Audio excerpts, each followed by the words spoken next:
At Jiangcheng Second High School, only one day remains until the unified exam. The homeroom teacher, Chen Fan, addresses his senior class. He reminds the liberal arts students to prepare all their writing materials. He then shifts his focus to those taking the martial arts exam. He instructs them to have their combat suits and weapons fully prepared. Chen Fan gives a grave warning. The martial arts exam carries a real risk of death. He strongly discourages anyone with an awakened ability ranked below D rank from participating. The protagonist, Su Jingming, immediately feels the teacher's words are directed at him. His mind drifts. Su Jingming is a transmigrator. He was reborn in this world called Blue Star. This new world possesses a technological level similar to his previous life. However, Blue Star is also plagued by terrifying and bloodthirsty vicious beasts. To combat this threat, there are the awakened humans who possess special abilities. Everyone in this world awakens their ability at the age of 16. The power of these abilities varies wildly and is categorized into 9 ranks. The vast majority of people only ever awaken abilities between F rank and D rank. Su Jingming's own awakened ability is a meager E rank. Its power is barely comparable to a simple stun baton. His thoughts are interrupted by a classmate, Huang Tian. Huang Tian mockingly calls Su Jingming E-rank trash. He tells him to stick to the liberal arts track and offers him a menial desk job at his family's company. Another student, Lin Qingwan, quickly intervenes. She tells Huang Tian to worry about himself. Huang Tian scoffs at her. He vows to show everyone who is truly the best during the unified exam. He gives a final, chilling warning that Su Jingming will only end up dead on the exam grounds. After Huang Tian leaves, Lin Qingwan offers some comforting words to Su Jingming. She tells him not to pay any attention to the bully. She reassures him that everyone has their own worth and that choosing the liberal arts path to live a peaceful life in the city is a good life too. His registration form reveals his true intention. Su Jingming has chosen the martial arts exam. In the Daxia Nation, higher education is split into 2 tracks. The martial arts track is a path of life and death, where students must enter dangerous zones and fight vicious beasts to the death. The liberal arts track is for those with weaker abilities, leading to the life of an ordinary citizen. Su Jingming's mind flashes back to a traumatic memory. The parents he had in this world were killed during a massive beast tide.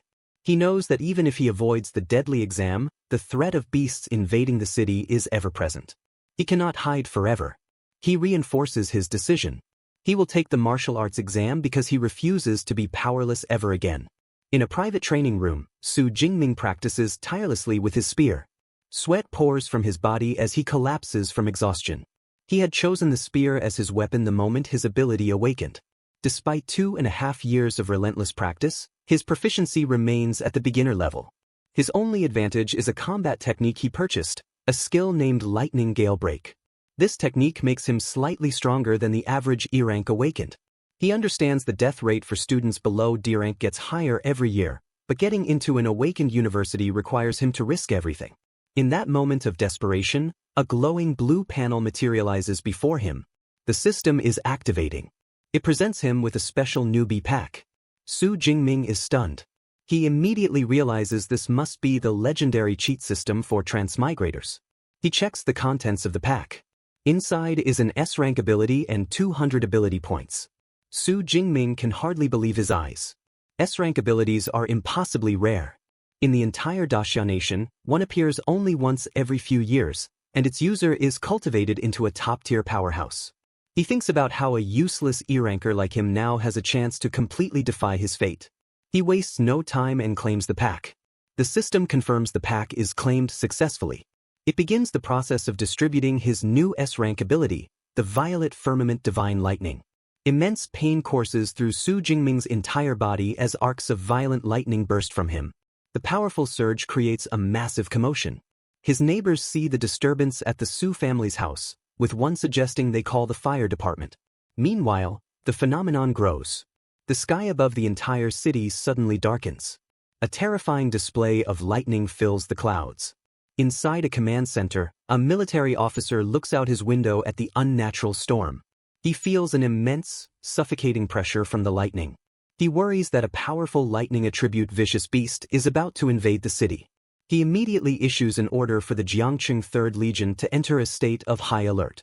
Back in the training room, the agonizing transformation reaches its climax. The system announces that the ability transformation is 100% complete. Su Jingming slowly raises his hands.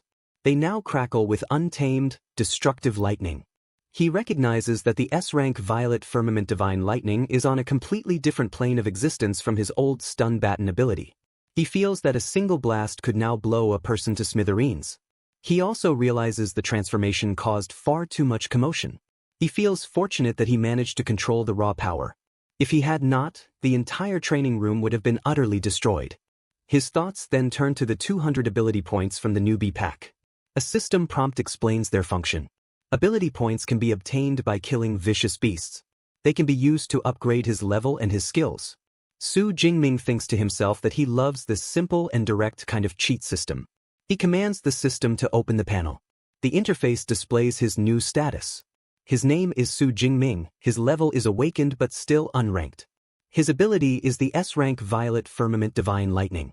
The panel also lists his physique, spirit, and beginner-level skills in spearmanship and lightning gale break. He sees his 200 available ability points. With the unified exam being the very next day, he knows what he must do. He decides to use all 200 points to increase his combat power as much as possible. He issues his final command to the system, telling it to add the points. Su Jingming decides to use his points with pure logic. He reasons that all superpowers originate from the human physique and spirit. He makes the call to strengthen these two basic attributes first. The system processes the points and his physique and spirit stats skyrocket. A surge of dark purple energy erupts, swirling powerfully around his body. He feels the incredible change. His energy, his blood circulation, and even his thinking have all been enhanced. He clenches his fist, feeling the raw power thrumming within. He throws a test punch, unleashing an explosive vortex of blue and purple lightning. He understands immediately that improving his core attributes enhances every aspect of his power. The system panel confirms the upgrade.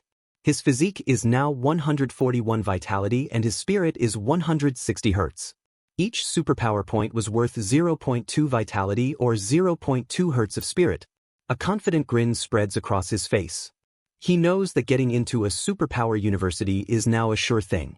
Still, he wonders where he ranks among the 700,000 other candidates in Jiangnan province.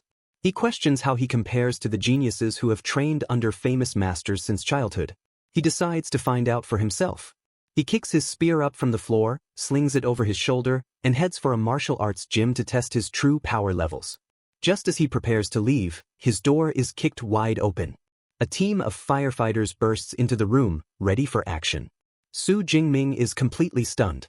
The lead firefighter looks around in confusion, explaining they received an emergency call about a fire.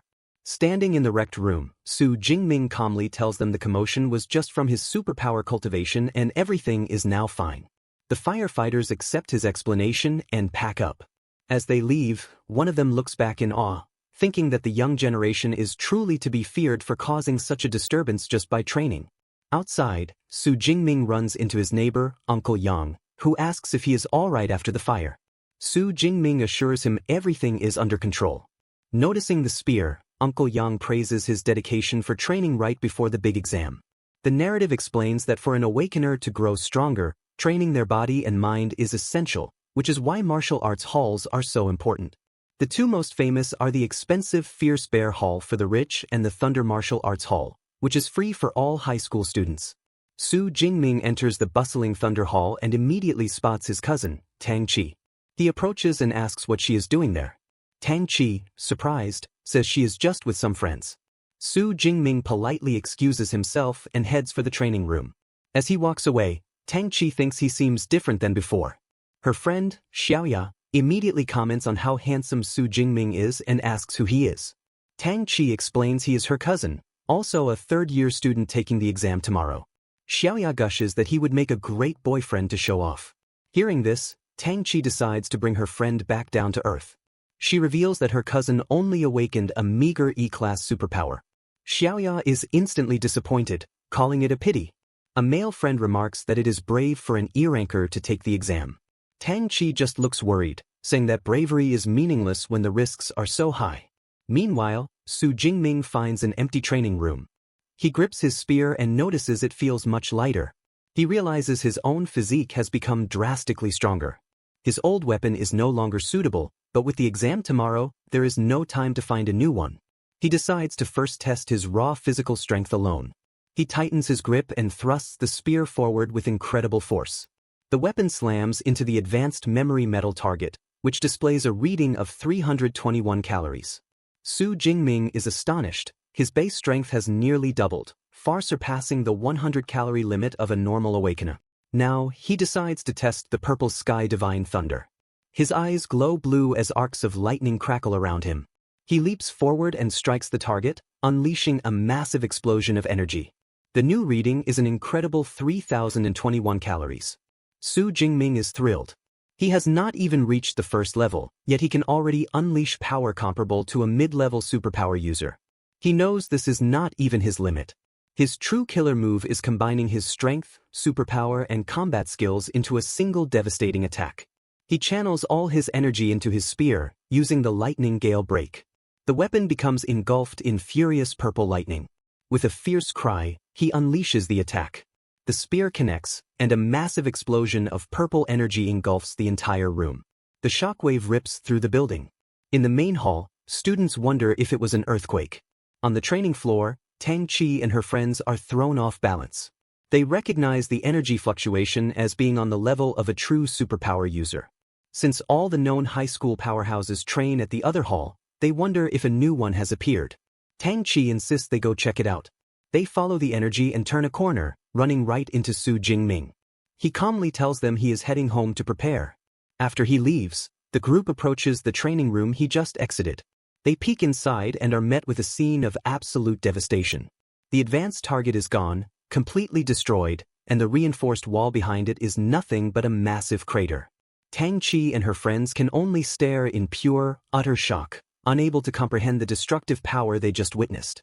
Staring at the absolute destruction, Xiaoya exclaims that even the advanced memory alloy was blasted apart, wondering how powerful the attack could have been. She questions if a high school student that strong really exists in their city of Jiangqing. Her friends immediately dismiss the idea. One of them touches the crater's edge, stating that the incredibly violent residual energy feels like it belongs to a Tier 2 superpower user, not a student. Another agrees, arguing that not even the prodigies from the provincial capital could cause such damage, let alone someone from Jiangqing. Xiaoya suggests a different theory. She points out that the only person they saw nearby was Su Jingming and excitedly proposes he might be a hidden genius concealing his power for the exam. Her friends laugh at the idea, asking if she has been reading too many web novels. One of them scoffs, reminding her that Su Jingming is only an E-rank user who would be lucky to have an attack strength of 300. He offers a simpler explanation: the powerful person just left through the other corridor. He then asks Tang Chi what she thinks. Tang Chi quietly replies, "Maybe." She steps forward to inspect the shattered wall. She notices the impact marks look like they were made by a spear. The image of her cousin and his weapon flashes in her mind. A deep suspicion forms as she silently wonders if Su Jingming taking the power exam is really him just overestimating himself. The next day, the day of the power exam arrives. Throngs of armed students pour out of buses at a massive, fortified test site. Among them, Su Jingming walks with calm confidence, his spear slung over his shoulder. Students gather by a tall fence, nervously eyeing a unicorn rhino inside the grounds. They complain that this year's test is way harder than past exams. An arrogant voice cuts through their chatter. Zhou Mingyang, a student with a large sword, scoffs at their cowardice. He declares that if they cannot even handle this level of beast, they will be useless nobodies even if they get into a university. Nearby, Su Jingming's close friend, Lu Jie, asks who the arrogant guy is. He learns it is Zhou Mingyang from number 1 high, a famed B-rank prodigy with the agile gale power who has already advanced to Tier 1. Su Jingming eyes the contender with a competitive smirk, silently wondering who is stronger. Suddenly, the chief commander of the exam, Wang Haiyang, calls for attention. He announces that the test will run for 12 hours inside the ruined town behind him. He explains the area is divided into outer, middle, inner, and core zones, with points awarded for killing beasts based on their level. The commander's face turns grim as he warns them that the core area is a bonus zone meant only for the top students. He urges everyone to know their limits and not risk their lives just for points. Listening to the commander, Su Jingming reflects on his own power. Until yesterday, he would have only dared to wander in the outer zone. Now, his ambition burns. He is aiming for the inner zone, and perhaps even the core. An announcement calls the students to receive their exam supplies. A teacher distributes the kits. Each student gets a smartwatch to track their score, a tactical backpack with supplies, and a safety sphere that creates an electric barrier as a last resort. The teacher reminds Su Jingming that using the sphere ends the exam, but his life matters more than anything. Just then, a female classmate with short hair runs up to Su Jingming. She kindly offers him a spot on her team. Her teammate, the class rep who recently awakened a C-rank ability, says he will watch Su Jingming's back. However, another student on their team objects loudly. He complains that taking on dead weight like an E-ranker will just drag down their score. Another teammate angrily agrees, accusing the class rep of backing out of their original plan. The objecting student makes it clear he is not dragging dead weight. The insult infuriates Lu Jie, but Su Jingming calmly holds him back. He politely declines the offer, stating he appreciates the kindness but will go solo. The class rep asks if he is serious, and Su Jingming confirms, telling them to form their own team. The student who complains smirks, telling Su Jingming he is at least being sensible. He then suggests his group should team up with Huang Tian instead, letting out a mocking laugh as he walks away. Su Jingming just smirks back, confident he can score high all by himself. An announcement declares the official start of the Jiangcheng Power Exam. A fleet of drones launches to livestream the event. The massive gates swing open, and a flood of students charges into the ruined city, shouting their ambitions. Among them, Zhou Mingyang uses his agile gale power to leap far ahead of the pack. In contrast, Su Jingming starts with a steady run. His smartwatch activates, confirming his identity and displaying the live rankings. Zhou Mingyang is already in first place. Su Jingming sees the top student is already racking up kills and smirks, his competitive spirit ignited. He decides on his strategy.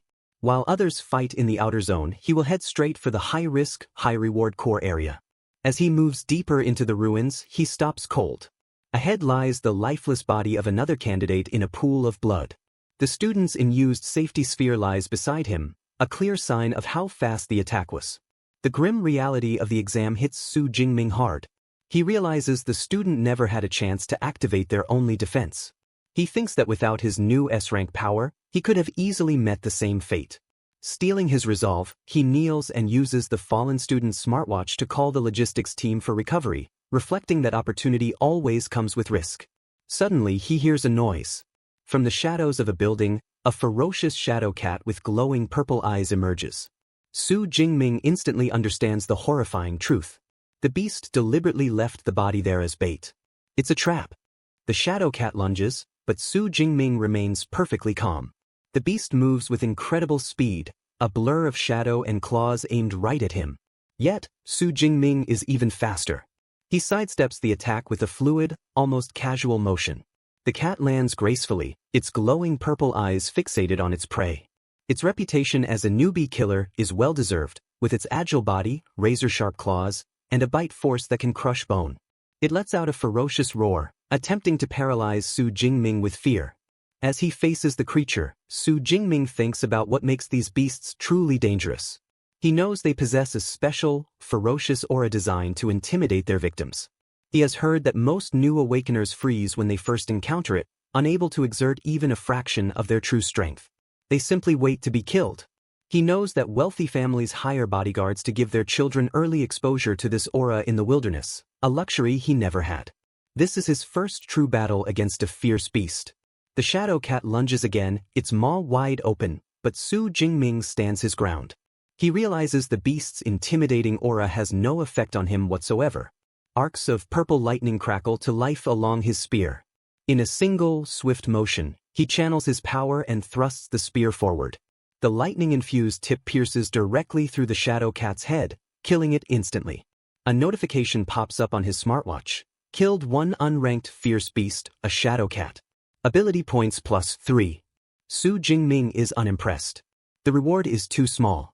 He now understands that since the beast's aura cannot affect him, wasting time in the outer area is pointless. He resolves to push deeper into the central area as quickly as possible. He begins his advance, cutting a bloody path through the unranked beasts that stand in his way. Shadow cats and iron-furred pigs fall effortlessly before him, granting him a steady trickle of ability points. But Su Jingming identifies a flaw in this method. His S-rank power is so overwhelming that it kills these low-level beasts instantly. This gives him plenty of points, but zero actual combat experience. He also considers the massive energy drain. He knows that the higher the ability rank, the more power it consumes. His old E-rank ability could last for hours, but he cannot maintain his S-rank power at full strength for even a single hour. With the exam lasting a full 12 hours, he cannot afford to waste his energy so early. He decides on a new strategy. He will kill beasts using only his spear technique, conserving his power and gaining priceless combat experience. Just as he makes this decision, a new threat appears, a massive, bipedal unicorn rhinoceros. The beast roars and charges, but instead of using his lightning, Su Jingming faces it with pure skill. With incredible agility, he flips himself into the air, positions himself directly above the creature, and dives down, plunging his spear deep into its skull in a single, precise strike. The massive beast collapses. Su Jingming is surprised by his own speed, noting that even a powerful beast like the rhinoceros was not a significant challenge. He wonders if his spear technique has leveled up without him realizing it. He summons his system panel, which confirms his suspicion. His spear technique has broken through to the intermediate stage. He concludes that relying on his spear skills in actual combat provides the biggest boost to his strength. Wondering what would happen if he improved it even further, he spends his accumulated points to upgrade the skill again. The effect is instantaneous. A flood of advanced spear techniques floods his mind. With a surge of new confidence, he grips his spear and stands tall amidst the carnage. He declares that he cannot wait to find a first-rank fierce beast to test his new skills on. At the same time, in another part of the exam area, Lin Qing and her team are moving cautiously. Suddenly she stops, thinking she saw Su Jingming in the distance. Her teammates scoff at the idea, saying it would be suicide for an E-ranker to be this deep in the zone. Just then, another teammate calls them over. They rush to find the massive, freshly killed corpse of the unicorn rhinoceros. They examine the fatal injury, a clean, penetrating spear wound to the head made only minutes ago. The evidence is undeniable. To settle it once and for all, a teammate suggests they check the score rankings. Lin Qing activates the leaderboard, and her eyes go wide in shock. There, in 46th place with 256 points, is Su Jingming. Her teammates are struck completely silent, their faces a mask of pure disbelief. Meanwhile, in the VIP viewing area, officials praise the top students, particularly Zhou Mingyang, who is dominating the rankings. The director of the Education Bureau, Zhang Wenshan, turns to the principal of the second high school, Zhao Yao, and condescendingly tells him his school needs to work harder. Principal Zhao Yao is inwardly fuming as he scans the rankings. He pauses, utterly confused by Su Jingming's name in the top 50. He turns to the equally shocked teacher, Chen Fan, and neither can comprehend what they are seeing. They have no camera footage, leaving them completely in the dark as to how their weakest student is achieving the impossible. Back on the battlefield, Su Jingming has entered the central area, a zone with a high danger level. He knows the beasts here are fewer, but they are smarter and far more dangerous. Suddenly, a powerful, striped beast bursts from a pile of rubble. A first-rank fierce beast, an arm-blade tiger. Su Jingming stands his ground, unfazed. He remarks on his good luck. With a confident and eager expression, he readies his spear, declaring that this powerful opponent is the perfect test for his newly upgraded technique. The arm-blade tiger roars and lunges, its bladed claws ready to shred its target. Su Jingming remains calm, holding his spear defensively. With a graceful spin, he expertly deflects the tiger's initial pounce. The beast recoils, momentarily stunned by his skill. Su Jingming, completely unimpressed, mockingly asks if this is all the power a first-tier beast has, musing that it would take a Tiger King to make him use more effort. Enraged, the tiger rises up on its hind legs, towering over him, and lets out a deafening roar as it prepares to unleash its full power. It brings its massive bladed paws down in a devastating swipe, but Su Jingming, with incredible reflexes, swings around a nearby lamppost, dodging the attack and setting himself up for a powerful counter. He acknowledges the beast's tenacity, seeing it still wants to fight despite its injuries. Deciding to end it, he declares any further struggle is futile. He channels his spear technique, Lightning Gale Break. A vortex of blue energy swirls around his weapon as he unleashes a devastating spinning attack. The technique tears through the tiger's body, and the beast collapses with a final, agonized cry. A notification confirms the kill, a first-tier armored tiger, awarding him 14 ability points. Su Jingming notes with satisfaction that the points from a first-tier beast are almost double what he gets from an unranked one. He realizes the exam hall is not a place of danger for him, but a treasure ground for leveling up. He vows to harvest as many ability points as possible. Back in the audience stands, officials and teachers watch the live rankings. The leaderboard shows Su Jingming now tied for 32nd place with 328 points. Teacher Chen Fan is swarmed by his colleagues, who praise his teaching methods for getting a student into the top 50. A flustered Chen Fan humbly insists it is all due to the student's own efforts. Their conversation is cut short when someone points at the screen. Su Jingming's ranking has skyrocketed again, jumping to 25th place after gaining 44 points at once. The officials are stunned. Director Zhang Wenshan quickly calculates that in just 4 seconds, Su Jingming must have killed either 5 peak unranked beasts or 3 low-grade first-tier beasts. A pleased smile spreads across his face as he remarks that this kind of performance has not been seen in years. He asks Principal Zhao about this promising student, but the principal is just as clueless. He summons a nervous teacher Chen Fan, who stammers out the unbelievable truth. Su Jingming awakened an E-grade ability, weak electricity. Director Zhang Wenshan's curiosity is piqued. He deduces that for an E-grade student to get this far, he must have other outstanding qualities. He confidently predicts that Su Jingming will soon break into the top 10, at which point a dedicated camera feed will reveal his secrets. Just as he says this, the leaderboard updates. Su Jingming has just broken into the top 10, now ranked 9th. In another part of the exam hall, Tang Qi sits atop a defeated beast, a knowing smile on her face. She now knows her cousin was the one who caused the destruction at the martial arts hall. The top-ranked student, Zhou Mingyang, also notices the new name, surprised that a new face has appeared in the top 10. Now in the top 10, a camera drone is dispatched to follow Su Jingming. The feed shows him effortlessly killing another first-tier beast. He notices the drone and realizes he has made it. He understands the exam is a test of strength and potential, and decides he has no reason to hide his power any longer. He declares that breaking into the top 10 is just the beginning. Before tackling the core area, he checks his system panel. He has 312 ability points, and his spear technique is now at the advanced level. He deduces he cannot advance from awakened to a true ability user without a specific cultivation method. So, he decides to improve his basic attributes, boosting his physique and spirit. Feeling a surge of new power, he finally heads to the core area. He arrives to a brutal scene, a pack of 9 armored tigers devouring a large carcass. He quickly identifies their leader, the armored Tiger King. Far from intimidated, he sees a great harvest of points. Just as he prepares to move, he senses another presence and calls out. Zhou Mingyang emerges, impressed by Su Jingming's sharp perception. Zhou Mingyang explains he is familiar with every strong candidate capable of entering the core area and had deduced the rising dark horse must be him. Zhou Mingyang reveals he has been watching the tiger pack, and his intentions become clear. Su Jingming immediately becomes wary, asking if he plans to steal his monster. Zhou Mingyang clarifies that the armored Tiger King is too powerful for any single person to handle alone, especially with its pack. He proposes they cooperate. Su Jingming flatly rejects the offer. With a look of absolute confidence, he declares, "I'm enough by myself." Dismissing Zhou Mingyang's offer, Su Jingming confidently steps out to confront the pack of armored tigers. Their growls echo through the street, but Su Jingming is unfazed.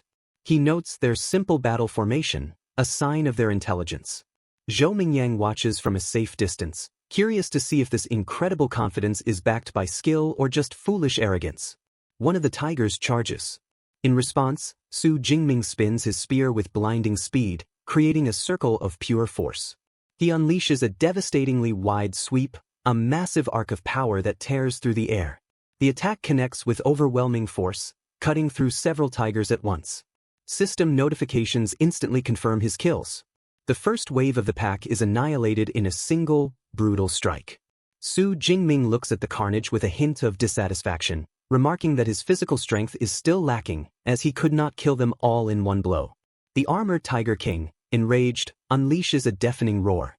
The sonic blast shatters the windows of nearby buildings, and even Zhou Mingyang is momentarily stunned. But Su Jingming stands firm, completely unaffected.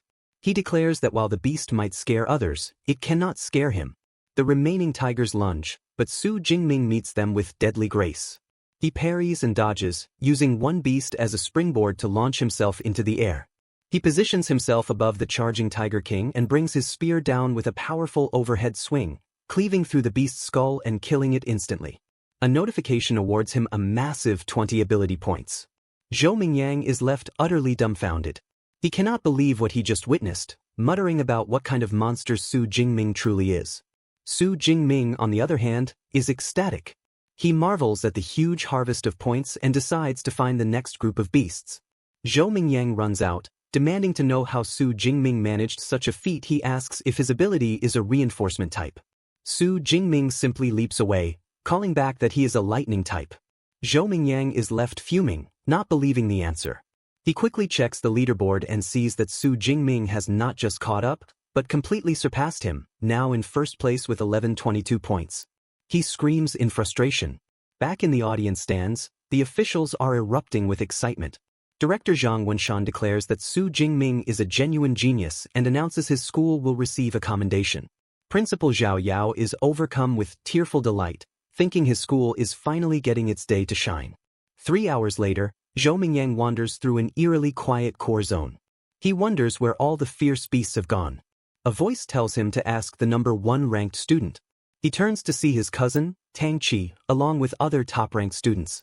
Tang Qi explains that Su Jingming has already killed all the beasts in the zone, forcing them to team up just to stay warm. To prove her point, she shows him the leaderboard. Su Jingming's score is now an astronomical 3,435 points, more than triple Zhou Mingyang's. Tang Qi explains that he must have single-handedly killed almost 200 fierce beasts in the core zone alone. The top students reveal their plan to team up and brave the innermost core zone, a place rumored to hold a second-order beast king. Knowing it is a death wish to go alone, Zhou Mingyang agrees to join them. The scene shifts to a quiet moonlit rooftop where Su Jingming sits alone atop a massive pile of slain beasts. His supplies are gone, and he knows the exam is nearing its end, but his hunt is not over. He resolves to strengthen himself one last time before tackling the innermost zone. He has accumulated a staggering 2,413 ability points, and with a mischievous grin, he decides to use them for an upgrade. After a final power-up, he feels confident he can handle the exam's finale.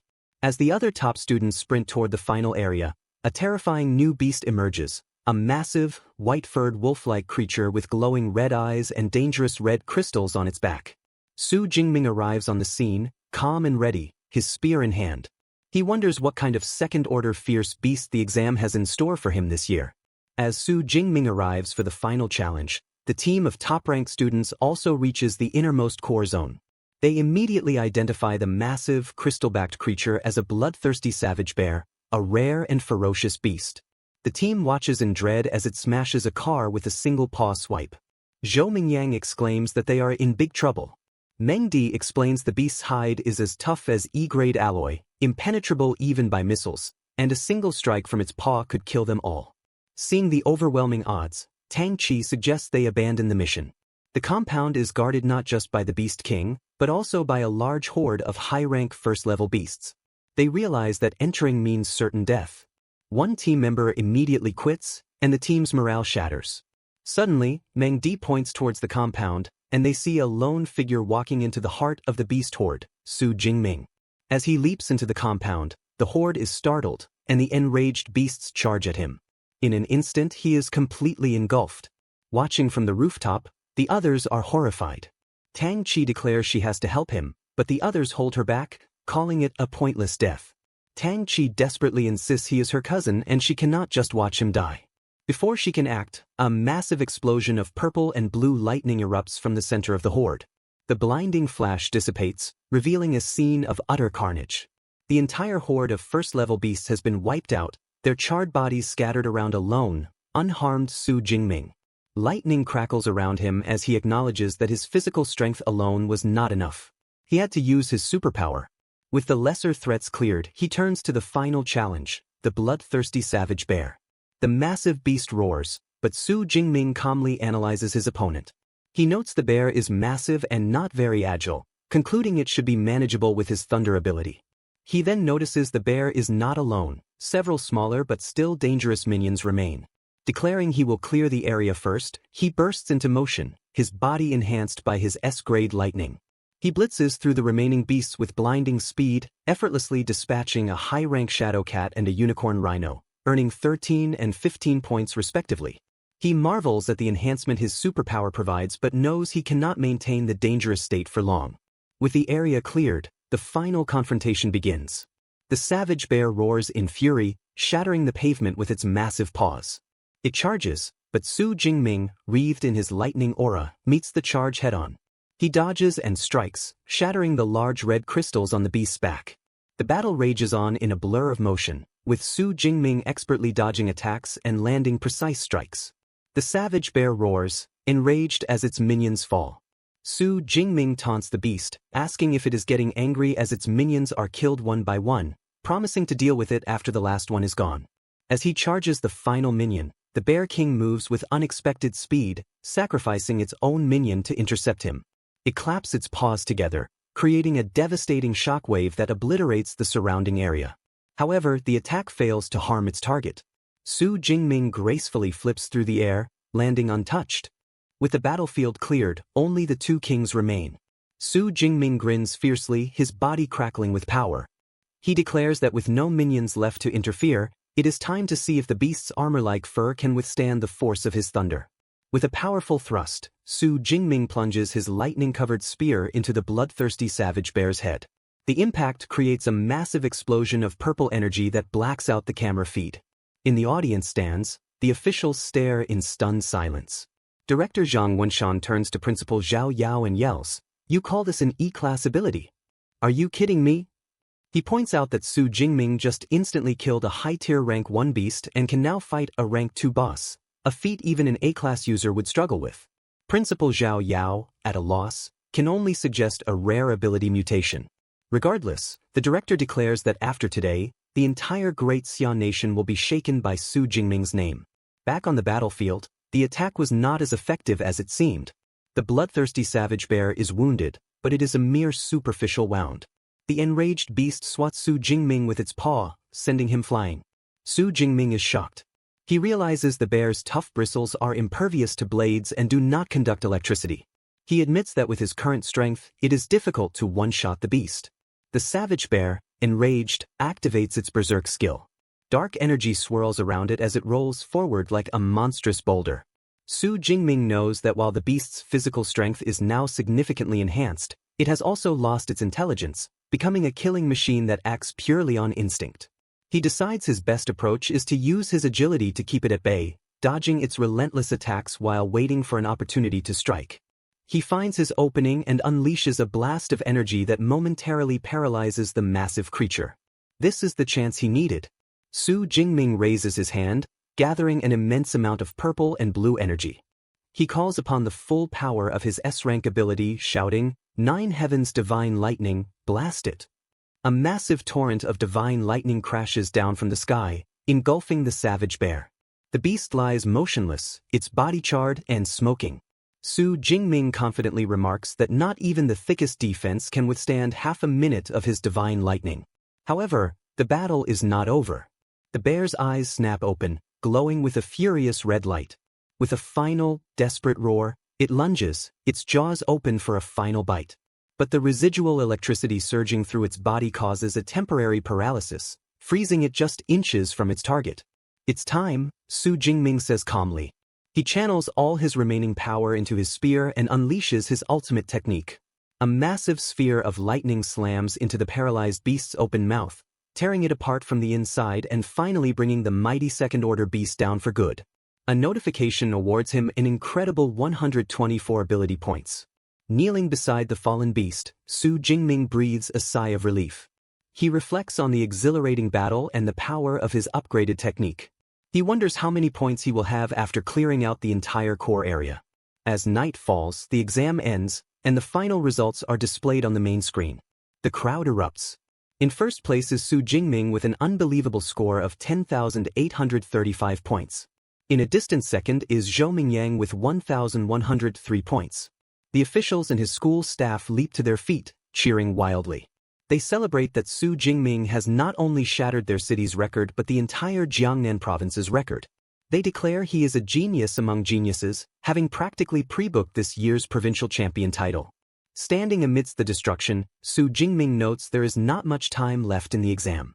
He reflects on his accomplishments, having cleared out the inner circle and core area.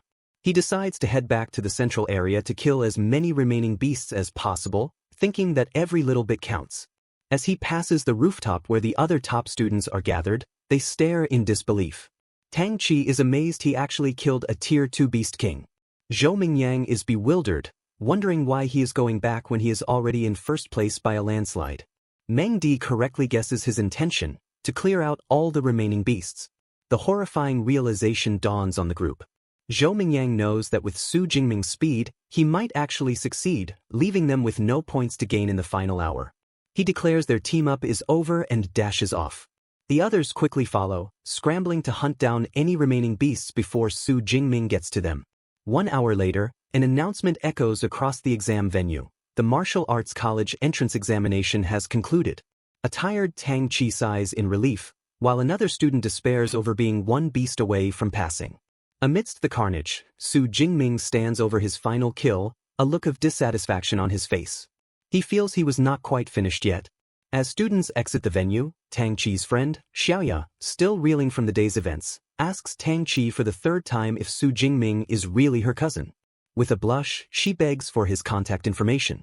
Tangji reminds her that she was not interested yesterday, but Xiaoya insists things are different now. Their conversation is interrupted by a commotion. The crowd swarms the exit as Su Jingming emerges, the new champion. He is met with cheers and congratulations as he walks towards the buses. Before he can board, he is stopped by his principal, who introduces him to the director of the Education Bureau. The director offers Su Jingming a ride himself. Realizing it is the best way to avoid a chaotic bus ride, Su Jingming accepts and gets into a sleek black car with the officials. Inside, the director asks which university he wants to attend. Su Jingming admits he has not thought about it, but the director assures him that with his results, any university is within his reach. He recommends the top 3, Qingjing University, which is affiliated with the government, Modi University, known for its excellent resources, and Jinsheng University, which has a long and storied history. All 3 possess top-tier superpower cultivation methods that are not publicly shared. The director explains that with a beginner-level method, it would take an awakener 3 to 4 years to advance. With a top-tier method, it takes only half a year. He reassures Su Jingming that with his results, he will qualify for special admission to any of them. The next day, Su Jingming checks his system panel in the shower. He has 2,534 ability points left, enough for any superpower university. Just then his cousin Tang Qi and her mother, Su Qingwan, arrive at his apartment. Noticing the broken door, they decide to surprise him. Their timing is terrible. As they burst in shouting, "Surprise!" they find Su Jingming wearing only a towel. His aunt is flustered, and Tang Qi is left blushing and speechless. His aunt then sees the ruined apartment and demands to know what happened. Later, sitting together, his aunt expresses her relief. She admits she was incredibly worried about him taking the exam, but seeing him unharmed is all that matters. She reassures him his score is not important. Su Jingming is confused and asks if Tang Qi did not tell her the results. Tangji winks, saying it is better if he tells her himself. With a smile, Su Jingming tells his aunt he scored over 10,000 points. The news is so shocking his aunt spits out her drink. Tangji confirms he scored 11,124 points. His aunt bursts into tears of joy and pulls him into a tight hug, exclaiming that the Su family finally has a successor and his parents must be so proud. Meanwhile, in a high-tech conference room, university recruiters are reviewing the exam results. One recruiter insists they must recruit Su Jingming if the score is real, while another is skeptical, pointing out that his official rank is just Awakener. The debate rages, with some speculating his ability is at least A-class or even S-class, while others suggest he cheated. Before the argument escalates, a senior figure tells them to stop. A woman with a commanding presence makes a decision.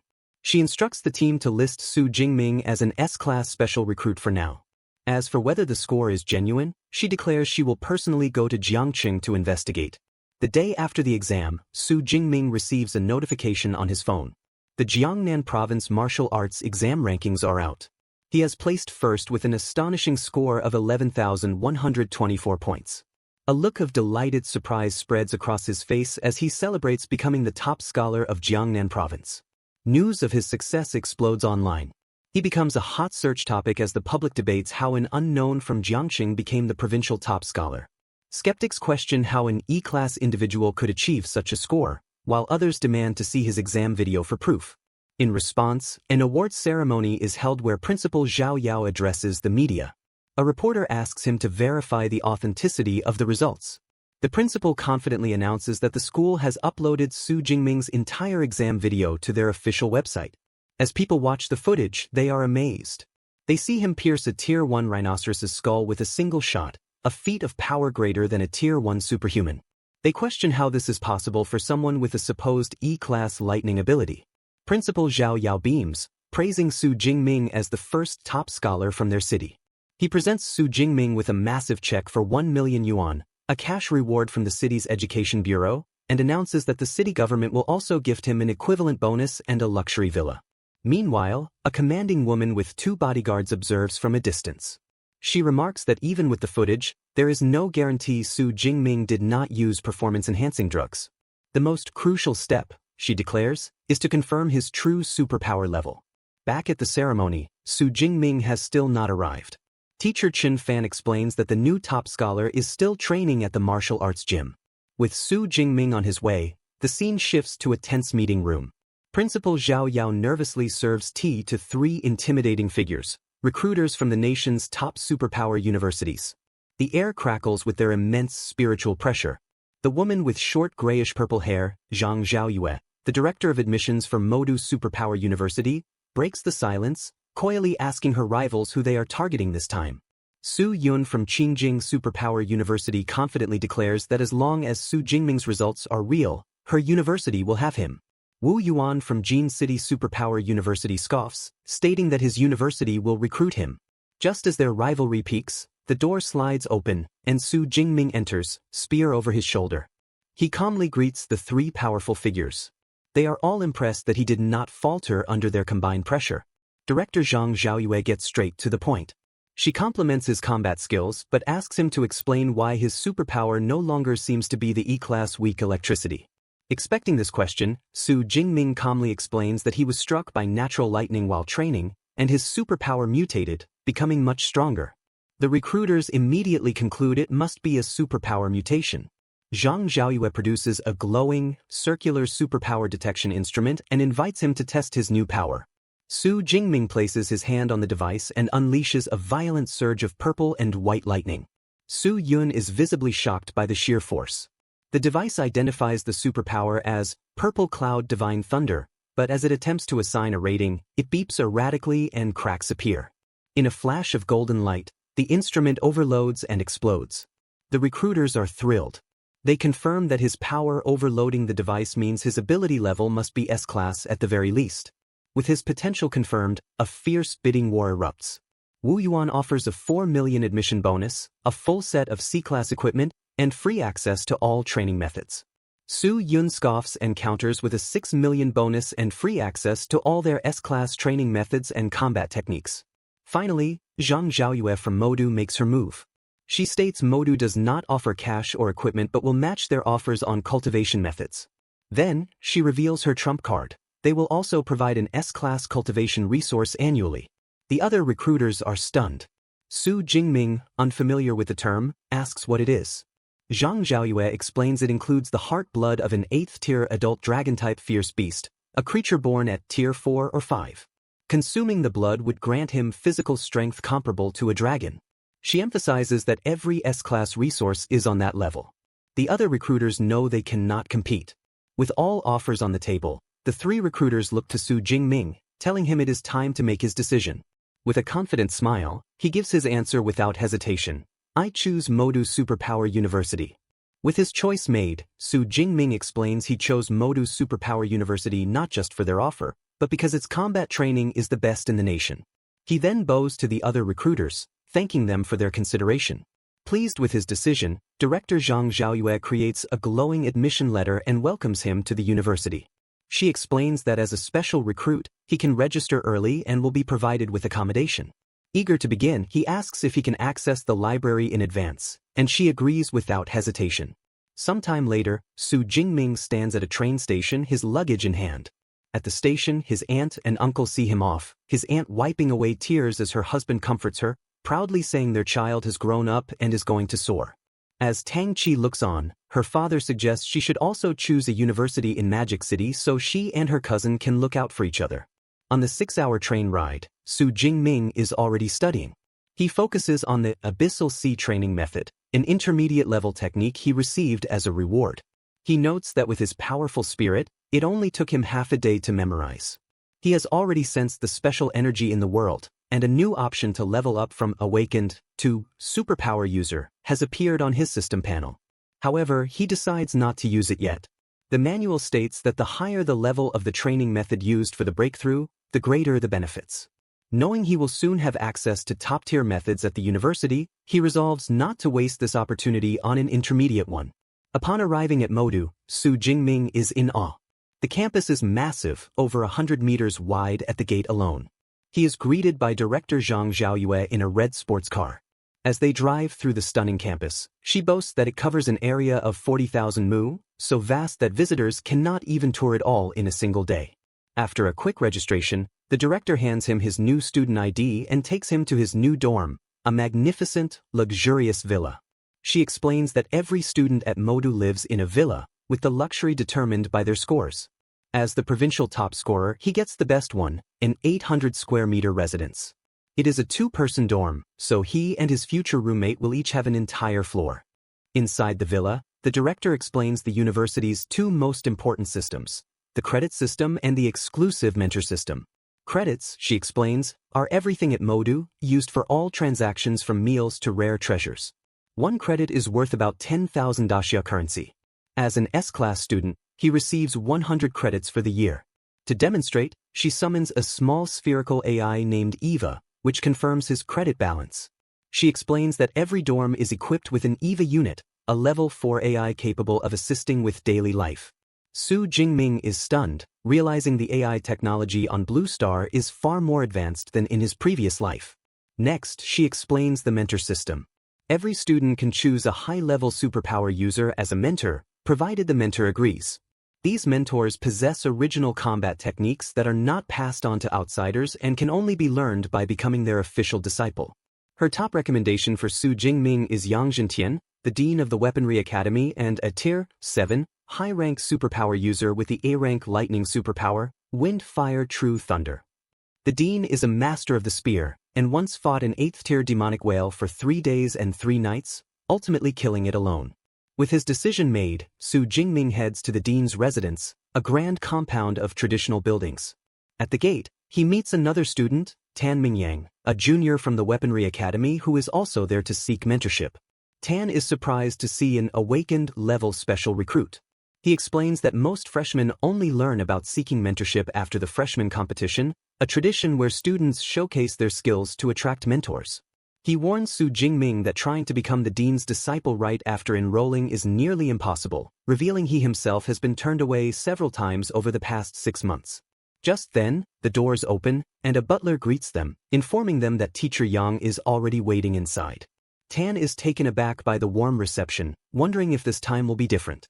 The butler leads them into a room where they meet the dean, Yang Zhentian, a man with a powerful and commanding presence. Ignoring Tan completely, the dean addresses Su Jingming directly, saying Director Zhang told him to expect him, and tells him to follow him to the training room, leaving Tan speechless and ignored once again. In a traditional training room, Dean Yang Zhentian tells Su Jingming he has seen his exam video and praises his combat skills and advanced marksmanship. However, before accepting him, he wants to see the S-rank ability, the Purple Heaven Divine Thunder, with his own eyes. Su Jingming agrees and unleashes a massive, violent burst of purple and white energy that fills the room. The dean is visibly impressed. He recognizes the S-rank ability and acknowledges the immense gap between it and his own A-rank power. Seeing the student's potential, he believes Su Jingming's future achievements could rival his own. He agrees to take him as a disciple but offers a stern warning. He has many enemies, and becoming his disciple means facing potential danger. Without hesitation, Su Jingming drops to his knees, declaring his willingness to accept the risks. He says he admires high-level users who grew strong through bloody struggles, and his teacher's enemies are a testament to his power. Pleased, the dean laughs heartily and accepts him as his 32nd and first-ever S-rank disciple. He presents Su Jingming with two of his own creations, a top-tier ability training method called Extreme Ability Training Method, and an S-rank body-tempering combat technique called Thunder Indestructible Body. Su Jingming is stunned. The dean explains that the body-tempering technique is his life's work, an S-rank combat technique certified by 2 major martial arts halls. Su Jingming is left speechless, realizing the terrifying extent of his new master's talent. The dean provides more details. The technique is only for lightning element users, has 13 levels, and requires the user to first become a true ability user. He instructs Su Jingming to use the training method to achieve his breakthrough and then return. The dean shares his personal motivation, revealing he has only cultivated the technique to the 10th level and hopes Su Jingming can prove its ultimate potential, a body that is eternal and indestructible. As Su Jingming leaves, he finds a dejected Tan Mingyang on the steps. Tan's attempt to become a disciple had failed. He was unable to defeat a senior disciple who was using only 1/10 of his power. Assuming Su Jingming also failed, he offers to share his experience, but Su Jingming calmly informs him that he has already passed. Tan is left in utter disbelief, as he has never heard of a dean accepting a disciple before the freshman competition. Back in his dorm, Su Jingming decides to use his system to advance directly. He uses his ability points, and an intense surge of energy erupts from his body, shaking the room.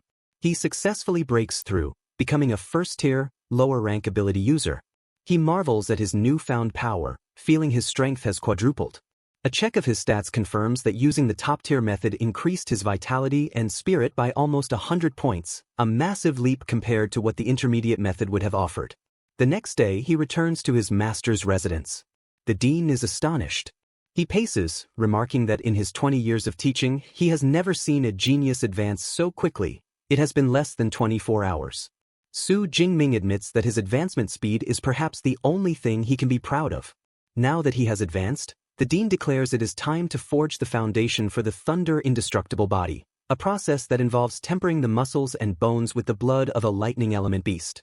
He reveals his original plan was to use the blood of a 7th-tier storm giant bear. However, knowing Su Jingming was entitled to an S-rank resource every year, he pleaded with the principal and secured an SS-rank resource, the essence blood of an 8th-tier thunder tyrannosaurus. Su Jingming is deeply moved. In the training room, the dean pours the potent, glowing red blood over a shirtless Su Jingming, who groans in pain as the toxic substance makes contact. The dean then unleashes his own A-rank wind fire True Thunder, directing a torrent of violent red lightning into Su Jingming's body to forge the foundation. The process is excruciating, and Su Jingming throws his head back, letting out a raw scream of agony as his body is forcibly tempered by the immense power. 5 days into the tempering process, the senior disciple, Lu Ming, sips tea with the butler, Uncle Fu. Lu remarks on the new junior disciple Su's incredible resilience. He has already lasted for 5 days. Lu reflects with a hint of jealousy that he himself only lasted 2 days during his own tempering, and that was with weaker 7th-tier beast blood. He admits that Su Jingming's performance truly deserves the essence blood of an 8th-tier dragon-type beast. He adds that with an S-rank lightning ability, he is starting to look forward to seeing his new junior's Thunder Indestructible Body. Suddenly, a loud crash echoes from the training room, startling them. Lu rushes upstairs, wondering if his junior's foundation has finally been forged. He cautiously peeks through the door and is met with a terrifying sight. Su Jingming stands shirtless and splattered with blood. His eyes glow red, and a chaotic aura of dark energy and blue lightning surrounds him. He has lost control. Lu freezes, sensing a threatening aura from his junior like that of a top-tier ferocious beast, a feeling that is enough to make one shudder. In his primal state, Su Jingming spots Lu in the doorway and lunges to attack. But before he can strike, the commanding voice of Dean Yang Zhentian roars, "Jingming, wake up!" The dean's shout breaks through the bloodlust. Su Jingming halts his attack, his hand just inches from his senior. Covered in sweat, he dazed, asks his teacher what happened and why he felt an overwhelming urge to destroy things. The dean explains that the Thunder Tyrannosaurus's essence blood likely influenced his mind. The beast is famous for its ferocity, and because Su Jingming's compatibility was so high, he experienced this dangerous side effect. The dean reassures him not to worry. He tells him that as long as he avoids intense emotional fluctuations, he will be fine, and the side effects will gradually disappear as his strength increases. Relief washes over Su Jingming. He looks at his hands, confessing his fear of being controlled by his emotions and doing something he would regret. With the danger past, Dean Yang Zhentian's tone turns to pure delight. He tells a confused Su Jingming to cheer up. He announces the forging was a perfect success, with an incredible absorption rate of 98%. He proudly explains that among all the disciples who have cultivated the thunder indestructible body, the highest rate ever recorded was only 92%. Su Jingming has broken a long-standing record. His senior disciple, Lu Ming, approaches with a congratulatory smile. He tells his new junior that with the foundation successfully forged, his future in martial arts is now smooth sailing. The dean formally introduces Lu Ming as an ability user at the peak of the 3rd tier. He instructs Su Jingming to ask Lu for guidance on his cultivation. Su Jingming greets his senior Lu. Lu pulls out his phone and explains that since he did not prepare anything, he will transfer some credits as a greeting gift. Su Jingming is shocked to receive 200 credits, exclaiming that it is too much, as he realizes it is a direct gift of 200 great xia coins. The dean dismisses his concern, stating that 200 credits is not much to his senior and that it is a senior's duty to take care of his juniors. He tells Su Jingming that one day he too will have to prepare gifts for his own juniors.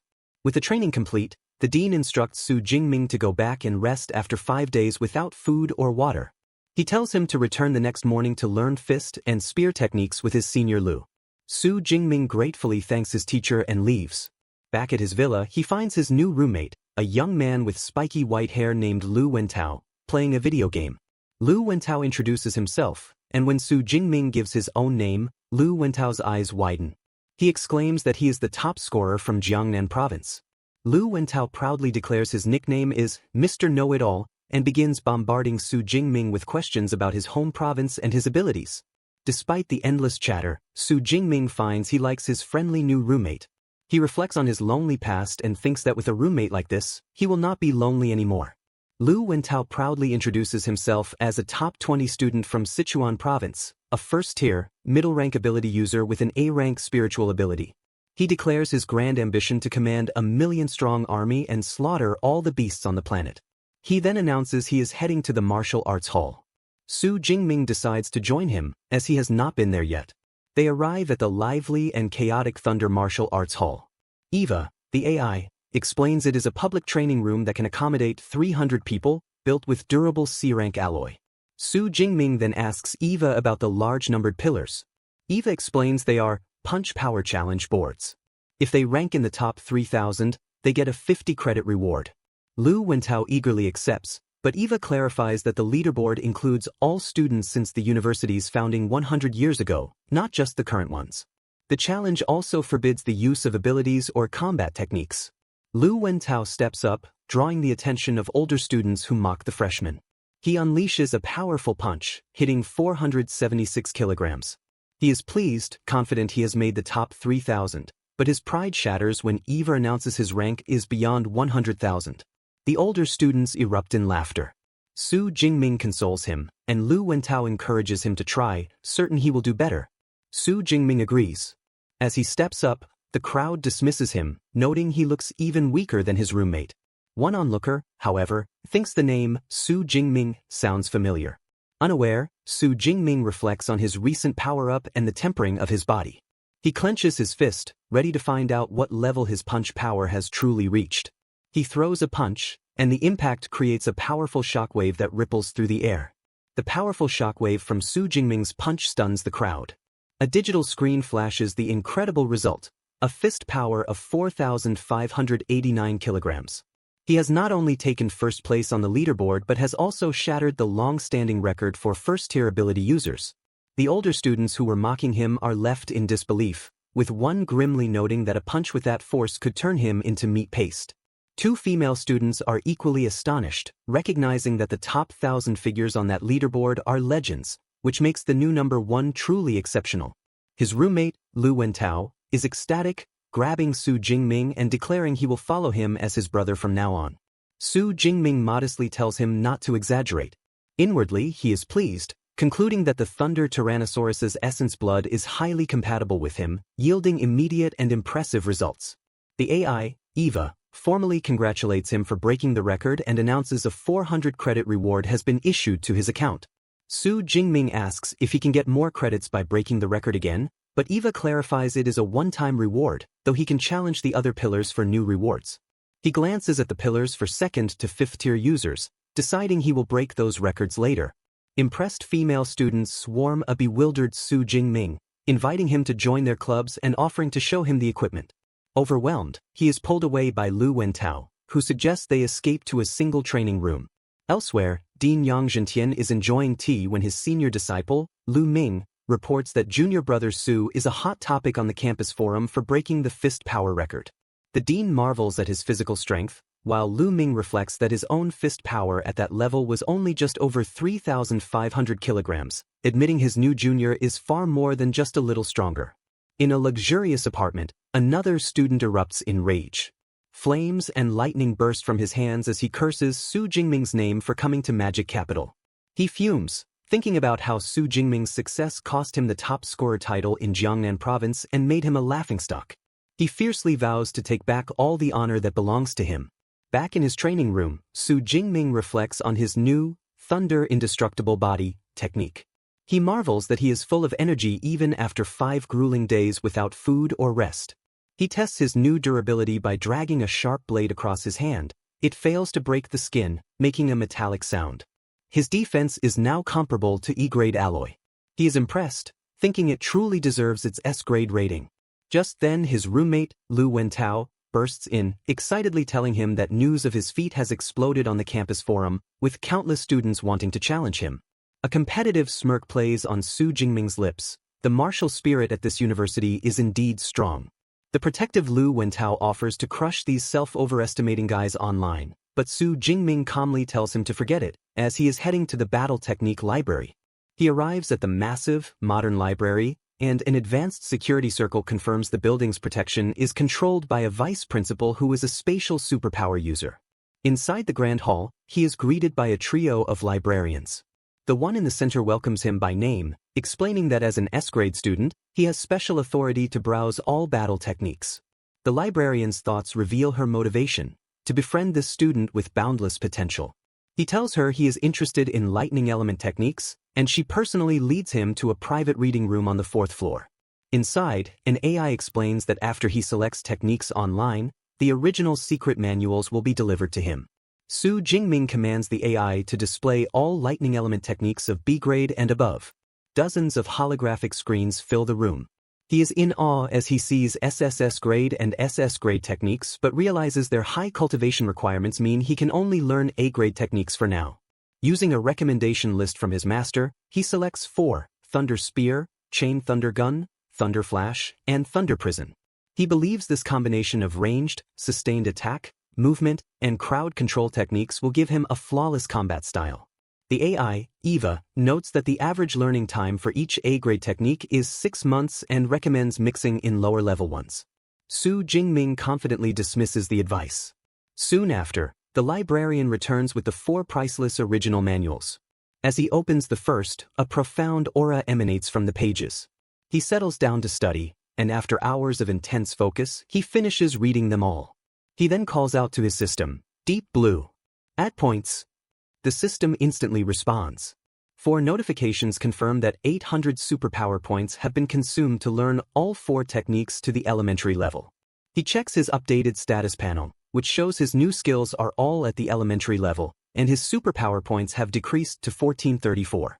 Having acquired so many powerful new battle techniques, he looks up with a confident and predatory expression, wondering which lucky person will be the first to taste the power of his new arsenal. In their luxurious villa at night, Lu Wentao informs his roommate about an official notification from Eva. He relays that the freshman assembly is scheduled for the next morning at 9 a.m. on Training Ground 1. He also mentions the creation of a large group chat for all freshmen and insists that Su Jingming should join it. Su Jingming simply replies with an okay.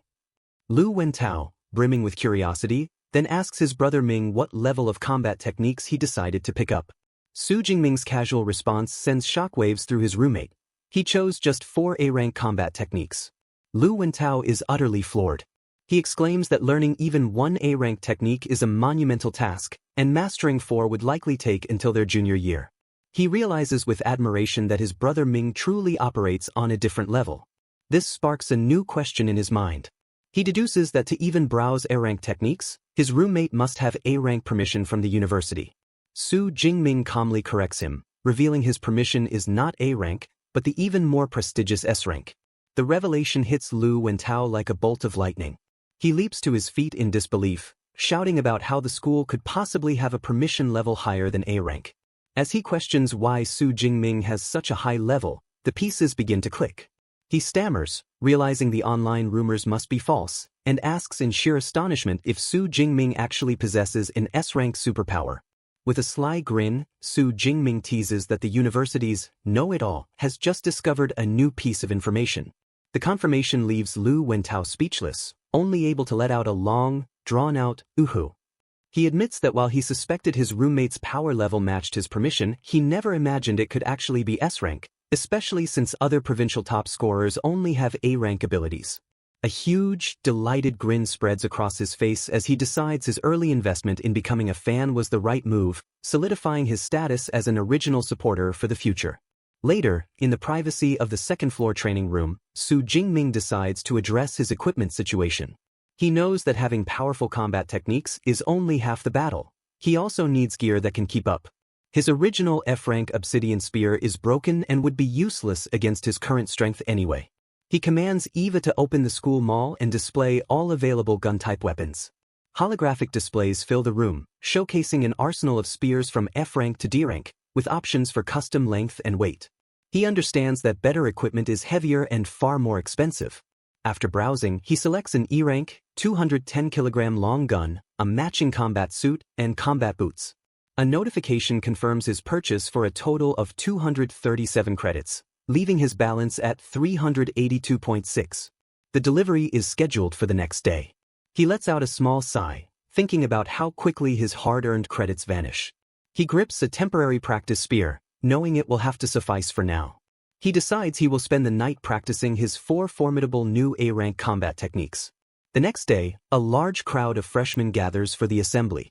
As Su Jingming arrives, a wave of whispers follows him.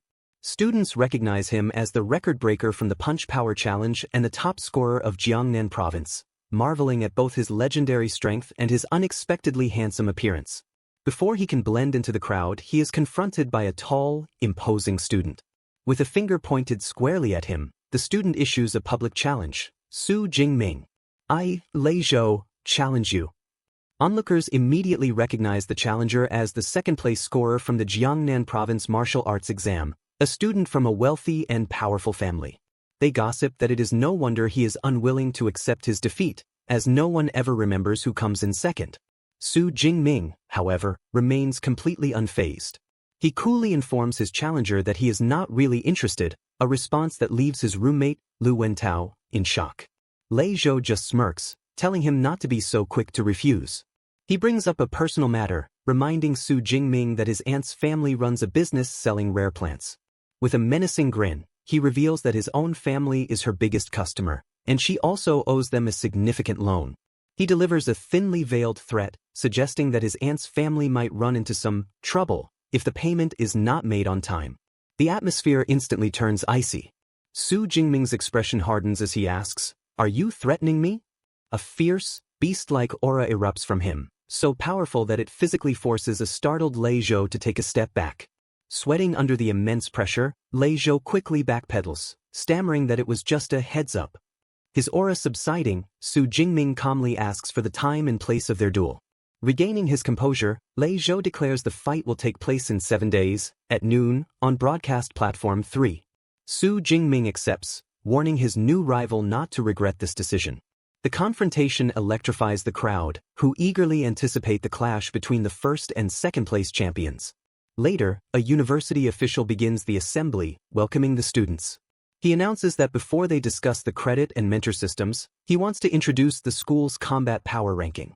He explains that students will use virtual dive pods to fight in holographic simulations, with rankings determined by how many levels they can clear, and promises that the rewards for climbing the ranks are very generous. After the hour-long meeting, Su Jingming lets out a yawn. The only thing that caught his interest was the virtual dive pod, which he decides he will try later. His priority for the next few days, he thinks, is his daily training with his mentor and senior Lu Ming. For the next 7 days, he dedicates himself to intense training. At the end of the week, Lu Ming is astonished. He asks his junior brother how he managed to advance to the mid-level of the first tier so quickly. Su Jingming just smiles and attributes it to just luck. His inner thoughts reveal he deliberately waited a few days before using his system to level up, which only cost him 386 superpower points, and if he had done it any faster, he might have scared his senior silly. Lu Ming then remembers the duel. He confirms the match is scheduled for that noon, and with a confident smile, he pats his junior on the shoulder and declares he will observe 3 minutes of silence for his opponent.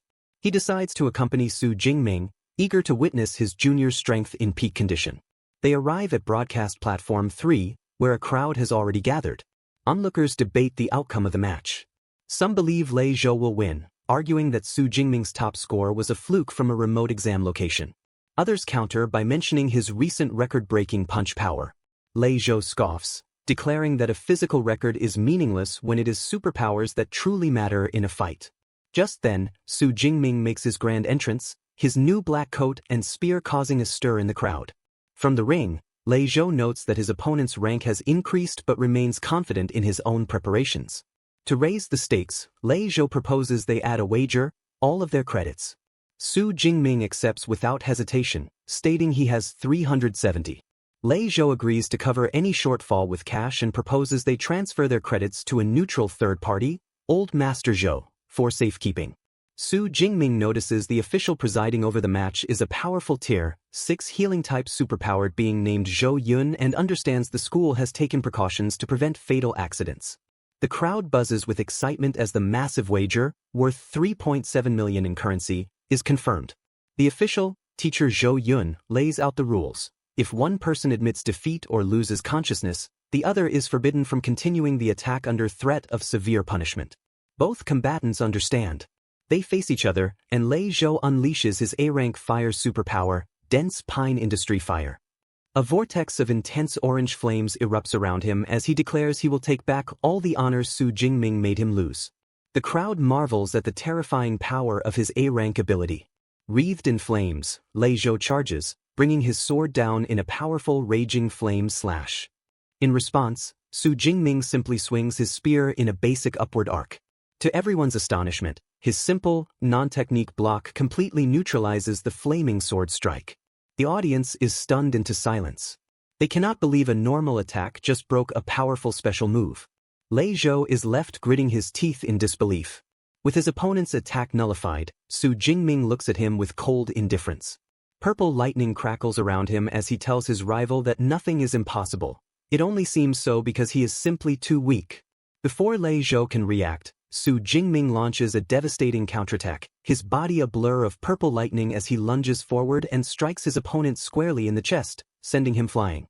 A brutal torrent of purple lightning erupts from Su Jingming, engulfing Lei Zhou and sending him hurtling backward. His sword is ripped from his grasp as he crashes violently onto the arena floor, completely defeated while smoke pours from his body. The sudden, overwhelming conclusion leaves the crowd utterly speechless. The supporters of Lei Zhou stare in stunned silence, one of them asking if the fight is truly finished already after Su Jingming only attacked twice.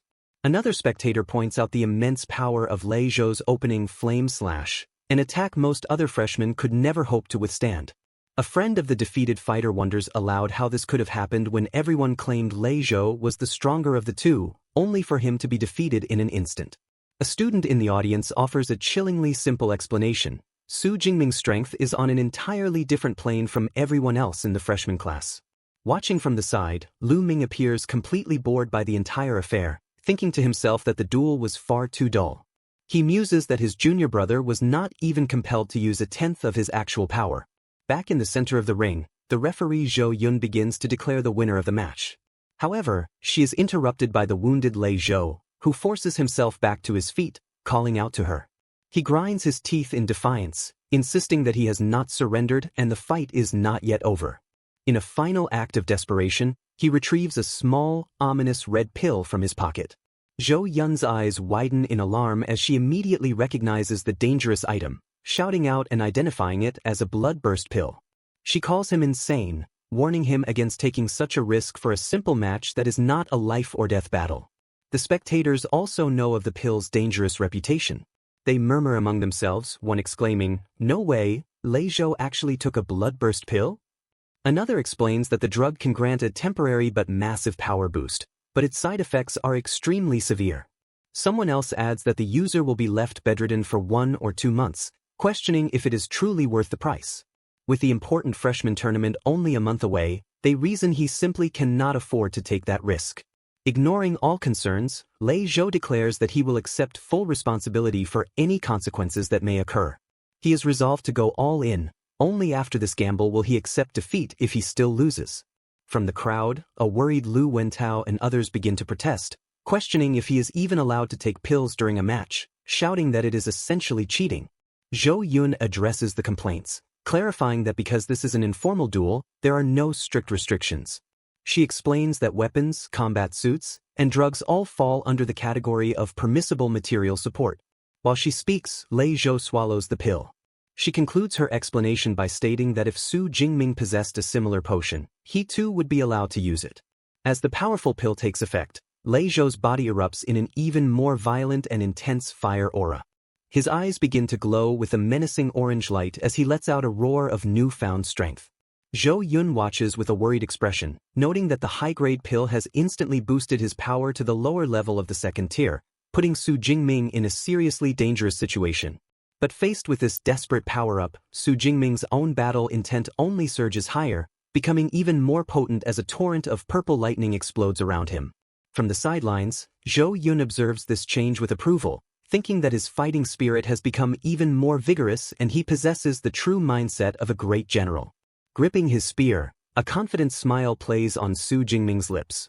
He thinks to himself that finally, the fight is no longer just an adult toying with a child.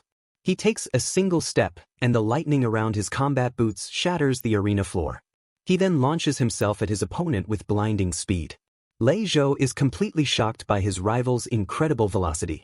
The two warriors collide in the center of the ring, their superpowered attacks meeting in a thunderous explosion of force.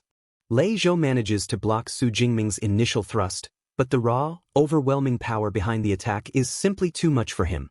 The immense force of the blow sends him staggering backward, forcing him down to his knees to absorb the devastating impact. Still wreathed in his wavering flames, he grinds his teeth in disbelief.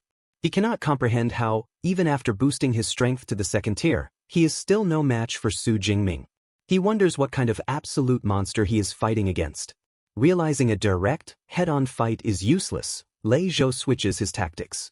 He decides that if he cannot win through brute force, he will instead attack from a distance. He leaps back and launches a volley of powerful fireballs directly at Su Jingming. However, his ranged assault is met with nothing but casual disdain. Su Jingming effortlessly swings his spear in a wide, fluid arc, creating a powerful vortex of lightning that deflects every single one of the fireballs. He then mockingly asks his opponent if that is all he has to offer. Frustrated and sweating, Lei Zhou curses his opponent's seemingly flawless lightning ability. A desperate hope begins to form in his mind. He knows he cannot get close, but he thinks that if he can exhaust his opponent's power before his drug boost wears off, he might still have a chance. But Su Jingming has absolutely no intention of letting the fight drag on any longer. He decides it is time to end this. He raises his hand and summons a massive amount of purple energy, condensing it into a solid spear of pure, crackling lightning, his A-rank technique, Thunder Spear. He hurls the condensed energy weapon directly at his opponent. The spear screams through the air and slams directly into Lei Zhou's shoulder, easily piercing his defenses. Stumbling back in shock and agonizing pain, clutching his bleeding wound, Lei Zhou has a horrifying realization. His opponent also has a devastating long-range attack. Before he has any chance to recover, Su Jingming follows up with another technique. A powerful sphere of lightning materializes above Lei Zhou, and a torrent of purple energy rains down, electrocuting him. Stunned and in excruciating pain, he looks up, desperately wondering what new kind of battle technique this could be. With a cold and unfeeling expression, Su Jingming points forward and declares the name of his A-rank control skill, Thunder Prison. A cage of crackling purple lightning immediately forms around Lei Zhou, trapping him completely. He curses his situation, realizing he is now caught in a restraining-type technique. In a final, desperate move, he summons his remaining power to create a flame barrier, a swirling vortex of intense fire that surrounds his body. Trapped but still defiant, he taunts Su Jingming from within his fiery shield, declaring that since his opponent cannot get in, and he cannot get out, they should see who can last the longest in a battle of attrition. Su Jingming, however, remains entirely unfazed. He looks at the fiery defense with open disdain. He thinks to himself that the flame barrier looks weak and wonders how many of his attacks it could possibly withstand. Instead of engaging in a battle of wills, he leaps high into the air, effortlessly clearing the fiery vortex and positioning himself directly above his now-trapped opponent. While still airborne, he unleashes his ultimate assault. He summons his immense power, and dozens of massive, glowing purple spears of pure lightning materialize in the air, all of them aimed directly at the helpless Lei Zhou. The deadly rain of lightning spears begins to descend, a devastating attack that looks like a far more powerful version of his chain thunder gun. Looking up at the overwhelming onslaught, Lei Zhou is consumed by absolute terror. He knows with absolute certainty that if he is hit by that barrage, he will die. With his life on the line, his pride completely shatters, and he screams out his surrender. At the very last possible second, just as Lei Zhou shouts his concession, the referee Zhou Yun also yells for him to stop. The tip of the lead lightning spear halts just inches from Lei Zhou's terrified eye. The rain of spears dissipates into nothing. Su Jingming lands gracefully back inside the ring. In a final, definitive motion, he thrusts his physical spear forward, piercing Lei Zhou's chest just enough to leave no doubt as to who is the true victor. Su Jingming withdraws his spear, leaving Lei Zhou kneeling and utterly defeated on the floor of the ring. With a commanding presence, Su Jingming stands over his vanquished opponent as teacher Zhou Yun officially declares him the winner of the match. The crowd is left in a state of shock and absolute awe. They exclaim that it was a complete and utter crushing defeat. They marvel at how Su Jingming flawlessly chained together 4 different battle techniques in just a few seconds, recognizing it as a feat far beyond what any normal freshman should be capable of. 2 students in the audience discuss the incredible power of the techniques they just witnessed. One of them guesses that all of the techniques must be at least B grade. His friend is amazed by this, admitting that the best technique he has managed to learn is only C rank. Watching from the sidelines, Lu Ming overhears their speculation and looks stressed. He thinks to himself that they are severely underestimating his junior brother. He knows the truth. Su Jingming had dared to choose 4 A-grade techniques and, what is even crazier, has already mastered them all to a combat-ready level. He reflects on his own experience, recalling that he had only dared to choose a single A-grade technique as a freshman, and it still took him over 4 months to learn. He admits to himself that having such a monstrously talented junior brother puts a great deal of pressure on him. Back in the ring, a humbled Lei Zhou gets to his feet. He sincerely thanks Su Jingming for sparing his life and accepts his complete defeat. He promises that the wagered credits and daxia coins are now his. He also assures him that he will make sure his aunt gets her payment on time. Teacher Zhou Yun approaches Su Jingming and confirms the transfer of his winnings. 50 credits and 3.2 million in currency have been deposited into his student account. A thought crosses Su Jingming's mind that a gambling duel is a very quick way to earn money. With the duel officially over, Lu Wentao rushes down to the ring, absolutely ecstatic. He congratulates his brother Ming, telling him that he is now a rich man. He invites him to go out and relax in the city center that evening to celebrate. Su Jingming begins to decline, explaining that he still has training scheduled with his senior. However, Lu Ming, standing nearby, encourages him to go, advising him that a proper balance between training and relaxation is the key to long-term success, and telling him that he has been training non-stop and really should unwind a bit. Taking his senior brother's advice, Su Jingming agrees to go out. As they prepare to leave, Lu Wentao excitedly points towards Lu Ming, gushing about his reputation as the vice president of the Ash Society, a user of an A-rank lightning superpower.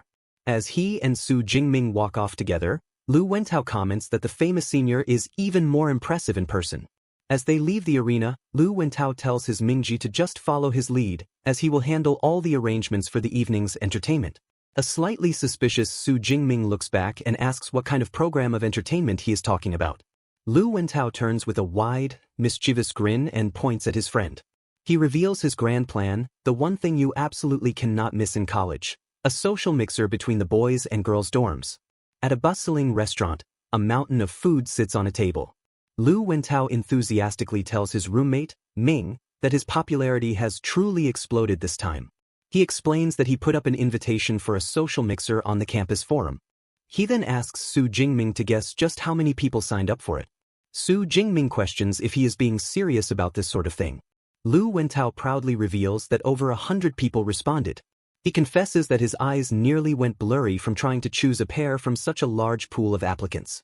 A curious Su Jingming wonders aloud who his friend finally decided on. With a sly grin, Lu Wentao declares he is keeping it a secret for now, promising that his roommate will see soon enough. Just then, he announces that speak of the devil, their guests are arriving. He eagerly calls out to them from across the restaurant. 2 young women enter the restaurant. One cheerfully announces that she is Chi Dongxia, here by invitation. Her companion introduces herself as Song Chiuyun, her roommate. Lu Wentao excitedly introduces them, boasting that Chi Dongxia is an A-rank beast-type power enhancer. He then adds that Song Chiuyun is a first-tier upper rank, an A-rank nature-type light ability user, and was also this year's top scorer in Sichuan province. Su Jingming politely introduces himself, saying it is nice to meet them. Hearing his name, Song Chiuyun asks with great interest if he is indeed that Su Jingming. She immediately challenges him to a sparring match, telling him he can pick the time and place for it. Chi Dongxia immediately chides her friend, calling her a battle maniac. She questions how she could possibly challenge someone the moment they meet. She reminds her friend that this is supposed to be a social mixer. Song Chiuyun sheepishly clarifies that she only came because she thought she would be able to spar with Su Jingming. Lu Wentao quickly diffuses the tension, calling it a simple misunderstanding and inviting the girls to please have a seat. His friend adds that they are all here to relax. She suggests they should eat first and then go for a stroll through the shopping district. The group later walks through Central Magic City's vibrant Huaihai shopping street. Song Chiuyun exclaims how incredibly lively it is. Her friend admires the trendy and beautiful clothes displayed in a shop window, while Su Jingming spots a powerful-looking A-rank moonlight blade. He thinks to himself that it is no wonder this is one of the country's top commercial centers, observing that the selection of battle suits, weapons, and elixirs is much more complete than back in Jiangxing. Later that evening, after a shopping spree, Song Chiuyun exclaims, "Wow." Su Jingming is left carrying a mountain of shopping bags, thinking she spent several million in just one night. He thinks to himself that Song Chiuyun may dress simply, but he never knew she was actually so loaded. Lu Wentao leans in and whispers to his friend that he has no idea. She is not just rich, her family background is also amazing. Chi Dongxia then cheerfully calls for the gentleman to help her carry the last bag. Song Chiuyun thinks it is about time for them to head back. As they arrive outside the girls' dorm, she tells the boys that they will stop there for the night. She thanks them both for a fun evening. Chi Dongxia waves goodbye. Before she leaves, Song Chiuyun tells Su Jingming she was serious about what she said earlier. She declares that someday in the future, she will ask to spar with him. Her challenge is met with a moment of surprise from Su Jingming. A confident smile spreads across his face as he agrees, saying there is no problem and he will be waiting. He then waves goodbye. Once inside their room, Chi Dongxia starts teasing her friend. She says that since enrollment, she has never seen her treat any guy so kindly, but she was great with Su Jingming. She concludes that inviting her to the mixer was definitely the right move. Song Chiuyun explains the reason for her behavior. She reveals that her A-rank morning light ability gives her sharp perception, allowing her to sense when guys look at her with impure thoughts, showing her visions of their perverted desires. But she says Su Jingming is different. His eyes only held appreciation with no lust at all. She concludes, anyway, he's special. Chi Dongxia gets a mischievous look, teasingly saying it looks like the dear Miss Song's heart has been stirred. Meanwhile, as the boys walk back, Su Jingming lets out a sigh, remarking that going out once in a while is not so bad after all. Lu Wentao simply agrees. However, Su Jingming's mind is elsewhere. He thinks about Song Chiuyun and her status as a first-tier upper rank. The thought that she is already at that level makes him realize he still has to keep pushing himself harder. 15 days later, he is meditating in his training room. He thinks to himself that it is about time he can advance again. He commands his system, "Deep Blue, add points for me." A violent surge of purple lightning erupts from his body. System notifications appear, confirming a dual advancement. He is moving from first-tier mid to first-tier upper, and his Thunder Immortal Body technique is advancing from stage 1 to stage 2. He lets out a long breath. He thinks that as always, the rank advancement boosts his overall strength. He knows that the second stage of his body refinement still focuses on tempering his bones and muscles. He recalls from the books that breaking through to the third stage will unlock a special state, Thunder Extreme Mode. He realizes this mode temporarily pushes his power and speed to their limits. A sense of anticipation builds as he thinks he cannot wait to reach the Thunder Extreme Mode. He checks his system panel and sees he is almost out of ability points. He reviews his new stats. His rank is first tier upper, his body vitality is 520, and his mental power is 421 Hz.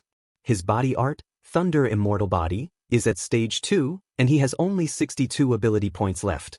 He decides it is time to ask his teacher for leave. He plans to head into the wilderness zone to hunt beasts and replenish his ability points.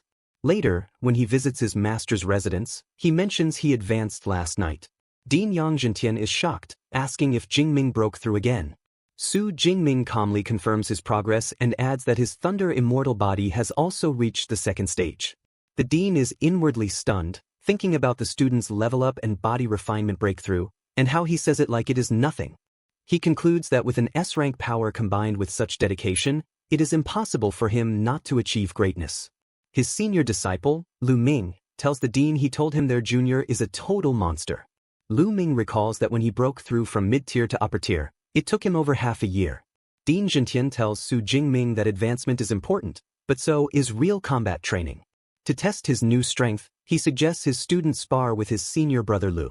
He wants to see how strong Su Jingming has become after advancing. Su Jingming confidently replies, "Sure." In the training room, Lu Ming tells his junior that he will suppress his own power to a second-tier lower level. He instructs Su Jingming to give it his all. After a countdown from 3, Lu Ming shouts for the match to begin. Both warriors leap forward, their spears meeting in the center with a powerful clash that erupts in a brilliant explosion of purple and green energy. The immense force of the clash surprises Lu Ming. He thinks to himself that his opponent possesses such powerful strength and is matching him blow for blow. Su Jingming, covered in purple lightning, feels a thrill of excitement. A thought crosses his mind that since getting his system, this is his first evenly matched opponent. Deciding to press his advantage, he unleashes his Thunder Prison technique. Before his senior can fully recover, Su Jingming follows up with his Chain Lightning Spear, a move that impresses Lu Ming, who recognizes it as the combo used to defeat Lei Zhou. Lu Ming smirks, declaring that he is not that freshman. He gathers his own power and unleashes a devastating counterattack, his Jade Pivot True Thunder. 20 minutes later, the intense battle is over. An exhausted Su Jingming leans on his spear for support. He tells his senior that his divine lightning is exhausted and he has lost. Lu Ming, however, reassures him. He explains that his junior did not lose in skill, but simply ran out of energy. Their master, Dean Yang Zhentian, approaches them, praising the fight as brilliant. He admits that Jingming's performance exceeded all his expectations. He had thought Lu Ming would win easily, but instead, they were evenly matched, and it took a battle of attrition to decide the winner. Lu Ming then asks his junior brother if he knows what level of strength they both just reached. When Su Jingming looks back, puzzled, Lu Ming asks, "What level?" A stunning declaration is then made, second-tier invincible. Dean Yang Zhentian announces the end of combat training, instructing everyone to take a break. The butler, Uncle Fu, serves Qingling spirit fruits, explaining their effectiveness at dispelling fatigue after a workout. Seizing the opportunity, Su Jingming informs his teacher he would like to ask for his permission for something. The dean tells him to go ahead with his request. Su Jingming states his plan to depart from the school and journey into the wilderness zone. The dean asks him about the planned duration of his trip to the wilderness zone. Su Jingming replies he anticipates being gone for about a month and a bit, planning his return before the freshman competition. The dean is surprised by the long duration he has planned. He warns that the wilderness zone is nothing like an exam hall, which has army protection. Ferocious beasts run rampant there with no discernible patterns. One wrong move could easily lead to an encounter with high-rank beasts. The dean adds that staying inside for over a month makes the dangers quite obvious. He then gives his consent, saying since his student wants to go, he can go. The dean advises him to remember that if things ever look wrong, he must run immediately. He explains that every strong person's rise to power involves passing through life and death crises. He declares he will not stop his disciple if he wishes to strive for greatness. Su Jingming expresses his gratitude to his teacher. The dean then inquires about which wilderness zone his disciple is heading to. Su Jingming specifies he is going to the wilderness zone on the outskirts of Yuanshui City. The dean feels this is alright, as it is located right next to the Magic City.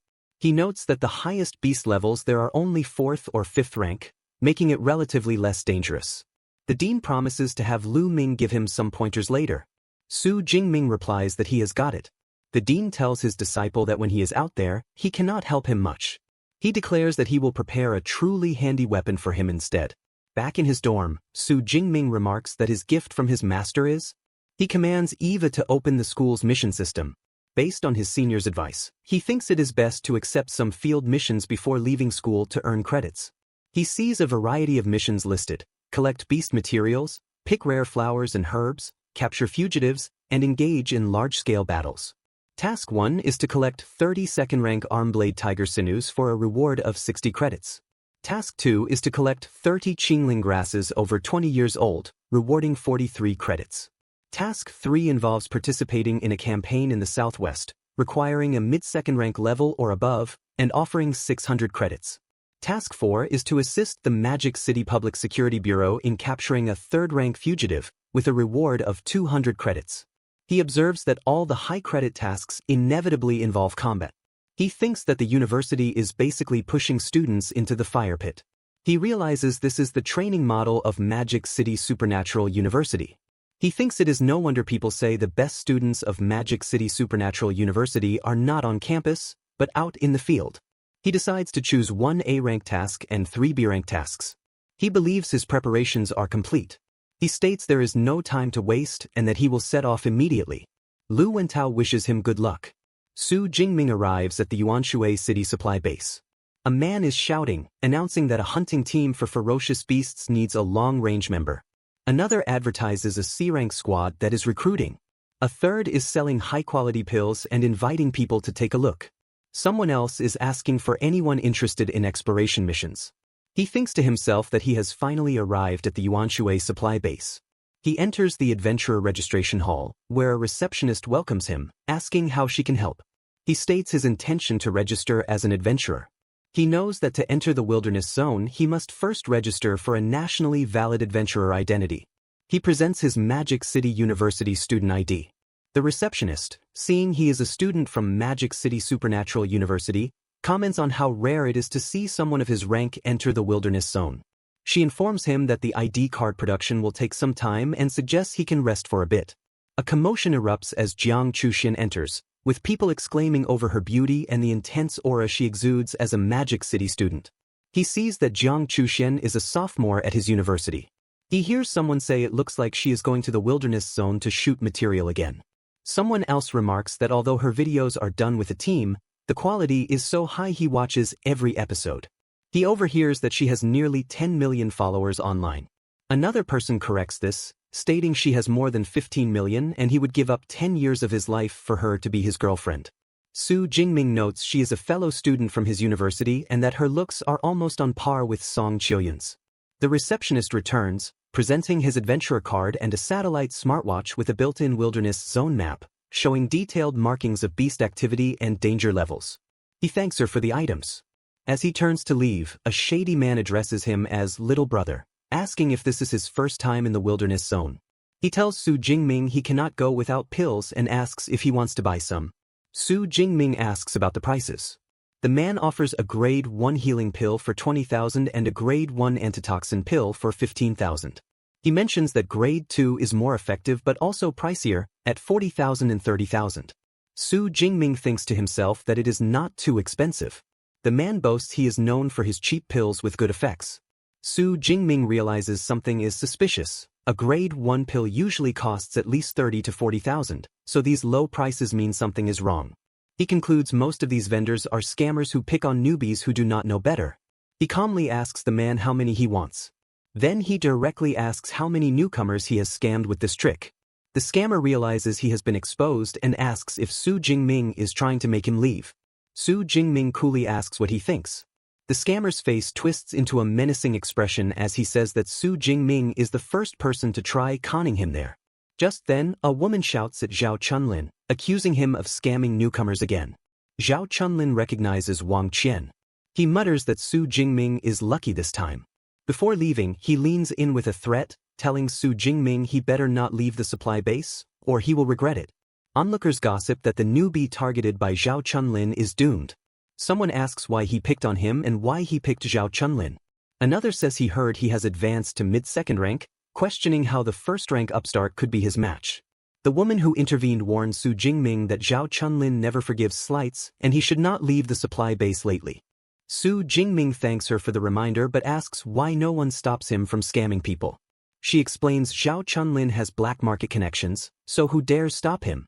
She advises him to buy supplies through official channels and reminds him again not to leave the supply base. As she walks away, he thinks she is actually a warm-hearted girl. He decides to first buy what he needs for the month. He knows he needs to buy healing pills, antitoxin pills, blood rage pills, and many other things.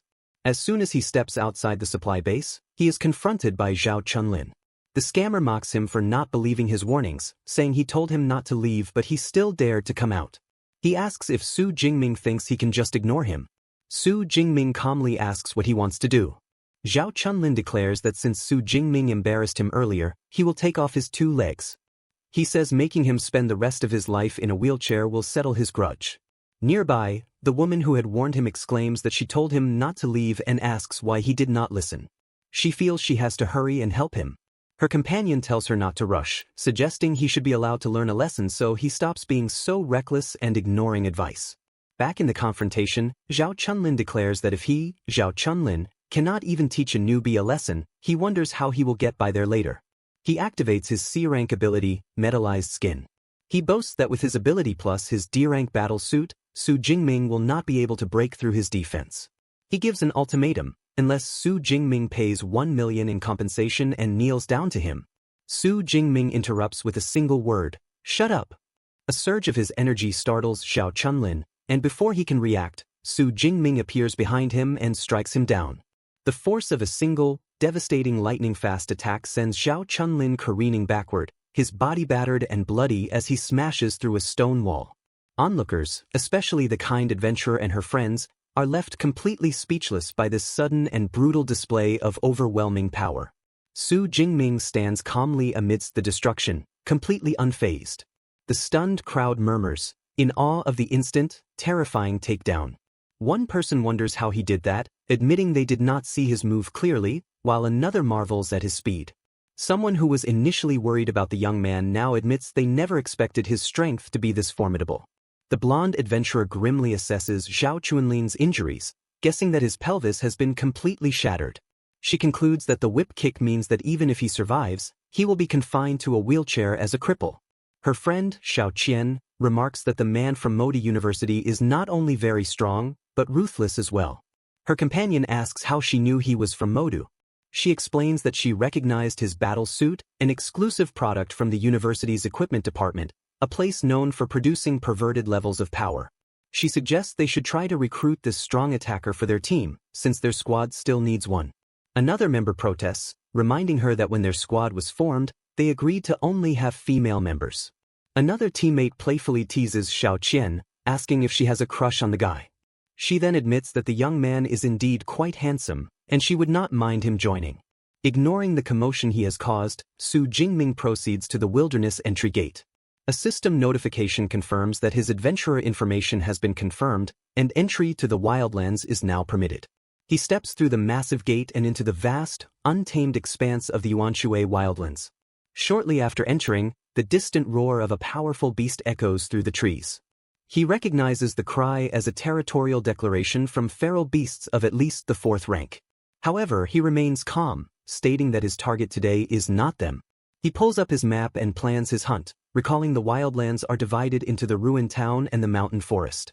He decides that since the feral beasts in the ruined town are a bit weaker, he will start there to harvest ability points from them. He identifies Pingan County Town as a good location ahead, mostly populated with 2nd-rank feral beasts, few 1st rank, and none of the 3rd or 4th rank. He notes that its large area means there will be plenty of targets. With his plan set, he sprints toward his destination, a faint blue aura around him. He thinks to himself, Pingan County Town, here I come. Upon arriving, he is immediately attacked by a 2nd-rank shadow cat. He thinks to himself that his ability points are being delivered on a silver platter. However, he clutches his chest as the negative emotions from the Thunder Tyrannosaur's blood stir within him, filling him with an overwhelming desire for slaughter. He knows that lately, this impulse has been getting stronger the more he suppresses it. With a savage grin, he decides he does not need to hold back anymore and unleashes a torrent of purple lightning. The sudden, terrifying display of power leaves the Shadow Cat frozen in fear. 1 month later, a team of adventurers patrols the desolate streets of the same county. The captain is baffled by the complete absence of feral beasts after a full day of searching. He reasons that with a population of at least 500 to 600 beasts, even a mass migration would not leave the town this clean. Just then, they spot a lone arm-blade tiger. The team prepares to attack, relieved to have finally found something. But before they can move, a massive spear of pure purple lightning descends from the sky, instantly obliterating the beast in a huge explosion. The adventurers are left stunned. The captain quickly deduces it was not a laser weapon, but an incredibly powerful lightning-type combat skill, and a warning. He realizes a strong person has taken this entire area, and they must leave immediately. From a high-rise, Su Jingming watches them flee. A system notification awards him 19 ability points for the kill. He reflects that his Thunder Spear, now at advanced proficiency, has a range of over 1,000 meters. He reviews his incredible progress over the past month. He has accumulated over 8,000 ability points, advanced from lower first rank to upper second rank, and his Thunder's immortal body has broken through to the 3rd stage. With multiple A-rank combat skills at intermediate proficiency, he thinks no one else could have achieved so much so quickly. Having cleared the area, he decides it is time to return to the supply base for resupply before venturing deeper. The next day, he returns to the Yuanshui supply base, his reinforced tactical backpack overflowing with over 400 kilograms of beast materials. Onlookers gawk at his massive load. In the adventurer's hall, the sheer quantity of his haul, which includes pristine tiger sinews, arm blades, and rhino horns, overwhelms the receptionist, who has to call for her manager, Zhao. The manager is amazed that such a young man could hunt so many beasts. While his staff inventories the materials, Zhao Yi presents Su Jingming with a platinum membership card. The final tally is staggering, hundreds of second-rank beast materials, totaling nearly 25 million, which Zhao Yi rounds up. With the transfer complete, Su Jingming's bank balance swells to over 29 million, making him rich overnight. As Su Jingming leaves, Zhao Yi's phone rings. It is Zhao Chunlin, calling from a hospital bed. He has seen the person who hurt him return to the base and furiously demands that Zhao Yi avenge him. He wants the Tiger Shark Squad dispatched to make Su Jingming suffer a fate worse than death. The manager agrees but makes it clear that after this, their ties are severed. After the call, Zhao Yi feels a vague sense of unease but dismisses it, confident his elite second-rank squad can handle an upper first-rank kid. Meanwhile, as Su Jingming walks through the supply base, he lets out a sudden sneeze, wondering if someone is speaking ill of him. Manager Zhao Yi excitedly calls his superior, telling Manager Wang about a promising new ability user he just discovered, a young man named Su Jingming. He explains that the massive haul of spoils this individual single-handedly brought back surpasses what a dozen entire teams could gather. The base chief manager, Wang Chuang, hearing the name Su Jingming, says he will check the records. As he pulls up the file, his eyes widen in complete shock. Chief Manager Wang Chuang immediately calls Manager Zhao back, his voice now laced with urgency. He sternly informs Zhao that the Su Jingming he mentioned is a figure of immense importance. He orders Zhao to notify him the very moment Su Jingming comes again. Manager Zhao, though confused, agrees, now understanding that this young man must have a powerful background, and he feels relieved that he did not neglect him. In his office, Wang Chuang realizes that Su Jingming is another one of Yang Zhentian's disciples, a talent even more potent than Lu Ming, who came before. He knows this prodigy is someone who absolutely must not be offended. Elsewhere, Su Jingming strolls through the base's commercial district. He is disappointed to see that the space rings sold their cost over 10 million, with a capacity only about the size of a suitcase, making them extremely expensive. He still acknowledges that space rings are incredibly convenient and says he wants to buy one.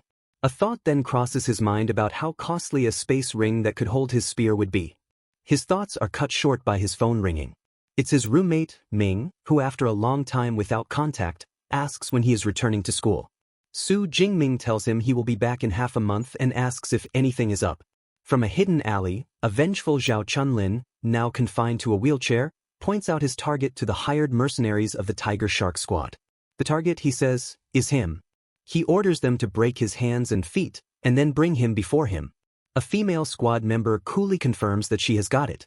As Su Jingming continues his phone call, his roommate begins to talk about an arrogant new freshman who enrolled at the school while he was gone.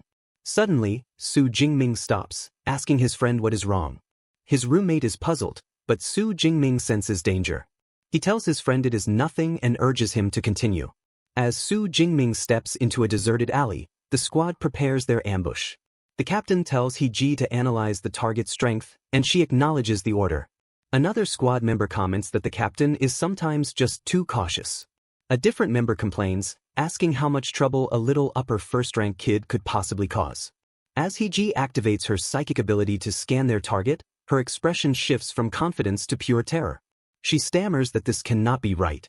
The captain urgently asks what is wrong, sensing something is off. He-ji shares her psychic perception, an ability that reveals the brightness of a person's aura is proportional to their power. I'm sharing it with everyone, she says, so you can look for yourselves. What her teammates see horrifies them. Her perception shows the target's aura is tens of times stronger than their own upper second-rank captains. They realize with dread that a fighter like this could easily annihilate their entire team. The captain understands instantly that the intelligence was wrong and Zhao Chunlin has tricked them into jumping into a pit. He immediately commands them to abort the mission, go back, and settle things with Zhao Chunlin. Su Jingming is left confused as he watches the would-be assassins suddenly run away.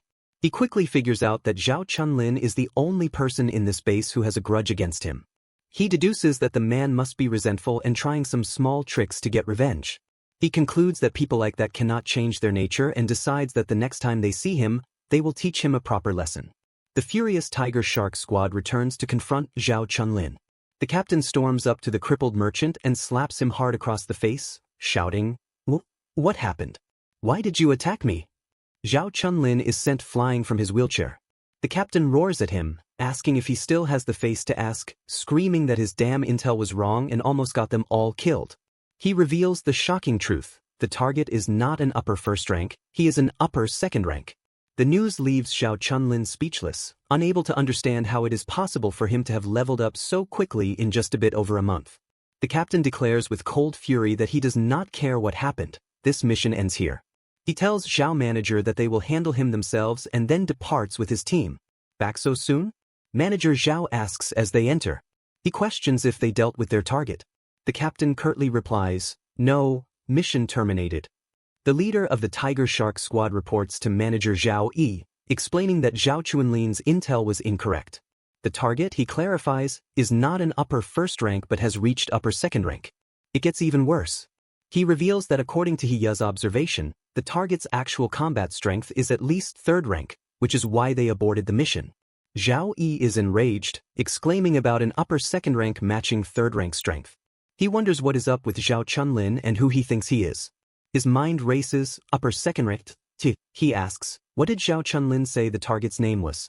The squad leader replies that he did not give a name, but the features are obvious, about 1.9 meters tall, muscular, and carrying a long spear. The description sends a jolt of horror through manager Zhao. He realizes, oh no, that person can't be. The scene cuts to manager Wang Chuang's office, where he slams his hands on his desk in a blind rage, yelling at manager Zhao, "How dare you send people to ambush Su Jingming, who are you?" A terrified Zhao Yi stammers that he is just an upper second rank kid and asks if he really needs to be this angry. Manager Wang screams at him, calling him a fool who cannot recognize greatness. He tells Zhao that here are Su Jingming's records, and he should see for himself. As the Files Project, Zhao reads the horrifying details. Su Jingming is the Jiangnan province top scholar, a Modu superpower university freshman, and at 18 years old, is already at an unheard-of upper second rank. And the final, terrifying piece of information, the head of the Weapons Institute, Yang Zhentian, is his personal mentor. Manager Wang asks grimly, "Now do you understand?" He explains that his mentor is a master-level figure, and even if they smashed the entire supply base flat, the state would not say much. His body erupting in panicked spikes, Zhao Yi bows, assuring his boss he understands completely and that he absolutely will not make things difficult for the base. With that, Wang Chuang gives a simple order, "Bring him in." On Manager Wang's command, 2 guards drag the battered Zhao Chunlin into the room. The terrified merchant is thrown to the floor where he begs, "I admit my mistake, spare me please." But Manager Wang is merciless. He tells Zhao that it seems a simple beating will not be enough, the ringleader must be executed. He coldly tells the pathetic man that he only has himself to blame for kicking a steel plate this time. The scene then shifts, and someone asks about the one at Manager Wang's. The entire top management of the base is gathered in a formal line at the entrance. A crowd, including Xiao Qian and her team, watches the strange event. One of them recognizes the man at the very front as the base chief manager, Wang Chuang. Another points out that besides procurement manager Zhao, all the other department heads are also present. The consensus is that with such a powerful lineup, some big figure must be coming. Just then, one of Xiao Qian's teammates spots a familiar figure, asking, "Xiao Qian, isn't that the young man from Modu Superpower University from before?" Su Jingming, returning from his errands, looks confused, asking, Where? He cannot understand why the whole management team is lined up at the entrance. The man at the front steps forward, a warm smile on his face. He welcomes student Su, announcing that he is finally back. He introduces himself as the base chief manager, Wang Lun. The crowd gasps. Xiao Qian's friend exclaims that the managers are greeting him. The general feeling is that this young man's identity is not just that of a Modu student. Manager Wang offers a sincere and formal apology. He informs Su Jingming that for the offense against him, Zhao Chunlin has been justly punished by their base. He adds that all related accomplices have been rounded up and will now spend the rest of their lives in prison. He says that to apologize, their base has prepared reparations. A thought crosses Su Jingming's mind that it is no wonder someone ruthless enough to sit in the chief manager's seat handles things so cleanly. A female attendant brings forward a small, ornate box, presenting it to Su Jingming. Manager Wang explains this is their base's highest-level black gold membership card. He clarifies that from now on, all his lodging at the base will be free. He adds that any purchases he makes will also enjoy at least a 20% discount. He then reveals another gift, a 1 cubic meter space ring. The incredible value of this gift leaves Su Jingming utterly stunned. 1 cubic meter, he thinks to himself, absolutely shocked. The space ring is an incredible gift, Su Jingming thinks, its official price being at least 50 million daxia currency. He acknowledges that Manager Wang is being truly sincere. He decides that since Manager Wang is being so thoughtful, he will accept the generous offering. Manager Wang smiles, commenting that as teacher Yang's student, Su Jingming's generous actions are expected. He then mentions that Su Jingming's senior brother, Lu Ming, also trained at the water supply base back in the day. Later, Su Jingming relaxes in the luxurious room opened with his new black gold card. He remarks that the room is even nicer than the dorm villa, and after training for a month, he can finally rest properly for a day. He then turns his attention to the space ring. The item needs a spiritual imprint to complete the bonding before it can be used. He is confident it should be easy, as his current spiritual power of 972 Hz is far higher than the 600 to 700 of an ordinary upper second rank user. He completes the process and declares it is done. He discovers he can pull things out with a thought, and put things in as long as his body is touching them. He concludes that besides being unable to contain living beings, this thing is really convenient. His phone rings. It is his teacher. Su Jingming confirms he just came out of the wilderness zone and says he has something to report. His teacher erupts in fury, yelling, "How dare they send people to ambush you?" He declares that compensating with a space ring is the least they could do. He vows that if anything were to happen to his student, he would blast their entire supply base to pieces. He then asks what happened to the elite squad of upper second rank users that followed him into the alley and why they finally gave up. Su Jingming speculates they found out he was also an upper second rank, which did not match their expectations, so they went back to reconfirm. His teacher is floored, exclaiming, "Huh? You are already upper second rank." He questions how he could have leveled up after only being in the wilderness zone for a short month. Su Jingming calmly confirms he just ranked up a few days ago. His teacher bursts into joyous laughter, exclaiming that he is truly his student. He boasts that his student's cultivation progress is even faster than his was back in the day. He asks when his student plans to come back, wanting to personally celebrate. Su Jingming says he will return before school starts, as he is planning to head to the advanced area for the last stretch. He assures his teacher he will be fine, explaining his thunder dash has high proficiency, so 4th-rank vicious beasts should not be able to catch him. He adds that if he really meets a 5th-rank vicious beast, he can still use a blood rage pill to survive, so it is fine to try his luck and gain some experience. The teacher praises him, calling him a good kid and noting how composed he sounds. But he still reminds him to always remember to be cautious first, which the student understands. The dean's butler, listening in, remarks that he has not seen his master this happy in a long time. The dean agrees, stating that not only does student Jingming perform excellently in training, but he also passes real combat tests, and his promotion speed is unheard of. He says that they say life or death crises are catalysts for the strong. For Jingming, it is practically a cheat code. Later, in the forest mountain range of the wilderness zone, Su Jingming is surrounded by the roars of ferocious beasts. He thinks to himself that compared to the town ruins, the mountain forest area's ferocious beast resources seem much richer. A sudden snapping twig alerts him to an attack as a gale terror wolf lunges at him with wind blades. He quickly realizes that 3rd-rank ferocious beasts generally possess special abilities similar to those of ability users. He identifies this gale terror wolf as a wind-type ability beast, and judging by the wind blade's force, it should be at the mid-3rd rank. He wonders how many ability points he will get after killing it. Just as he prepares to fight, Jiang Chuxian and her team arrive. One of them exclaims, "Look, it's the Gale Terror Wolf." Her subordinate notes its surrounding gale force is not weak and it should be a mid-3rd rank beast. The bodyguard declares that a beast of this rank is just right to be Miss Zhang's kill material. Su Jingming watches as the bodyguard, Lu Chuan, gives orders to cut off the wolf's escape routes, intending to steal his kill for his boss's video. A thought crosses Su Jingming's mind that the wilderness unspoken rule is, first come, first served. However, Jiang Chuxian speaks up, stating she does not like to snatch prey that is not hers. Lu Chuan protests, claiming she is saving the weak, which would be good for her reputation, but Jiang Chuxian disagrees, stating Su Jingming appears calm and uninjured. She decides they should leave, and Lu Chuan begrudgingly agrees. Su Jingming thinks to himself that this woman, Jiang Chuxian, has a decent character, but Lu Chuan is a yes-man with a sharp tongue. As the team leaves, Su Jingming remarks that a fake nice guy is the most annoying kind of person. With them gone, he returns his attention to the now annoyed wolf. With a swift, electric gale break, he kills the 3rd-rank beast, earning 34 ability points. He thinks the reward is not bad and decides he will grind hard for the last 10 days. Later, in another part of the forest, he finds a group of mountain apes. His thunder spear only injures their leader. With a savage grin, he tells the rest of the small fry he will make sure their whole family is intact and slaughters the rest.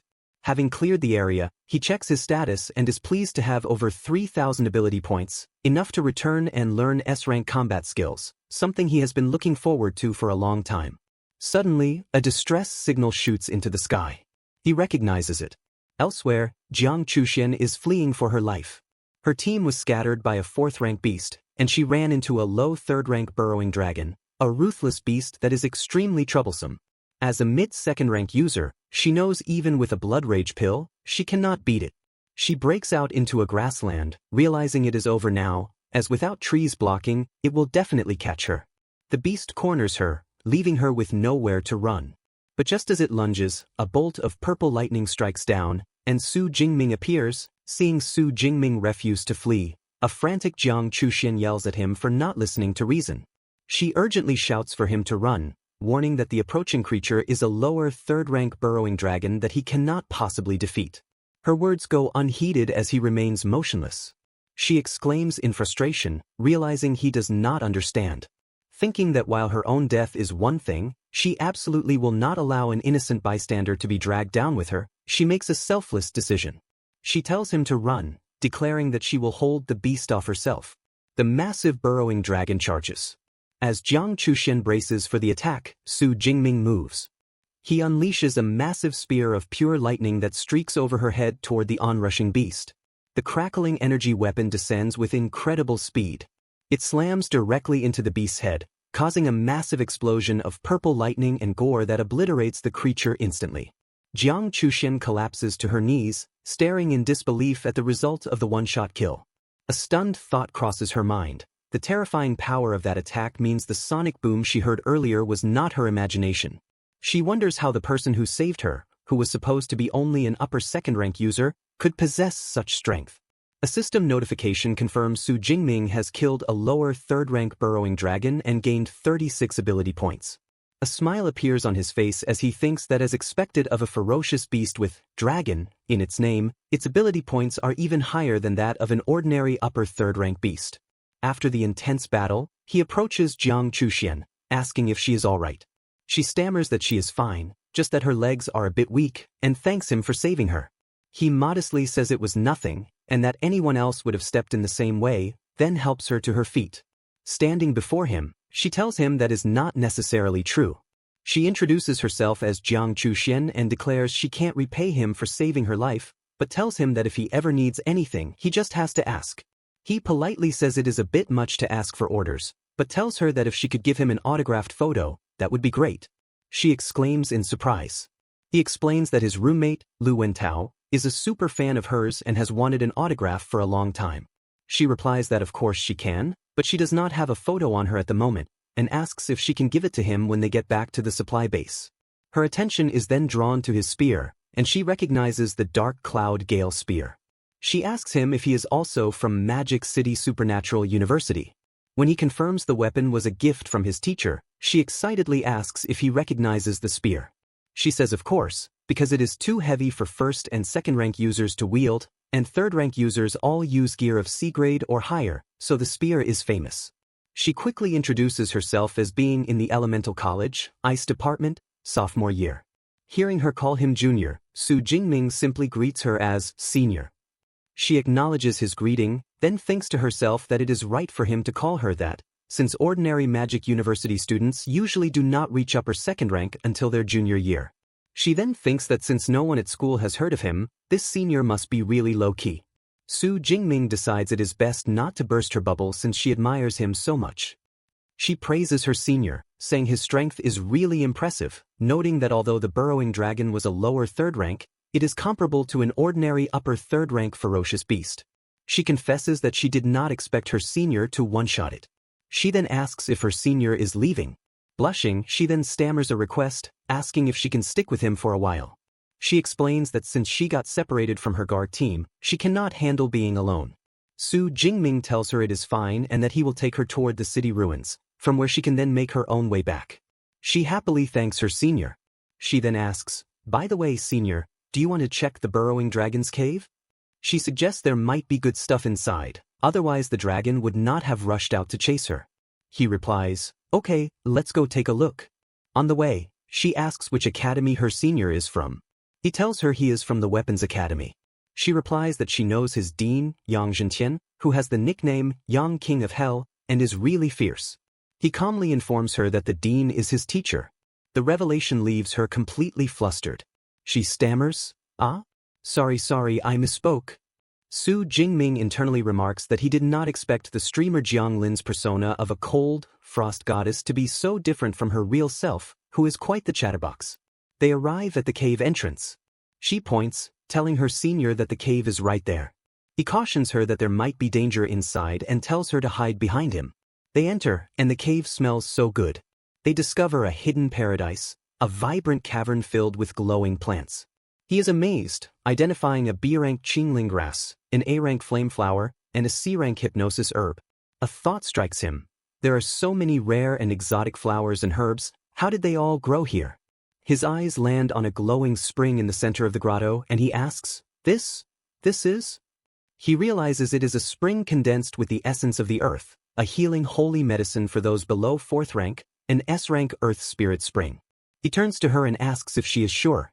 She explains that the earth spirit spring nourishes nearby plants and causes them to evolve into strange rare flowers, imbued with the spring's fragrance. He remarks that he did not expect her to have such deep knowledge of rare materials. She proudly says that she actually passed the Level 2 pharmacist certification at school. He thinks to himself that he did not expect her to be a scholar, as the Level 2 pharmacist certificate is supposed to be very hard to pass. She tells him not to flatter her, and that from this spring, they can prepare at least 5 doses of S-rank healing spring liquid. She then makes a generous offer. She says that then, these earth spirit spring waters are all his. He says he will give her 4, keeping 1 for himself. He adds that they will also split the rare flowers and herbs half and half. She exclaims with gratitude, "Thanks so much, senior." Just then they hear voices from the entrance. Her team leader asks what could be so valuable when there are not any monsters in this cave. Another team member points out that judging by the traces, this should be the nest of a lower third-rank burrowing dragon. The leader realizes that a dragon-type ferocious beast's nest might really have some good things inside. They are interrupted by Jiang Chushuan's team leader asking. Startled, she says, it's team leader Wang and the others, you scared me. Su Jingming thinks to himself that if an elite team of third-rank ability users finds this S-rank Earth Spirit Spring, they will be in trouble. The leader greets Miss Jiang, saying they have been looking for her everywhere and did not expect to meet her here. He then notices Su Jingming and asks who the person beside her is. Jiang Chushen quickly explains that he is actually a senior from the same school and they just met on the road.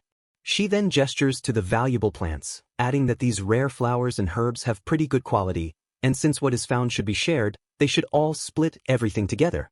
The leader replies, is that so? And then thanks, Miss Jiang. However, a subordinate whispers to the captain that something seems off. He points to the pool in the middle, saying it looks a bit like an S-rank healing holy medicine, the Earth Spirit Spring. The mention of an S-rank rare material instantly changes the atmosphere. Crap, Su Jingming thinks, the moment S-rank resources are mentioned, the atmosphere instantly changes. The leader turns to Jiang Chushen, his face no longer friendly, and states that it seems she and her friend are not being honest. Seeing the greed in his eyes, she tells her senior that since he noticed, those earth spirit grasses and rare flowers can all be theirs. She then urges him to go. He does not move, so she whispers, Senior, Captain Wang and the others are all peak third-rank ability users, we can't beat them. Su Jingming calmly replies, Junior, they're just peak third-rank ability users. I don't think I'm any weaker than them. He adds, besides, even if we gave them all the rare materials, they still wouldn't let us go. She asks if he is right. The leader laughs, you may be arrogant, kid, but you've guessed right. The leader explains his cruel logic. Miss Jiang is a big streamer, and if she goes back and cries victim online, they would probably never be able to work domestically again. Therefore, he concludes, so it's better to silence you here. Realizing she has no choice and cannot hold her senior back, Jiang Chushen resolutely takes a bloodburst pill. As her nature type, A-rank ice ability surges, a wave of frost spreads across the ground. The mercenary leader issues his commands. He orders Shou Chong to deal with her lover first, while everyone else guards the cave entrance. He then activates his C-rank beast system ability, transforming into a massive saber-toothed tiger, and tells Miss Jiang that she will have to leave her life there today. One of his men cruelly adds that such a beauty would be a waste to kill right away. Another chimes in, saying that their captain should take it easy and not kill her too fast, suggesting they record the whole thing. The horrific realization dawns on Jiang Chushen. These men are beasts in human skin. She thinks, am I really going to die here today? I can't accept this. A deeper regret follows, and I've dragged Senior down with me too. She turns to warn him, but the scene has already changed. In a blur, Su Jingming has moved behind the coughing Zhou Chong, his spear run through the man's chest. He coldly remarks that it looks like even a third-tier fighter is not much after all. The captain is stunned by his incredible speed, thinking, so fast. He realizes that Zhou Chong may only be a mid-tier third rank, but he is not someone who can be taken down so easily. He turns his attention to Su Jingming, concluding that he is the troublesome one after all and that he really misjudged him. The captain roars and unleashes a powerful tiger roar slash. Su Jingming easily dodges, a blur of purple lightning.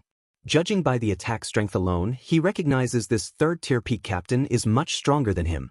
He decides he cannot afford to hold back anymore. Su Jingming unleashes his hidden power, activating his Thunder Extreme mode. A violent surge of raw purple lightning erupts from him, tearing his shirt and revealing a powerful, muscular physique as demonic horns sprout from his head. Jiang Chushen is left in stunned silence, gasping, Senior. As she watches this incredible transformation, the captain stares, wondering what kind of monster this is. Su Jingming revels in the feeling of power, thinking it is incredible and amazing. The captain scoffs, thinking he is just acting mysterious and it is only a special mode. With a ferocious grin, Su Jingming rushes forward. The captain activates his defensive combat skill, Lying Tiger Stone, confident that his protective stone armor can withstand any attack below Tier 4. He is proven wrong. Su Jingming's own combat skill, Lightning Gale Slash, shatters the armor, sending the massive tiger man flying backward, crying out in agony. In his transformed state, Su Jingming's body is now 3 or 4 times stronger, a level of power the captain's iron skin cannot withstand. Another mercenary lunges, unleashing a B-rank combat skill, Flame Demon Claw, but Su Jingming effortlessly blocks it. The man is in utter disbelief. His Flame Demon Claw was blocked. Impossible. He wonders what kind of monster this is, realizing his advanced B-rank skill has been stopped. Su Jingming thinks to himself that as expected of a third-tier peak, he will finish it with one more shot. Terrified, the man begs for his life, pleading, Don't kill me. He offers the Earth Spirit Spring and over 100 million in savings, everything. But Su Jingming coldly dismisses his plea, telling him it is too late for begging. Jiang Chuxian watches, her mind reeling. Is this a dream?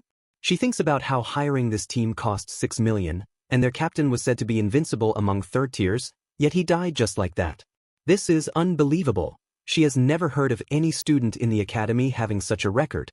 She realizes his ability is stronger than even an A rank, and wonders if it could be S rank. Now facing the remaining mercenaries, Su Jingming feels the violent, bloodthirsty urge that had faded after leveling up rekindling once more. He menacingly tells them, Now it's your turn. The terrified men call him a demon. Su Jingming scoffs, Demon? Compared to scum like you, murderers and robbers, I think I'm still more human. The leader orders his men to take bloodburst pills and fight to the death. The battle is swift and brutal. Afterward, Su Jingming stands shirtless amidst the defeated bodies. He leans against a rock, exhausted, reflecting that Thunder Extreme Mode is powerful, but the drain is heavy. He notes that using it for just over 10 minutes is more exhausting than fighting beasts for hours. A concerned Jiang Chuxian rushes to his side, asking if he is okay. He reassures her that he is fine, just tired. He suggests they gather the Earth Spirit Spring and rare herbs first, then rest for a bit. She is relieved that the good thing is the Earth Spirit Spring was not tainted by blood. After carefully collecting the precious liquid, she notes that, nice, there is even half a bottle more than expected. He tells her she gets 1.5 bottles. After all, she fought hard too. Overjoyed, she thanks her senior. But as she takes the bottles, she suddenly stumbles, crying out, "Ugh!" She collapses forward against him. A sense of dread fills her as she realizes that the bloodburst pill side effects are kicking in. A painful cry escapes Jiang Chuxian as the bloodburst pill's side effects take hold. Her body suddenly goes weak, and she collapses forward right into Su Jingming, who catches her in surprise. She grunts, thinking to herself that her whole body is now weak, and she cannot even use her mental power. Huffing for breath, she feels a wave of embarrassment, realizing she cannot even take clothes out of her spatial ring. A mortifying thought crosses her mind. If her senior sees her like this and misunderstands, she will leave such a bad impression.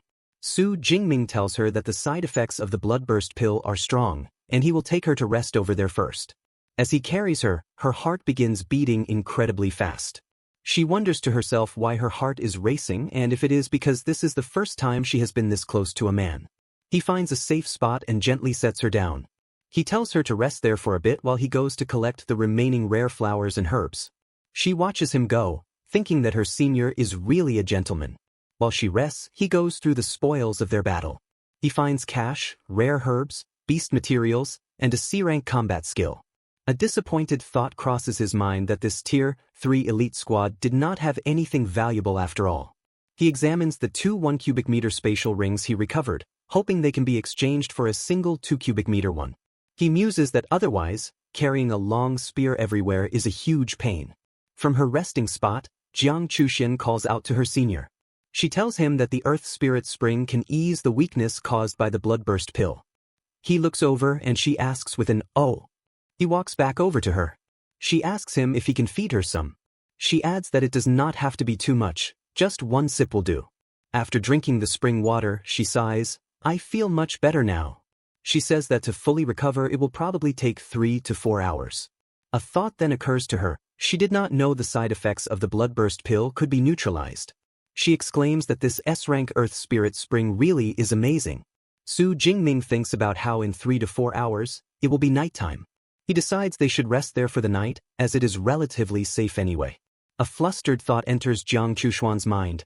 Just me and senior, a man and a woman alone, spending the night in a dark cave. Su Jingming asks her what she thinks. She shyly replies, "Oh." She thinks to herself that she will do whatever her senior says. The next morning, as a cool breeze blows, she stretches and lets out a soft moan. She thinks about how nice the forest air is. She feels that if there were not any beasts, she could live there for a month. A new thought then enters her mind, and she chastises herself. She cannot believe the nonsense she was thinking last night, questioning how her senior could possibly be that kind of person. A wave of disappointment then washes over her as she wonders why she feels that way. Her thoughts are interrupted when Su Jingming says, "Let's go, I'll take you to the forest's edge." She replies, startled, "Huh?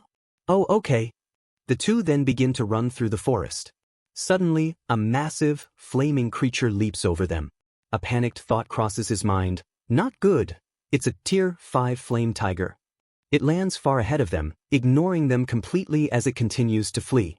A confused thought occurs to him. It didn't notice us? But Jiang Chuxian points out to her senior that judging by the beast's expression, it looks like it is running for its life. Suddenly, a massive horde of gray rat-like beasts with glowing red eyes swarms past them in a terrifying tide. A horrified thought enters her mind. She recognizes that an iron-eating rat may only be Tier 1, but once they swarm, even a Tier 6 powerhouse would die if surrounded. Now she understands why even that Tier 5 beast is fleeing for its life. She urges her senior that they should run too. Su Jingming immediately grabs her hand, and they flee. She thinks to herself that iron-eating rats have insane stamina and can sprint non-stop for 5 or 6 hours, questioning if they can really escape. She knows that the only safe place is the supply base, but it is at least 90 kilometers away. Su Jingming tells her they have to find a way to move faster.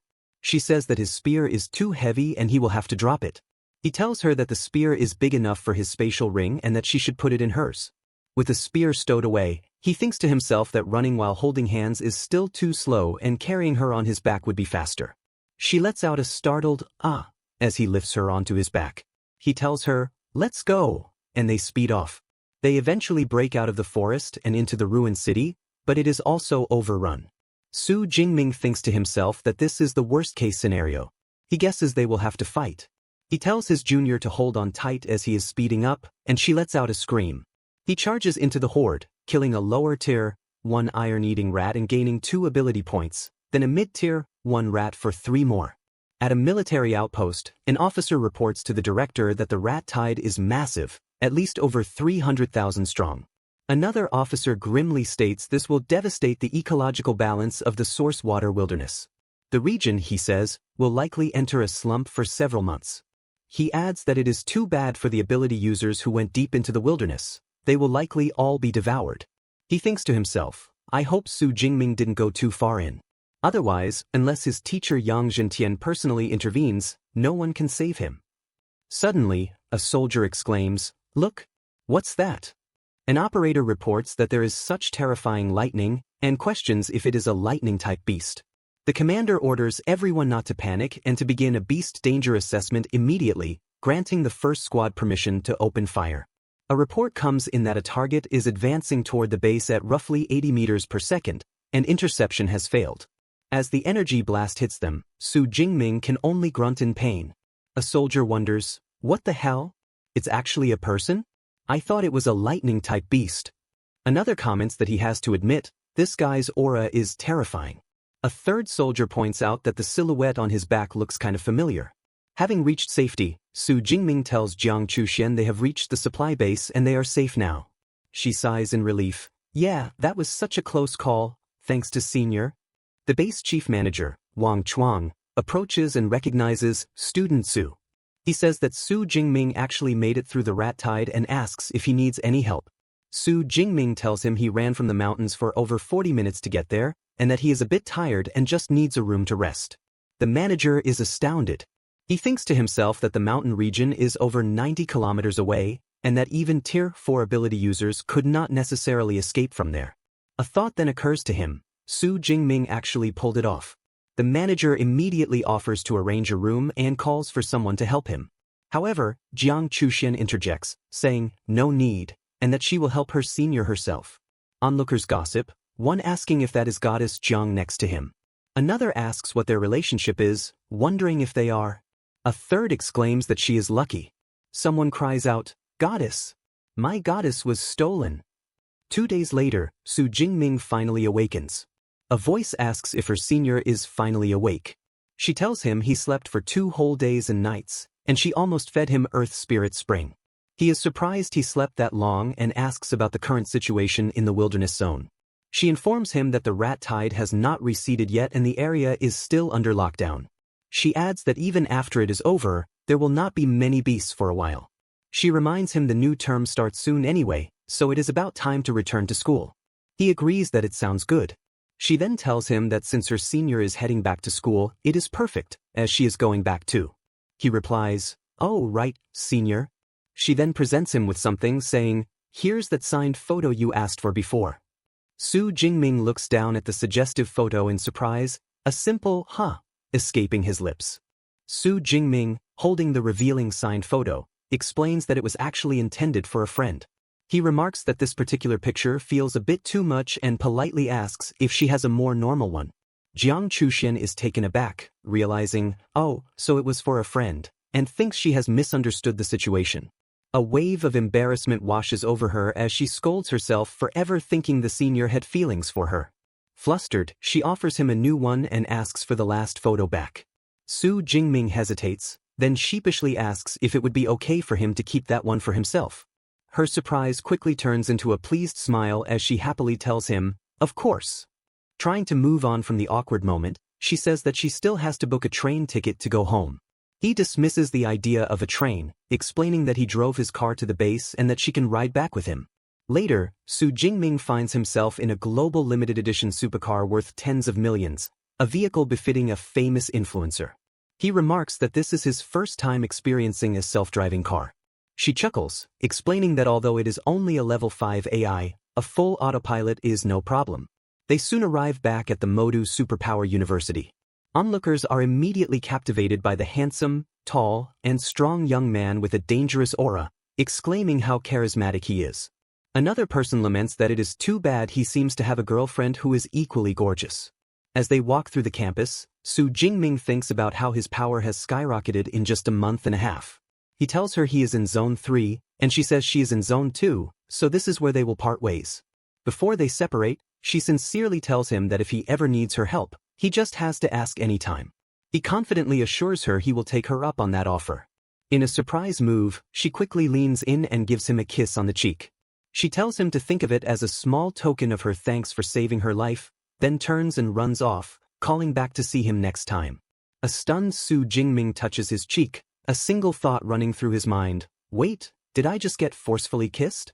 Later, in her dorm, Jiang Chuxian thinks that someone as strong as her senior should not be so unknown and decides to dig up his information. She muses that all the current hot topics are about freshmen breaking first-tier records, which she finds weird. Soon, she finds his full info and is utterly shocked. She exclaims that he is a freshman and an upper second-tier user. She pouts, realizing she has been calling him senior this whole time and calls him a liar. A playful thought crosses her mind that the next time they meet, she will show her junior what happens. Back in his dorm, Su Jingming sorts through his earnings. He confirms the mission materials are all gathered. He has 2 space rings and over 25 million yuan in the bank. He sees his collection of flame flowers and direwolf hides. He laments that if he had not run into the rat swarm, he could have earned more superpower points. Still, he pulls up his system panel and sees he has over 3,700 points, which should be enough to learn 2 S-rank combat arts. His roommate, Lu Wentao, bursts into the room, exclaiming that he is finally back and did not even give a heads up. He says he was worried sick when he heard about the rat swarm. Su Jingming confirms it happened but says the army is handling it now. As they speak, Lu Wentao senses a change in his roommate's aura. He yells in shock, "Holy crap! You advanced to second tier?" To be precise, Su Jingming calmly clarifies, he is at the upper second tier. He explains that he had a few close calls but got lucky, escaped death, and broke through. Lu Wentao is incredibly impressed, exclaiming that as expected of Ming, he is on another level. He wonders if a near-death experience can really make someone stronger that fast and thinks it makes him want to try it too. Su Jingming immediately warns him not to, stating that his case was special and the wilderness is too dangerous, advising his friend to wait until he reaches second tier. Lu Wentao laughs it off, saying he was just kidding and is not going there anytime soon. He then remembers that Song Chil-yun came looking for him several times and suggests he contact her. Su Jingming says he will reach out once he is finished with what he is working on. He then remembers he brought a gift from the wilds. He hands the personally signed photo of goddess Jiang to his roommate. Lu Wentao lets out an immense scream of pure joy. At the battle technique library, Su Jingming thinks about how the 4 missions he completed earned him 871 credits and how fast making credits through missions is. He commands Eva to filter all S-rank lightning-type combat arts for him.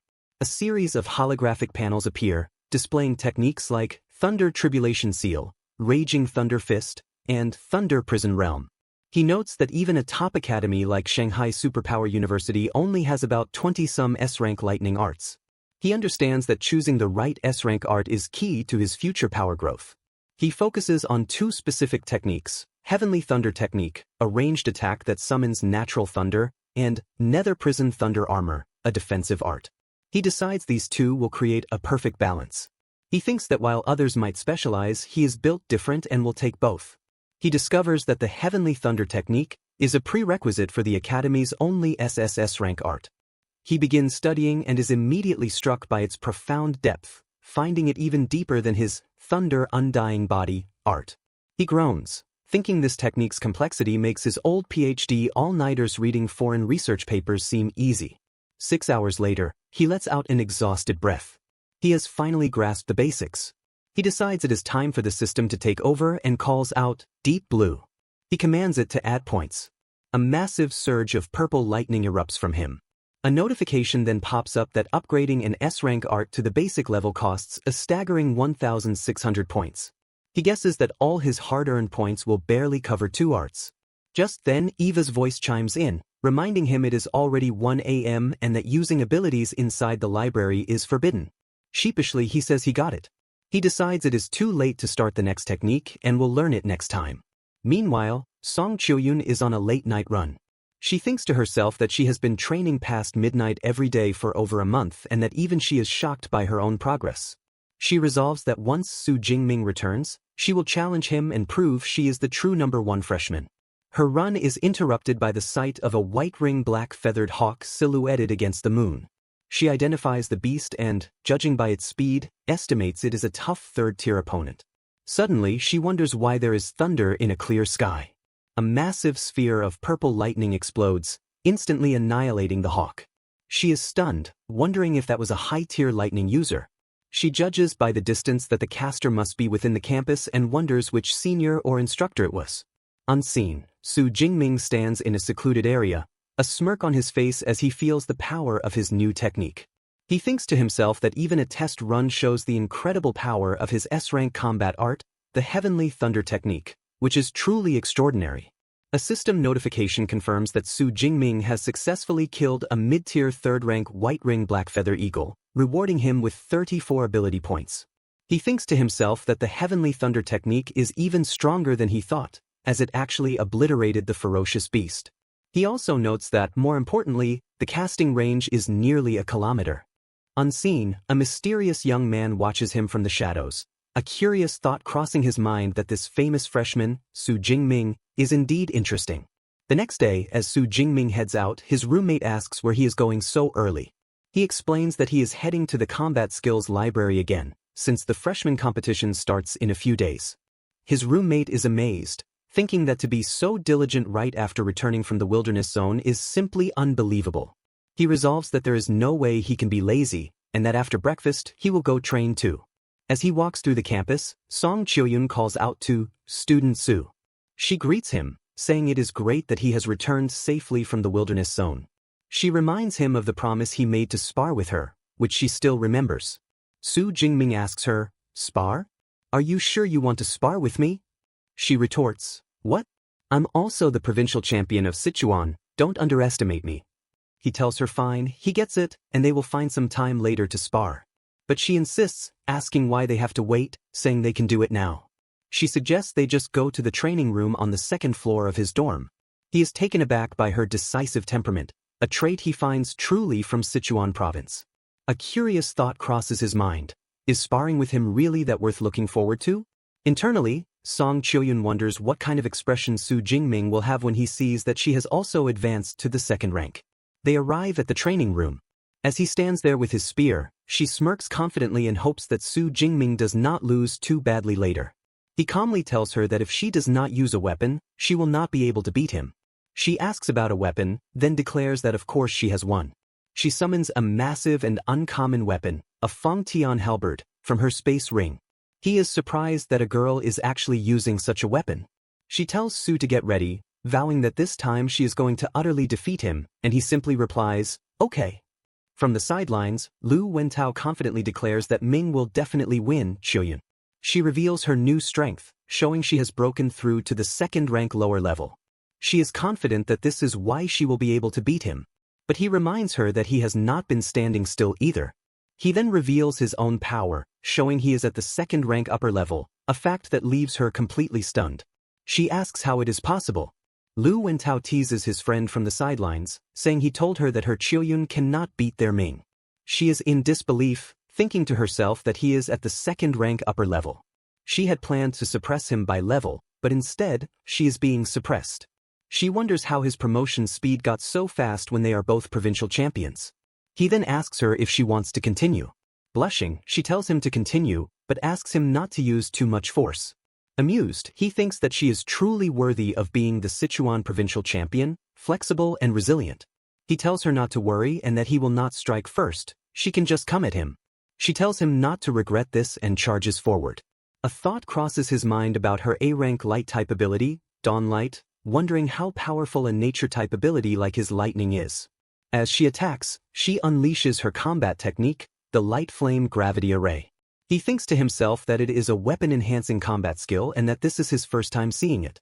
He easily parries her flaming halberd with a simple swing of his spear. The raw power of his block sends her stumbling backward, and he calmly comments that her use of a light-type ability to trigger flames is indeed a good combat skill, but the power is lacking. From the sidelines, Lu Wentao exclaims, "Beautiful." He notes that Song Qiuyun's combat skill has probably beaten countless people in Sichuan, but he did not expect Ming to so easily block it. Undeterred, she shouts, "Again!" and unleashes a furious barrage of attacks. Su Jingming effortlessly deflects every single strike.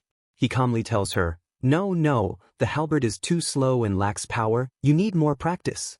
The intense assault quickly leaves her exhausted, and she sighs, admitting she is done. She cannot believe he solved her Radiant Gale Slash, an A-rank skill paired with Dawnlight that can strike hundreds of times in seconds, without using a skill himself. She asks if his spear proficiency is probably beyond just advanced. He confirms that his spear_manship is at the master level. The revelation leaves her completely shocked. She tells him that she started practicing the halberd every day at 8 years old, and after 10 years, she has only reached advanced. She calls him a prodigy. She concedes the match, admitting she cannot beat him. A thought crosses her mind that an S-rank ability, plus insane training talent and comprehension talent, means how could one possibly surpass that? He asks if she wants to try other combat skills. She declines, explaining that since his level and spirit are higher than hers, and with his S-rank ability, her spells cannot break his defense. As a thank you for being her sparring partner, she invites him to lunch, which he accepts. She tells him she will see him at noon and leaves with her friend, Shi Dongxia. After they are gone, Lu Wentao gives him a thumbs up and exclaims, "Ming, awesome. As expected, among the provincial champions, you're the strongest." Su Jingming modestly replies that Song Qiuyun's strength is not that high, though her level rose fast. His roommate thinks to himself that Song Qiuyun's strength is not high? Only Ming would say that. He then reveals a surprising fact. Song Qiuyun is the great-granddaughter of Song Daoyuan, the S-rank light-type ability 8th-rank grandmaster who appears in history textbooks. Su Jingming remembers that powerful figure from 80 years ago and recalls there is a whole chapter about him. His friend explains that in Sichuan, the S-rank ability master Song Yuan is known to all. Song Qiuyun is especially favored by him, so her leveling up is certainly fast. A new thought occurs to Su Jingming, and he now understands how she could afford to go all out buying things at the last social event and even has a ring that can store a 2-meter Fangtian halberd, all because of her strong background. He declares he is off and needs to keep learning martial techniques. Back in the library, Su Jingming thinks that forming the Nether Prison Thunder armor consumes 1/5 of his ability and lasts for half an hour. He notes that it not only reduces impact by up to 90% but can also automatically counterattack, making it equivalent to reactive armor, which is not bad at all. 4 hours later, he checks his status, wondering how many ability points are left after putting points into the armor. He sees he only has over 700 points left and decides he will find an opportunity to go to the nearby Yangqing and Tongxiang wilderness zones to replenish them. From now on, he decides he will fully prepare for the freshman competition. On September 1st, the day of the freshman competition, Song Chiuyun comments that her friend's weapons are rather different from ordinary girls. Chi Dongxia replies, "Haven't you heard? The stranger the look, the quicker you win." She declares her goal for this time is to get into the top 50 of the freshman competition. Song Chiuyun says her goal is a bit higher than Xiaxia's. She wants second place. This makes Chi Dongxia ask, "Second? What? You don't want to fight me again?" Song Chiuyun explains that either way, she can't win, so why make life hard for herself? Chi Dongxia points out that among those who reached second rank is the Qinghai provincial champion Li Qingji, who is pretty wild. Song Chiuyun says she would like to see how strong he really is. Chi Dongxia then says to look, they are at the competition arena. Inside the arena, a girl asks her friend if she did not expect her to care about the freshman competition, as she thought she did not like these contests. The friend, Jiang Chuxian, replies it is because someone she is interested in is participating. The other girl asks with interest if it is a male or female, and where they are. Jiang Chuxian replies that it is a male, and he is here. Below, Su Jingming's group enters. Lu Wentao is amazed, this arena is way too big. He adds that wow, though the school has lots of land, they would not be so extravagant, would they? Su Jingming explains that his teacher told him the freshman competition will have a 100-person melee, so a big arena makes sense. As he looks around, a spark of excitement flashes in his eyes. He thinks to himself that a 100-person battle and this freshman competition sound interesting. As the freshmen gather on the sprawling arena floor, Lu Wentao gazes up at the spectator stands, filled with awe. He points out to his friend the astounding number of important figures from various clubs who have come to watch. He notes that even the presidents of the university's two most dominant clubs, the Ash Club and the Falling Star Club, have personally attended the event. Lu Wentao excitedly speculates that such an impressive lineup must surely be there for his brother Su. This revelation surprises Su Jingming, who asks if superpower universities actually have club activities. His friend confirms that they do, of course. Lu Wentao then explains that the clubs at their Magic City University are quite different from the electronic or Go clubs found in liberal arts schools. He clarifies that they are essentially battle teams composed entirely of superpower users. These clubs, he continues, usually organize trips to the wilderness area to hunt fierce beasts and regularly distribute cultivation resources to their members every month. He adds that they can even facilitate a transfer into an affiliated guild after graduation, allowing a student to officially become a member. A new thought strikes him and he adds that Su Jingming's senior brother, Lu Ming, happens to be the vice president of the Ash Club. As Su Jingming looks around, he thinks it is strange that his senior Lu is not there, especially since today is a big day for him to show off his skills. A worried thought then crosses his mind. Since he returned to school, he has not been able to contact not only his senior Lu, but even his master. He remembers hearing they had gone southwest, and a sense of unease fills him as he wonders if they are safe. Meanwhile, in the stands, a member of the Ash Club tells their president that he heard the situation in the southwest battlefield is tense, and thanks him for returning to campus despite his busy schedule. The president, Wei He, is told by his subordinate that the task of recruitment can be left to the underlings, as there is no need for him to personally oversee it. But the president dismisses this, saying that no one else matters. He states that he returned this time for only one purpose.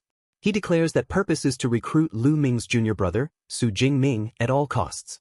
As he scans the crowd, he wonders why Falling Star Club's Wu Yuan is also present. He suspects that his rival's target is also Su Jingming. From another section, the Falling Star Club president, Wu Yuan, also looks on with interest. Suddenly, a massive magic circle appears, signaling the start of the event. A luxurious balcony materializes, and a woman steps through a portal of golden light. Lu Wentao recognizes the vice principal who oversees the battle technique library. He is amazed that she is the spatial superpower user he had heard about. He exclaims how strong she is. He then comments that the vice principal is actually this young. Su Jingming explains that since superpower users have strong physiques, their aging slows, but she should be more than 40. The woman introduces herself as Ling Shuang, one of the school's 3 vice principals. She announces that since the other 2 are busy, she will be hosting the ceremony. She welcomes the 1024 freshmen, including 6 provincial champions, to Magic City Superpower University. She gives a breakdown of their abilities: 56 A rank, 832 B rank, and 135 C rank and D rank users. With a pointed look, she adds there is also one extremely rare S rank superpower awakener among them. She explains that the school will distribute resources every year based on a rating from D to S, and that this freshman competition will decide their first-year treatment. One student grumbles that with the rating system, credit system, power ranking, and mission system, the competition at the university is too intense. Another wishes they would just cancel these systems to make it fairer. Hearing this, Ling Shuang scoffs at the idea of fairness, asking when she ever said the university was fair. A powerful dark aura erupts from her as she declares that what they cultivate are top-tier powerhouses, whose birth must go through harsh competition, fighting, and seizing. Her intense words leave the freshman in stunned silence. But a confident smirk plays on Su Jingming's lips. He thinks that with this kind of competitive system, coming to Magic City Superpower University was the right choice. Ling Shuang advises them not to think about hiding their strength, as the stronger they are, the more resources they will get. She then explains that the freshman competition is divided into 2 stages. The first stage is a 100-person melee. Eva, the AI, will count how many enemies each person defeats, with the top 5 of each round advancing, for a total of 10 rounds. A screen displays the rewards: a 10 cubic meter space ring for first place, along with other valuable resources and credits. Lu Wentao is in awe of the massive space ring, wondering how much it would sell for. Su Jingming tells him that you cannot even buy this with money. The vice principal adds that the competition will also determine their rating and that S-rank rights are assessed separately. With her speech concluded, she says that is all she has to say and tells Dean's son she will leave it to her. Taking over, the Elemental Academy Dean, Sun Ching Snow, announces that the freshman competition officially begins. She reminds the students that those who perform well may be taken in as personal disciples, and urges them to do their best. Students murmur with excitement, with one hoping a teacher will notice them and another thinking if the dean picks them, they will soar instantly. The dean announces there are 10 rounds in stage 1 and Eva is now drawing the students for round 1. She instructs the selected students to please come to the stage. Among them is Li Qingji, who gives a provocative look towards Su Jingming's group. A friend points out Li Qingji's arrogance, and Song Qiuyan agrees that he needs a beating. Lu Wentao thinks that of all the people to provoke, he chose the one person he absolutely can't provoke, and that now the second person he cannot provoke also has a grudge. He hopes his friend doesn't get crushed too badly later. On the stage, the referee announces not to worry about anyone dying, as Eva will automatically create a protective barrier. She adds not to worry about injuries either, as long as their head is not cut off, they can be saved. With a countdown from 3, the battle begins. The arena erupts into a chaotic free-for-all. Onlookers are immediately drawn to a student with a knife who has already broken through to the second order, exclaiming about his total domination. They identify him as Qinghai Province's champion, Li Qingji. He effortlessly cuts down his opponents, calling them weaklings. The round ends with Li Qingji in first place, having defeated 36 people. As he leaves the stage, he challenges Su Jingming, asking the S-rank superpower awakener if his first stage result can surpass his. His arrogance makes Lu Wentao think he is hopeless. In the stands, the president of the Falling Star Club asks if they should set Li Qingji as their first target. The president, Wu Yuan, says no, their first target is still Su Jingming. When his subordinate asks if he has inside info, he replies that it is not exactly inside info, but something he personally saw that day. Soon, the students for round 2 are drawn, and the crowd buzzes as they see that Su Jingming's name is called. His friends wish him good luck, with one shouting for him to show that guy Li Qingji his true power. Su Jingming calmly replies, "Okay." The other contestants in his round are filled with dread, realizing that since they are in the same round as him, they can only fight for the remaining 4 spots. The deans in the VIP section also take notice. One asks if he is the disciple Dean Yang recruited recently. Another notes that his presence looks sharp and wonders how he will perform. A third dean recognizes him as the S-rank lightning superpower, Purple Heaven Divine Thunder Awaken. Just as they speak, another dean spits out his drink in shock, exclaiming, "Pif, what's going on?" Su Jingming is already second order. He adds that did he not just awaken when he enrolled? Another agrees that in just over a month, his leveling speed is terrifying. The dean thinks to herself that old Yang has such a huge secret, and he did not say a word. He can really hide it. The countdown begins. 3, 2, 1, start. The moment the match starts, Su Jingming thinks that to think standing far away will keep them safe is naive. A massive swirling vortex of purple lightning erupts from him, instantly engulfing the arena. A predatory grin on his face, he thinks that as expected, compared to fighting beasts, he still prefers fighting humans. As Su Jingming reveals his true power, a terrifying aura washes over the arena, causing the other contestants to cry out in alarm. One of them stammers in disbelief, realizing the immense energy could only come from a Tier 2 ability user. The entire arena buzzes with the shocking confirmation that Su Jingming is indeed a Tier 2 high-rank ability user. The other freshmen are filled with despair, with one lamenting how they are supposed to compete against someone who is an entire major realm above them. From the stands, the president of the Starfall Society is asked by his subordinate if he knew about this all along. The president calmly replies that he had some idea and that now everyone can see Su Jingming's true potential. In another section of the stands, Jiang Chuxian exclaims that it really is her senior, then quickly corrects herself, realizing she should call him junior. She playfully vows that since he tricked her for so long, she will have to go and properly settle the score with him later. In the arena, Li Qingji grinds his teeth in frustration, thinking his original plan to crush the S-rank ability user and make a name for himself across the whole school is now completely up in the air. He curses that with Su Jingming present, things have become difficult. On the arena floor, a student shouts, telling his fellow contestants that Su Jingming is a Tier 2 high-rank user with an S-rank ability, a power no single person among them can rival. A student named Shi Liao suggests that they should all unite and eliminate Su Jingming first. His proposal is met with immediate agreement, with one student exclaiming that what he says makes sense. Another agrees that this is the best strategy. Su Jingming notices that Shi Liao's voice carries a strong, mesmerizing power and correctly guesses he is a mental type ability user. Shi Liao then rallies the students, guaranteeing that if they listen to him, they can definitely win. He tells them that opportunities to defeat an S-rank ability user are rare. Motivated, the crowd shouts in agreement, with one saying if they do not go all out, they will be eliminated for sure, but if they fight, they still have a chance. Another yells, "Screw it, I'm in." A third declares that defeating an S-rank ability user might be the only chance in their lifetime, so they are in too. The students turn to Shi Liao, telling him to just say the word and what they should do. In the VIP box, a dean remarks that Shi Liao has some skills, as he has actually united the freshmen. Another dean recalls that Shi Liao is Dean Long's disciple, which is indeed impressive.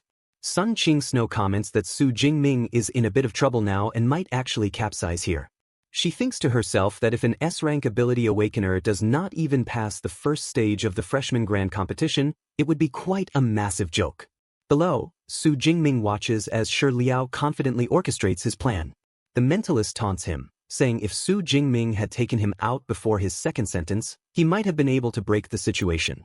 But now that everyone is following his arrangements, he no longer has a chance. He asks Su Jingming how he will turn the tables when it is 1 against 102. Unintimidated, Su Jingming smirks and asks what makes him think he is at a disadvantage. Shi Liao then gives the order. Melee-type ability users to the front, range-type users to release attacks immediately, and support types to buff their status. He yells go. The students charge, believing this is their chance to defeat an S-rank ability user. From a safe distance behind a rock barrier, Shi Liao tells Su Jingming that he advises him not to think about dealing with him, but to deal with the enemies surrounding him first. Su Jingming coolly replies that while there are indeed a lot of them against him, they will not have much effect. He hurls a massive lightning spear not at the students, but directly at Shi Liao's defensive wall, which shatters instantly. The resulting explosion sends a powerful shockwave across the arena. The students scream in terror as they are engulfed in the blast, with one yelling that it is going to explode and another crying that they are all going to die. A massive mushroom cloud-like explosion covers a huge section of the battlefield.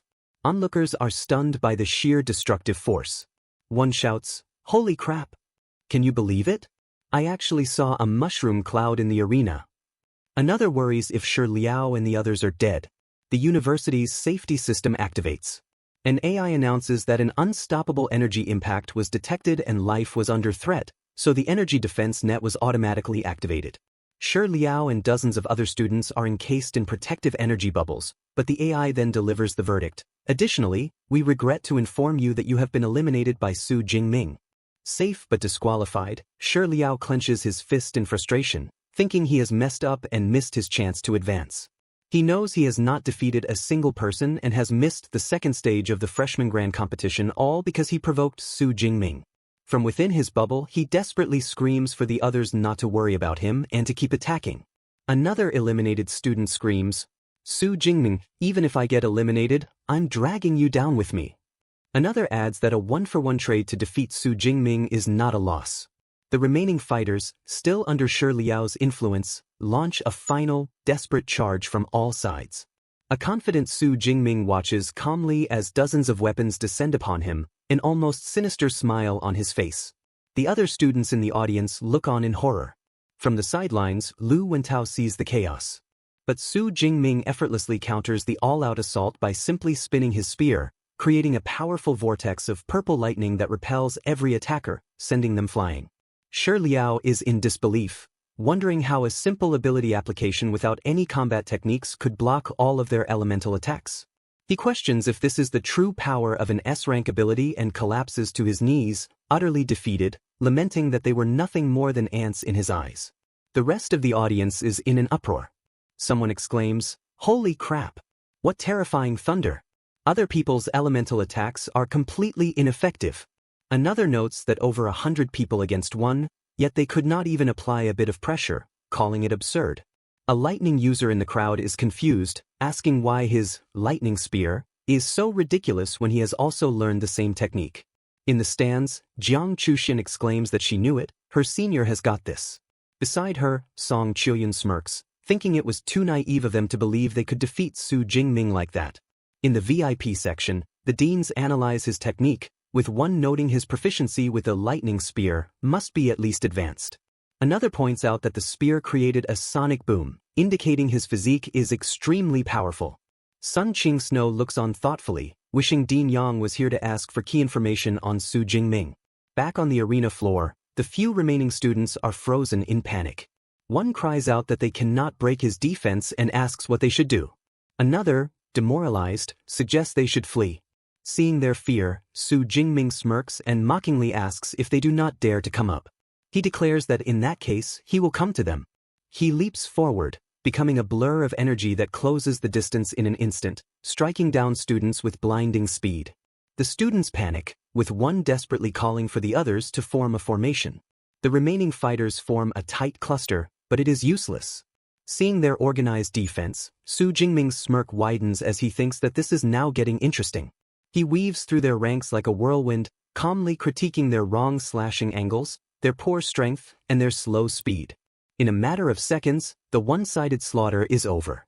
Standing over the last fallen opponent, he declares them all too weak, and thrusts his spear into the ground, a definitive end to the battle.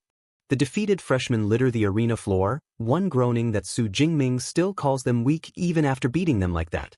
Another exclaims that it feels like he is rubbing salt in the wound. A third student bemoans his bad luck, asking why he had to be in the same group as him. The official announcement rings out. Stage 1, Round 2 of the competition has concluded. It declares that the sole qualifier is Su Jingming, having defeated a staggering 102 opponents. The AI system then beeps, informing everyone else that, excluding the already qualified Su Jingming, they will all have to participate in the 11th round to reselect the remaining 4 qualifiers. This unprecedented outcome sends shockwaves through the spectators. Someone in the crowd exclaims it was a crushing, absolute victory. His friend remarks that this is his first time ever seeing a freshman grand competition where only a single person advanced from a round. A third student shrewdly predicts that after a performance like this, the school's clubs are going to fight tooth and nail to snatch up Su Jingming later. In the VIP section, one of the officials asks if the freshman grand competition has been around for over 40 years. His colleague replies with a yes. Another recalls that the previous record of 87 people defeated was also set by an S-rank user, and it took him 7 minutes. Someone concludes that looking at it this way, Su Jingming's new record will probably never be broken by anyone. Dean's son of the Elemental Academy marvels, wondering how Yang Zhentian trained him, amazed that Su Jingming's spearmanship has actually reached the master level. Her colleague exclaims that master level is a sign Su Jingming truly has extremely high talent in the path of weaponry. She confesses that she had originally wanted to try and pull him into the Element Academy, but after seeing his performance, she realizes there is no need. The other dean is simply relieved that with Su Jingming on their side, there is no need to worry about this semester's 3-school freshman research trip.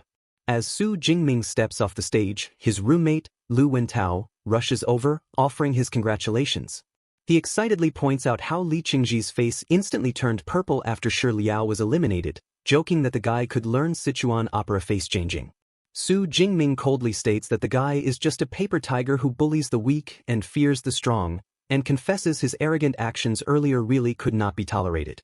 He decides that he will issue a challenge to him later in the second stage, since he has 3 chances anyway. He wishes his friends luck, telling them it is up to them next. Lu Wentao confidently assures him not to worry, saying that advancing to the top 50 is still a very simple task for him. Song Qiuyan adds there is no problem, though she is already a bit impatient to get started. She then confidently thinks to herself that although she knows she cannot beat him, she is still the strongest freshman other than him. As the competition progresses, Lu Wentao places 4th in round 3 with 9 defeated, while Qi Dongxia secures 3rd in round 6 with 12 defeated. Then in round 9, it is Song Qiuyan's turn. The crowd immediately buzzes, one person shouting for others to look at the Sichuan province top scorer, Song Qiuyan, praising her top-tier figure and appearance. Another spectator points out her rare weapon, a Fangtian painted halberd. A third student unilaterally declares that she is the new generation goddess of their school. The match starts, and she immediately unleashes her Light of Dawn ability. The battle is intense, and a defeated student cries out in frustration about another Tier 2 fighter. Someone else sighs in relief, saying that luckily, she is just a Tier 2 low rank, not as perverted as Su Jingming. His friend retorts, asking what the difference is, since they still cannot beat her. In the club president's box, the leader instructs his subordinate to list Song Qiuyan as their second recruitment target, with Li Qingji temporarily as the third, and the subordinate replies okay. In the arena, Song Qiuyan executes her Dawn Light second dance, a whirlwind of strikes. She then unleashes her powerful combat technique, Light Flame Gravity Slash, causing an opponent to cry out from its heavy force. The round concludes, with her in first place, having defeated 45 opponents. She confidently asks Su Jingming how her performance was, wanting to know if it was bad. He assures her it was indeed amazing, noting her combination of magic and melee combat techniques was very good. He tells her he is looking forward to her performance in the second round. 2 hours later, Stage 2 of the Freshman Grand Competition, the free challenge, commences. An AI explains the rules. Each person has 3 chances to challenge anyone with a higher ranking, but those outside the top 50 are barred from challenging those within it. Li Qingji contemplates whether he should challenge the second-place Song Qiuyan or just forget it. To everyone's shock, Su Jingming steps forward and makes an announcement, telling Eva he wants to challenge the third place, Li Qingji. A stunned Li Qingji shouts at Su Jingming, asking why, as the first place, he is challenging the third place. Su Jingming coolly retorts that the rules never stated a lower rank must challenge a higher rank. With a menacing grin, he adds that besides, his opponent surely did not think that he is someone that could be provoked at will. Onlookers ask each other what the situation is and if the two have a conflict. A student explains with a hee-hee that they might not know, but earlier, Li Qingji made a throat-slitting provocation gesture at Su Jingming. The first student exclaims in disbelief at such arrogance, saying it is no wonder Su Jingming would actively initiate a challenge. Eva assigns arena number 74 for the battle and instructs them to get on stage as soon as possible. Li Qingji thinks to himself that this is good, and now he will see just how powerful the S-rank ability user actually is. As both sides take their places and get ready, the countdown begins. Li Qingji activates his A-rank, enhancement type, beast-style ability, the Berserk Bloodline King, causing a fiery lion-like aura to erupt around him. He charges forward and shouts at Su Jingming for forcing him to do this. Su Jingming calmly sidesteps, appearing behind him as he replies that he did not force him. This is a disaster born from his own arrogance. Believing a lightning-type user would never dare clash head-on, Li Qingji roars and unleashes his Wild Lion Slash, thinking his opponent is looking for death. But as their weapons collide, a massive explosion of energy sends him staggering backward, the thought entering his mind that his opponent's strength is actually stronger than his own. Su Jingming then unleashes his Purple Cloud Divine Lightning, and his opponent cries out in agony as the pain hits him. The crowd is in shock, wondering how even an enhancement-type Tier 2 ability user like Li Qingji cannot handle the pain, questioning just how agonizing that attack must be. They also realize what is more terrifying is that Su Jingming is controlling the lightning's power to torture his opponent, keeping him conscious so Eva cannot rule it as a loss. Someone shudders, thinking that in the future, they should provoke anyone but Su Jingming. Eva finally declares that in this match, Su Jingming wins.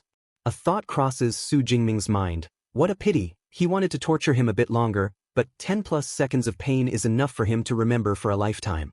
He thinks to himself that he hopes his opponent has learned his lesson and will restrain himself a bit in the future, otherwise, that personality of his will make him suffer a big loss sooner or later. Li Qingji collapses to the floor, panting that he survived. A cold shiver runs down his spine. In that moment just now, he really thought he was going to die. But before he can even recover, another voice calls out from Eva.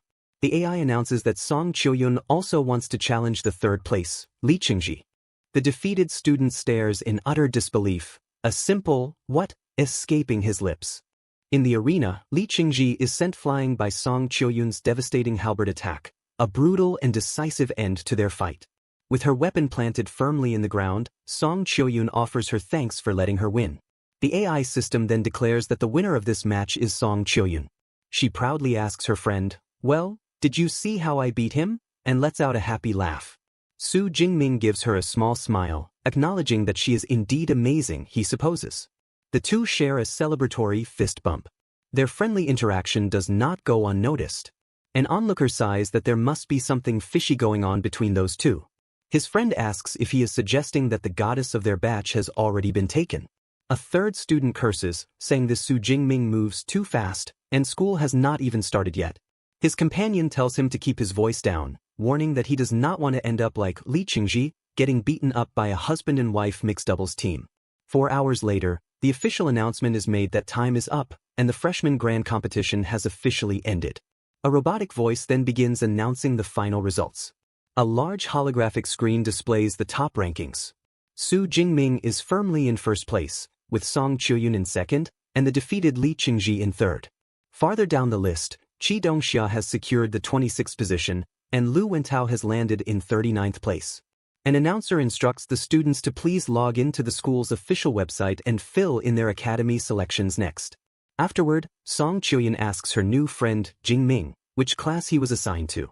He reveals he is in the Weapons Academy, freshman class 2, and asks about her. She replies that she is in the Element Academy, freshman class 3. Watching their familiar interaction, another student teases, "Oh ho ho, calling him Jingming already?" Her friend chimes in, joking that she dares to call him Jingming today and will dare to call him baby tomorrow. An official voice then declares that with the academy assignments over, this opening ceremony and the freshman grand competition are now officially concluded. The announcer adds that, additionally, students who performed well in the freshman grand competition will receive apprenticeship messages from exclusive mentors tonight and advises them to please keep an eye out for them. In the VIP stands, the deans are discussing the results. One remarks that this batch of freshmen is much fiercer than the last one. Another agrees, noting especially the first place Su Jingming. He predicts that in another year or two, Su Jingming will likely suppress the entire student body. A third dean speculates that he reckons those societies are going to break their heads fighting over him. As the crowd disperses, Lu Wentao suggests that since it is finally over, they should go out for a meal. His friends agree, and Song Qiuyun playfully suggests they let Su Jingming, the newcomer king, treat them, since after all, he is about to become a tycoon with a 10 cubic meter space ring. Su Jingming happily agrees, saying it is no problem and they can order whatever they want later. His friends cheer that Brother Ming is generous. Their celebration is cut short as a voice calls out to Student Su, telling him to wait a moment. The group is confused. The man introduces himself as Wu Yuan, the president of the Meteor Society, and states he would like to invite Student Su to join their society. Before Su Jingming can even ask who he is, Wu Yuan makes his pitch. He explains that of course, since he is currently the only S-rank student, their Meteor Society will show its sincerity. He promises that as long as he joins, he will be given the position of vice president, receive 100 credits per semester, and 1 B-class resource. The onlookers are in awe. One student exclaims, "Vice president?"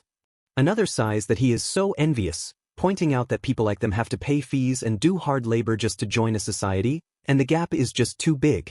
Someone else adds that the Meteor Society is a peak society in their school, and with a vice president resume, he can definitely join an elite guild after graduation. Before Su Jingming can respond, another voice interrupts. Wei He, president of the Ash Society, mockingly asks Wu Yuan if his Meteor Society is being a bit too stingy. He then presents his own counteroffer, telling Su Jingming to come to their Ash Society where he can directly become the reserve president.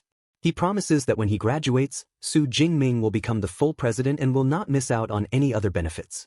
The crowd is stunned again, with one shouting, "Holy crap, reserve president!" Another comments on this treatment, saying the Ash Society is really investing heavily. Wu Yuan calmly explains that his Meteor Society is subordinate to the Meteor Guild, and guild regulations mean their president must be arranged by the guild, so he indeed cannot offer those terms. Caught between the two powerful offers of vice president and reserve president, Su Jingming needs time to consider his options. He tells them he needs time to think and can give them an answer in a few days. He reflects on his past life, when he joined the student council during university and even served as the chairman, a role that took up a massive amount of his time, and decides it is better to be cautious in this life. Both presidents agree. Wei He gives him his card, saying it is his. Wu Yuan tells him all right and gives him his private number, asking him to contact him directly once he has decided. Wu Yuan also tells Su Jingming's friends that if the three of them want to join Meteor, they would be warmly welcomed as well. Lu Wentao remarks that it is the same for them. As the two presidents depart, Su Jingming suggests to his friends that they should go. However, it seems it will not be that easy for them to leave. They are immediately swarmed by a horde of recruiters from various other clubs. One student from a mostly female society begs student Su to join. Another promises their club has the best development prospects, while a third boasts that their club has the support of a financial group. After finally escaping the mob, a weary Su Jingming declares they can now go to the restaurant, Qingyaju. However, just as they are about to leave, he hears a voice greeting him as Junior and sees it is senior sister Jiang Chuxian. He is surprised and stammers a hello. Standing beside him, Song Qiuyun eyes the newcomer with suspicion, asking Su Jingming who this is. He introduces her as the senior sister, Jiang Chuxian, whom he met in the Source Water Wilderness area a while ago. Lu Wentao is completely starstruck, stammering her name, Jiang? Goddess Jiang. Jiang Chuxian introduces herself as being from the Element Academy, sophomore class 3, and says hello to everyone. Lu Wentao is amazed, thinking that as expected of Brother Ming, the supposedly high-cold iceberg beauty actually knows how to smile. Song Qiuyun politely introduces herself as Su Jingming's classmate. As Jiang Chuxian looks at her, she thinks what a beautiful girl she is, with an exquisitely charming appearance and a curvaceous figure. She feels an inexplicable urge to snuggle up to her. The thought flusters her, and she hisses to herself what a terrifying girl. She actually appeals to both men and women. Just then, Su Jingming asks her if they are going out to eat now and if she would like to join them. She happily replies, sure. At a fancy restaurant, the group raises their glasses to celebrate the end of the freshman grand competition, with everyone cheering. During the meal, Jiang Chuxian toasts with her junior, and he replies, okay.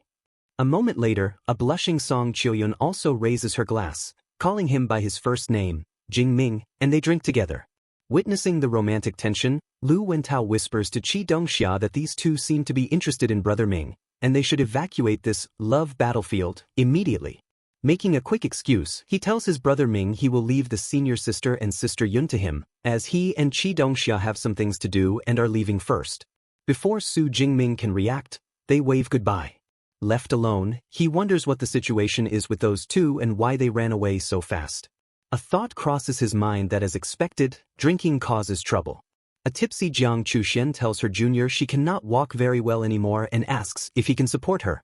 Immediately, Song Qiuyun also claims she cannot walk and asks him to help her back too. Overwhelmed, with both women clinging to him, he asks if they are sure, and they both say yes. He awkwardly replies that all right then he will take them back. As he helps the two beautiful women leave, other patrons look on with intense envy.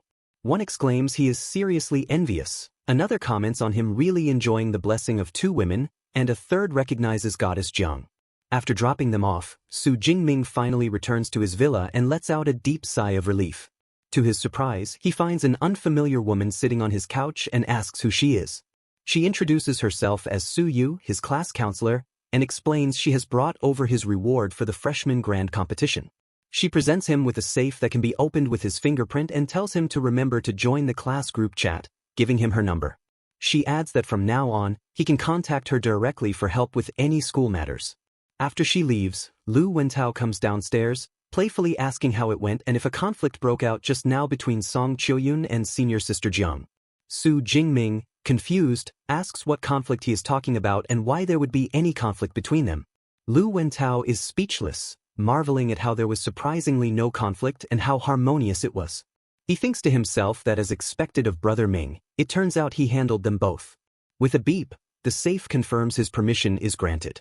A pleased Su Jingming thinks he will try the reward stuff first. Upon receiving his rewards, Su Jingming excitedly inspects his new 10 cubic meter space ring, thinking that it is definitely big enough. He marvels at the convenience, realizing that finally he does not have to run around with weapons strapped to his back every day. His roommate, Lu Wentao, laments that although he is in the top 50, he only has a measly 400 credits, a sum he feels cannot compare to his brother Ming's at all, and exclaims how envious he is. He then points out the 3 storage rings Su Jingming now possesses, saying that he has to admit, his brother Ming is really giving off that rich tycoon vibe now. Su Jingming replies that he does have a few too many rings on hand, and he will head to the equipment department tomorrow, as they should be able to buy this gear back from him. He then notices a pill and wonders what it does as there is no manual for it. Lu Wentao confidently tells him that identifying the pill is simple and calls for Eva to come out. At his friend's suggestion, Su Jingming holds up the pill, and Eva identifies it as a rank 5 mind focus pill, a product of the Magic City Superpower University's potion department. It is an A-rank cultivation resource useful for individuals at tier 5 and below, which significantly boosts mental power upon consumption. Su Jingming asks if Eva has a pill analysis function, to which his roommate replies that it is not just pills, as Eva can also identify monster materials and rare exotic herbs. A thought crosses Su Jingming's mind that the AI is so convenient, and it is a pity he cannot take Eva into the wild. Lu Wentao says there are probably similar products available on the market, which Su Jingming thinks is true and decides he will search for one when he has time later. Later, in the second-floor training room, he decides to first see how much mental power he has. He reflects that physique and spirit are the 2 foundational attributes. The more a user has, the longer their ability lasts and the stronger it becomes. He also knows that, correspondingly, raising them is extremely difficult. A frustrated thought enters his mind that it is getting harder and harder. He recalls that at first, the conversion was 1 to 0.2, but now it is 1 to 0.1, becoming less cost-effective. He hopes that this pill can bring him a surprise. He swallows the pill and begins to cultivate. Later, he checks his system panel and sees that his spirit is now at 1037 Hz. A pleased thought crosses his mind that it saved him 500 ability points and the effect is nice. With his spirit high, he decides to train for 2 hours before sleeping. The next day, he thinks about how, after selling the rings, his assets actually skyrocketed to over 100 million. He realizes he has saved up a small fortune and that superpowered people really do make a lot of money. At the pharmacy department, an announcement calls for number 14 to proceed to pharmacist number 3. An impatient student grumbles that he is only at number 14 when he is number 43, and that he will probably have to wait over an hour. Seeing the long queue, Su Jingming decides he will sit and cultivate for a while first. Just then, he hears a voice ask, a junior brother? You're here too? He looks up and is surprised to see his senior sister, Jiang Chuxian. He asks what a coincidence it is and if she has sobered up from last night, but she tells him it was long ago. She then asks if he is there to sell those rare herbs he found in the cave last time. He explains that it is not exactly that, and it would be better if he could find a potion maker to refine them for him, as that beats selling them directly. She then asks if he is looking for a potion maker. A playful thought enters her mind. Don't you think there is an excellent and beautiful potion maker right here in front of you? He asks if she is referring to herself, and questions if she is not an amateur. She retorts, asking who says she is an amateur, proudly stating she has a rank 2 potion maker license and that refining some rank 2 pills is a breeze for her. She then reveals that besides, she is not planning to go to the wilderness to film content anymore, as she is switching careers to become a full-time potion maker, a statement that leaves him completely shocked. She explains that after that last crisis, She realized the wilderness might not be suitable for her. She says that, of course, she will still film videos, but she will switch to daily life vlogs about making potions. He asks about changing her video style, pointing out that she will probably lose a huge wave of fans. She tells him to tell her about it. She then shares that she is an orphan and that her parents both died in a beast tide when she was a teenager. An old memory flashes in her mind of someone exclaiming over her viral video of killing beasts. She continues, explaining that after she awakened her A-rank ice ability, she worked hard to get into university, but her financial situation was dire. After her video blew up, she got endorsements for battle suits and weapons, so her income went up. But she confesses she actually prefers researching and refining pills. She says that if he had not saved the day last time, she would have been done for, and she cannot be that lucky every time, so she decided to pivot. He wishes her good luck and hopes her transition is successful. He then expresses his confusion, asking if an ice-type user can become a potion maker. She replies that she can tell he does not know much about potion making. She explains there are specialized enchanted cauldrons that can convert energy types into flame, and that his lightning type can refine medicine too. Convinced, he tells her then he will leave these rare herbs to her. She is surprised and asks if he is really going to let her help. Seeing that he trusts her this much, she says she will not be polite and promises to give him the finished pills in a week. As she speaks, his phone begins to ring. The scene shifts to a grand estate. A man tells his senior that before he came back, he saw a lot of news about their junior brother on the school's official forum, calling him a total monster. The woman with him asks senior brother Lu if their junior brother is really that powerful. Lu Ming replies with a confident smirk, "You'll know in a moment. He will absolutely shock you." The woman seems intrigued, saying if that is so, then she will have to verify that carefully later, but thinks to herself that while their junior brother should be tough, their senior brother might be exaggerating a bit. Su Jingming arrives at the estate and greets his teacher, saying he rushed over as soon as he got the call. His gaze then falls on his senior brother Lu, and he asks in alarm what happened to him. The dean explains that it was the rank 8 Grandmaster, Wang Lin. To lure monsters, he used the Grey Guild as bait, which resulted in heavy casualties, and his senior brother was seriously injured too. Lu Ming adds that he fought that bastard Wang Lin, and although he did not win in the end, he did not walk away unscathed either, and that is why he could not attend his junior's freshman competition. Su Jingming clenches his fist in rage, exclaiming, "Damn it! A rank 8 Grandmaster can move mountains and fill seas. I didn't expect such scum to exist." He thinks to himself that the current him is only at the 2nd tier, so forget about avenging his senior brother. If he ran into that kind of situation, he would probably just be cannon fodder. He realizes that in this world, if you do not become strong, you will just be crushed by the strong at their whim. Seeing his disciple's intense reaction, the dean tells him not to think too much about it. He then introduces him to his 3rd-year senior brother, Su Wei, and his 2nd-year senior sister, Tong Yu. They both say hello. Su Wei then presents a gift, a rank 4 Origin Energy Pill, which is a B-rank cultivation resource, and says he will just transfer 200 credits directly. Su Jingming thanks his senior brother and sister. Lu Ming then speaks up, noting that his senior sister Tong seemed to doubt what he said just now. He prompts his junior, asking if it is true he has mastered 4 A-rank lightning combat skills. He calmly confirms his senior brother Lu is correct. The news leaves both his seniors utterly shocked. Tong Yu asks, "Holy crap! Is that actually true?" Su Wei adds, asking how he managed to reach the upper stage of the 2nd tier while learning combat skills at the same time. Tong Yu explains that A-rank combat skills are super difficult and that she only barely promoted to the upper stage of the 2nd tier recently after mastering 2 of them. A thought crosses her mind, not only is his level the same as hers, but he has also mastered more A-rank skills than her, and she wonders where the justice is. When asked for his secret, Su Jingming humbly replies he has no special experience and was just born with good intuition. He thinks to himself he definitely cannot tell them about the system. His senior sister exclaims that, "Junior brother, that hurts her heart." The dean speaks up, saying he has always been satisfied with Jingming's intuition and hard work, and promises to treat him to a celebration banquet later. He adds that Dean's son praised him to the skies. Su Jingming simply replies it was okay and that it is just that they were all too weak. He then tells his teacher he wants him to help test a combat skill. When asked what skill, his senior brother Lu, who is in a wheelchair, playfully offers his help, saying he is here, but Su Jingming ignores him. Looking at his master, he reveals it is the S-rank combat skill, Nether Thunder Armor. The words send a wave of shock through the room. His seniors are speechless. Su Wei stumbles back, admitting that as a lower-stage third-tier user, he cannot break the defense of the Nether Thunder armor. Seeing the need for a proper test, the dean tells everyone to go to the training field. As they head out, his senior sister asks her senior brother if their junior really learned that S-rank skill. Lu Ming confidently states that based on his understanding of Su Jingming, he would not talk big. His senior sister sighs, finally understanding what her senior meant by monster. In the training arena, a powerful surge of purple lightning emanates from Su Jingming. He unleashes the skill, and a brilliant, intricate suit of Nether Thunder armor materializes around him. He then calls out to his master to come at him.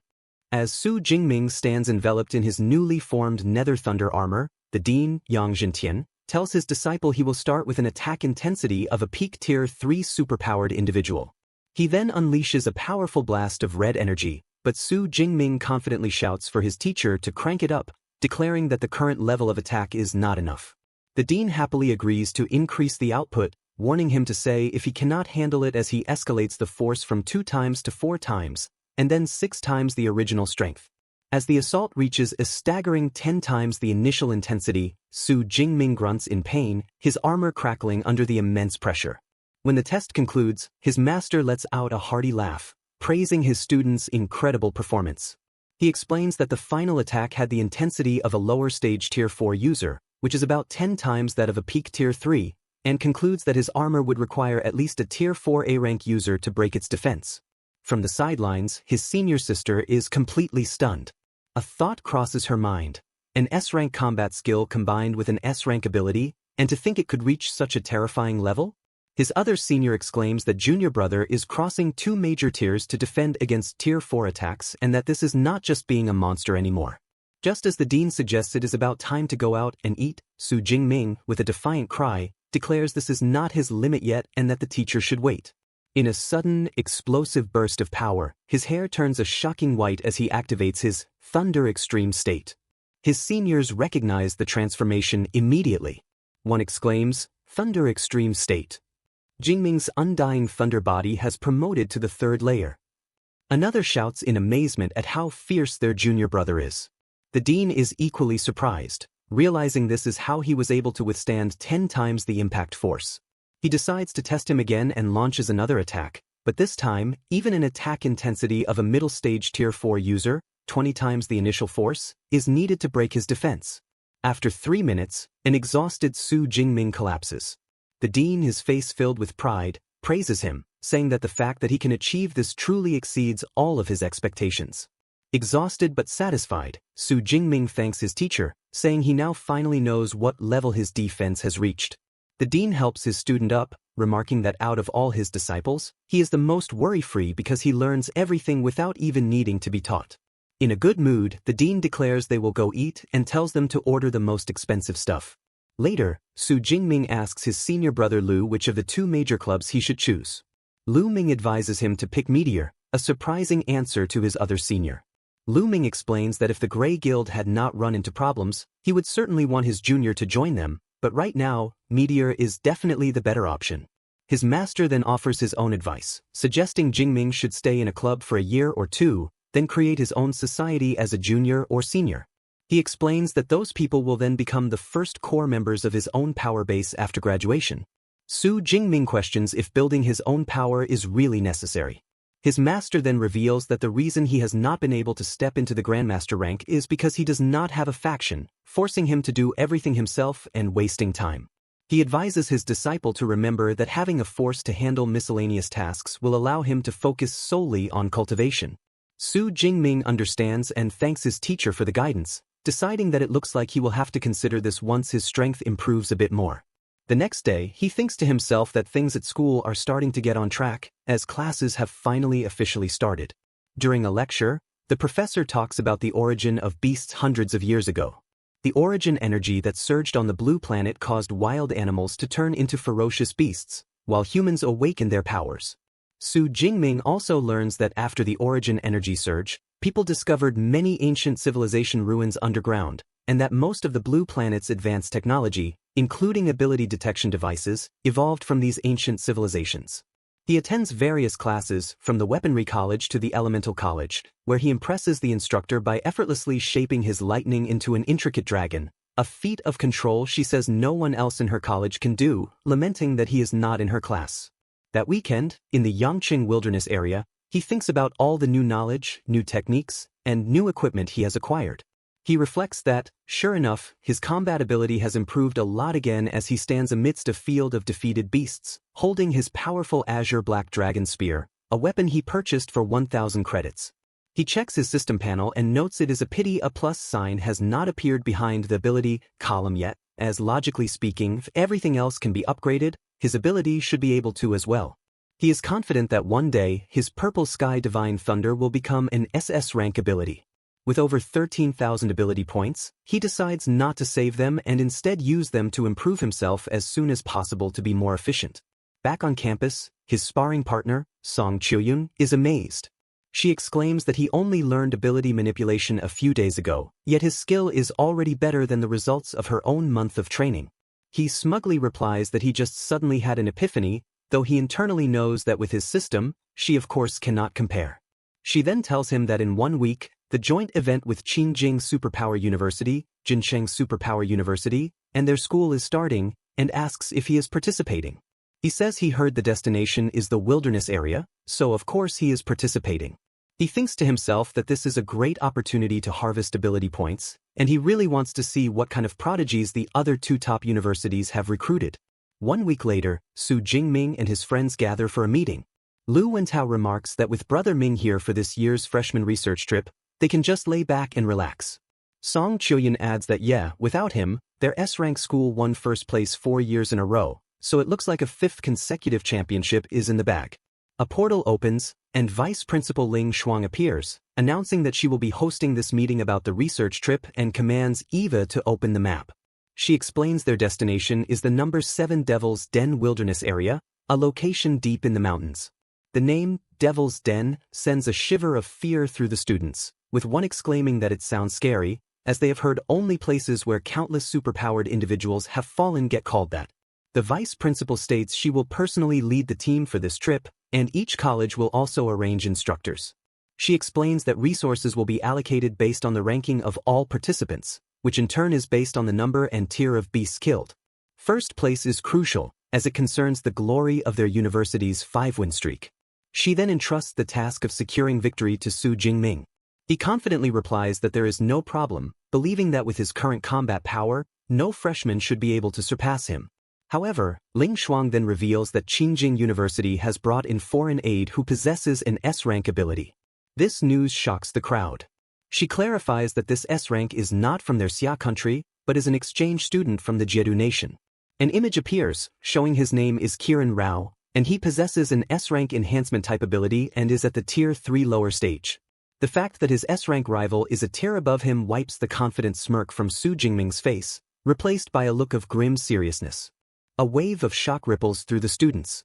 They learn that a Tier 3, low-rank S-ranker is among the freshmen, and they question if such a prodigy can truly exist. Vice Principal Ling confirms the information is accurate. She clarifies, however, that the student, Qiren Rao, is already 20 years old. This revelation causes a new wave of complaints. The students argue that his extra 2 years of training give him an unfair advantage over them. Another student points out that in Qiren's home country, university starts at 20, making him technically a freshman. Nearby, a flicker of concern crosses Song Chiuyun's face. She knows in her heart that she is no match for a Tier 3 S-ranker. She glances over at Su Jingming and sees that he isn't worried at all. Su Jingming is indeed unfazed. As an S-ranker himself, he is used to fighting opponents of a higher rank. A confident smile plays on his lips. He thinks about his 3 S-rank and 4 A-rank combat techniques, along with his master-level spearmanship. He sees absolutely no reason to be afraid. Furthermore, since the competition is judged by the number and rank of beasts killed, he is certain he will not lose to any other freshman. Principal Ling sees the young man's confidence and is pleased. She thinks to herself that he is the most outstanding S-rank student their school has seen in recent years. Giving him the SS-ranked Tyrannosaurus blood was not a waste. She believes Qingjing Ability University brought in a foreign talent just to secure first place for resource priority. She muses that they are destined for disappointment. She concludes the briefing, giving the students 7 days to prepare for the research trip. She then departs through a glowing magic circle, vanishing from sight. 7 days later, Jiang Chuquan presents Su Jingming with a large array of pills she refined for him. With a proud smile, she explains she has prepared antidote, healing, ability recovery, and mind-awakening pills. She adds that they are all Tier 2 and that she made 20 of each, which should be enough for his trip. Su Jingming thanks her, his eyes catching the dark circles under hers. He advises her not to stay up late making pills in the future, saying he can just buy them if needed. Blushing, she insists that her personally refined pills are far more effective than anything store-bought. She then nervously explains that she prepared a second, identical set of pills for him to give to Song Chiuyun. Surprised, Su Jingming asks when the two of them became so close. Jiang Chuquan just blushes deeper and replies that she will not tell him. She wishes them both luck and safety on their trip before saying her goodbyes. Alone in his room, Su Jingming looks at the massive quantity of pills. He realizes she must have pulled several all-nighters to refine all of them. He holds one of the vials, silently acknowledging her feelings for him. A determined look hardens his features. He reminds himself that he needs to get stronger before he can even consider romance. On the day of the research trip, a huge crowd of freshmen gathers on the university's playground. Su Jingming stands with his friends, surprised that almost all 856 freshmen have signed up. He wonders aloud why they are meeting on the playground instead of at the high-speed rail station. Lu Wento excitedly explains that they will be traveling by aircraft. Song Chiuyun looks puzzled, pointing out that there is no runway. Just as she speaks, another student shouts for everyone to look up. A massive, futuristic aircraft descends from the clouds, its immense size casting a shadow over the entire field. The students stare in awe as the colossal ship lands gently on the grass. As its ramp lowers, one student remarks that the airship is a relic excavated from an ancient civilization. He notes that its advanced anti-gravity technology is still not fully understood. From the open ramp, Vice Principal Ling emerges and instructs the freshmen to board the ship. Before takeoff, Principal Ling unleashes her power. She creates a brilliant blue magic circle that she calls her spatial yin-yang domain. This powerful energy surrounds the airship. Inside, the students are stunned to see the ship's walls become completely transparent. Lu Wento explains that the Tier 8 Grandmaster's domain creates a safe space around the ship, protecting them from any flying beasts they might encounter. Watching this incredible display of power, Su Jingming reflects on the unbelievable abilities of high rankers. He wonders if his indestructible Thunderbody skill will eventually grant him the ability to fly. With everyone on board, Principal Ling commands the AI to depart, and the transparent airship launches into the sky. They soon arrive at the Shunan Supply Base in Xian Province. A guide greets the students and directs them toward their dormitory buildings, informing them there is a cafeteria and a large training ground nearby. After receiving their room cards, Su Jingming and his friends share their room numbers. Su Jingming is in room 504. With a bright smile, Song Chiuyun reveals she is in room 505, making them next-door neighbors. Su Jingming states that since he has a space ring, he has no need to drop off his luggage. He announces his plan to check out the training room first, and an eager Song Chiuyun immediately declares that she will go with him. Su Jingming and Song Chiuyun arrive at the large, bustling training ground, which is already filled with students from all 3 universities. Song Chiuyun points out a powerfully built man training in the corner. She identifies him as the S-ranker from Qingjing Ability University, Kiran Rao. Other students are also watching him, amazed by the sheer weight of the dumbbells he is lifting. They comment that each plate is a staggering 200 kilograms. As he works out, Kiran Rao notices them and seems to recognize Su Jingming. He drops the massive weights, which impact the ground with such force that the floor shatters beneath them. He then strides over to introduce himself with a friendly greeting. Other Qingjing students murmur amongst themselves, confirming Su Jingming's identity as Magic University's top freshman. They are amazed he is already a high-ranked Tier 2 at only 18 years old. They express relief that Kiran Rao is on their side, believing he is their only chance to win the competition. Surprised by how polite Kiran seems, Su Jingming extends his hand for a handshake. However, Kiran ignores him completely. He instead turns his attention to Song Chiuyun, getting uncomfortably close and calling her a beautiful lady. His sweaty body has a strong, unpleasant odor, and Song Chiuyun is visibly disgusted, covering her nose to block the smell. Before Kiran can get any closer, Su Jingming firmly grabs his wrist, stopping him in his tracks. With a cold glare, Su Jingming informs him that touching a lady while covered in stinking sweat is incredibly rude. The friendly act instantly vanishes. Kirin glares back at Su Jingming, his face contorted in fury. The tension in the training ground skyrockets as a powerful red aura erupts from Kirin, clashing with a brilliant blue energy that surges from Su Jingming. The onlookers watch nervously, worried a fight is about to break out between the two S-rankers. The fight does not happen. Su Jingming releases his grip and calmly suggests that as a guest in this country, Kirin should take the time to learn its local customs and etiquette. As Su Jingming and Song Chuyun walk away, Kirin looks down at his wrist, still feeling the immense pressure from the grip. He is stunned, realizing that despite his own formidable strength, he could not budge the lightning user an inch. He wonders where Su Jingming acquired such incredible physical power. His thoughts then shift as he watches Song Chuyun with a predatory gaze, recognizing her as a genius from the powerful Song family. He muses that if he could win her over, he would never have to worry about cultivation resources again. Once outside, Song Chuyun thanks Su Jingming for his help, explaining that she could not stand the smell in the training room. She then suggests they find another place to spar, and Su Jingming happily agrees. An hour later, their training session complete, Su Jingming, Song Chuyun, and two other girls leave a restaurant after a meal. As they walk, a sinister-looking man with glasses watches them from the street. He mutters about beasts destroying the world and a supreme heavenly god who can save humanity. Su Jingming notices the man and his followers trying to recruit people, all of whom show no interest. He recalls hearing about doomsday cults spreading rhetoric since the beast descended and is not surprised to find one active here. The cult leader grows furious as more people ignore his message. Suddenly, his frustration twists into a dark idea. With a malevolent grin, he pulls out a wicked-looking knife, deciding that people need to personally feel pain to become believers.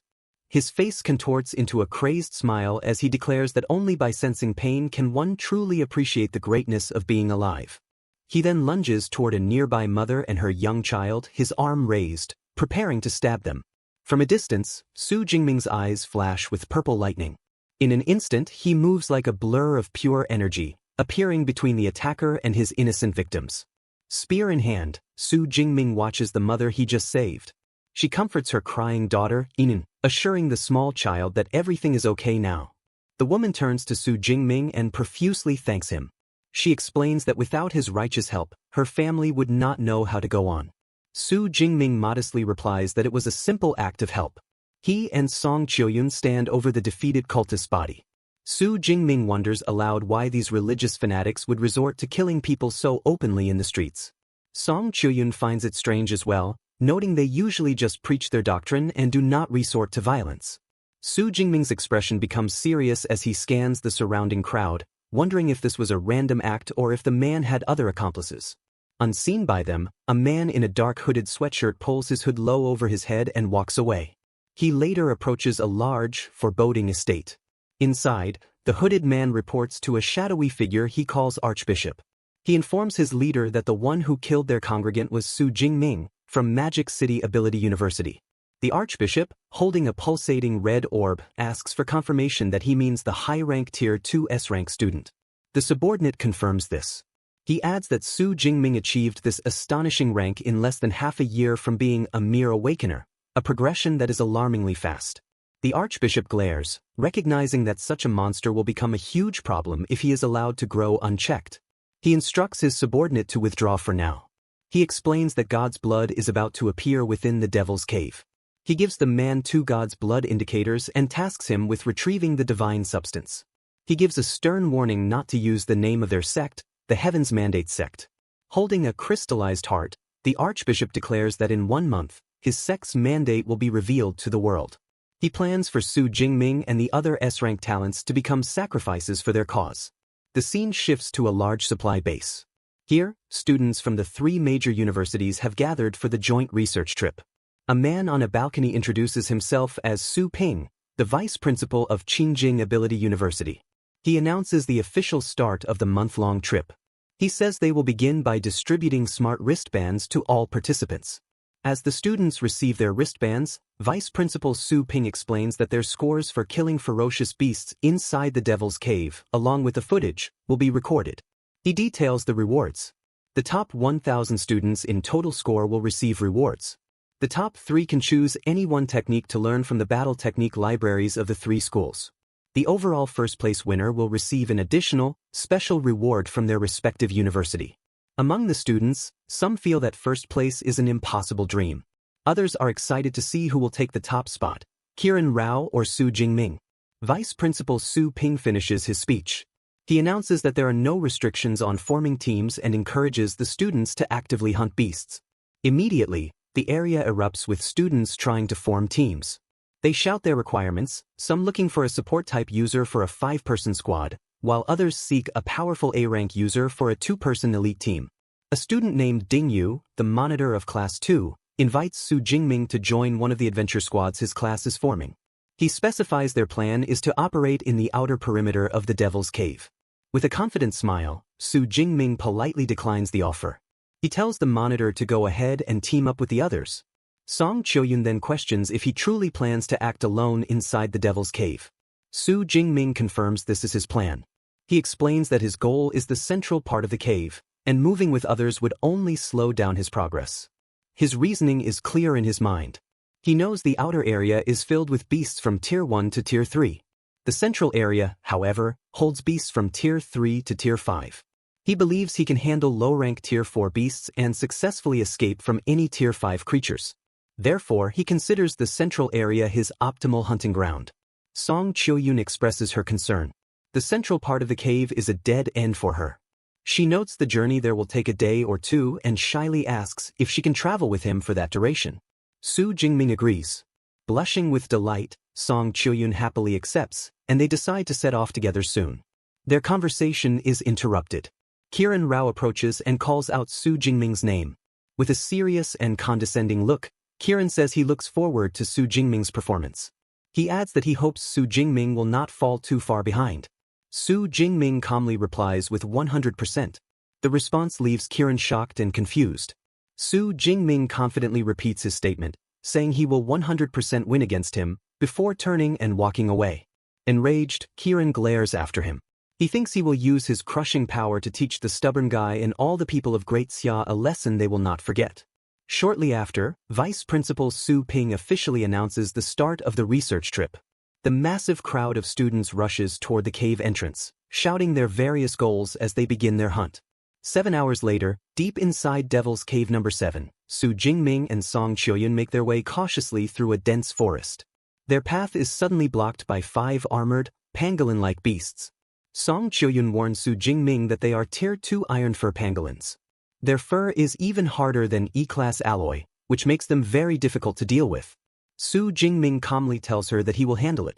Without hesitation, Su Jingming rushes toward the roaring iron fur pangolins. The beasts counter by curling into spiky balls and rolling toward him at high speed. Su Jingming meets their charge with incredible skill. He weaves between the rolling creatures and strikes one with a precise thrust of his spear. He follows up with a powerful swing and another decisive stab, effortlessly defeating the beasts one by one. Watching from the side, Song Chioyun is completely astounded. She marvels at his technique. She notes every thrust of his spear points directly at the creature's weaknesses, without a single mistake. She realizes this level of skill requires terrifying intuition and deep combat experience, not just a high power level.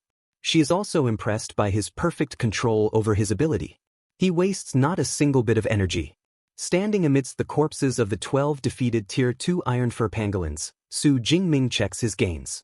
He has harvested 276 ability points and 1,200 points for his competition score, which he considers not bad.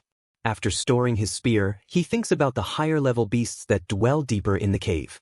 He calculates that he can gain at least 30,000 ability points this month. He wonders if that will be enough to raise his ability level to SS. Song Chioyun approaches and offers to help him process the carcasses. She then tells him that he is different from other lightning-type ability users. Curious, Su Jingming asks her to explain.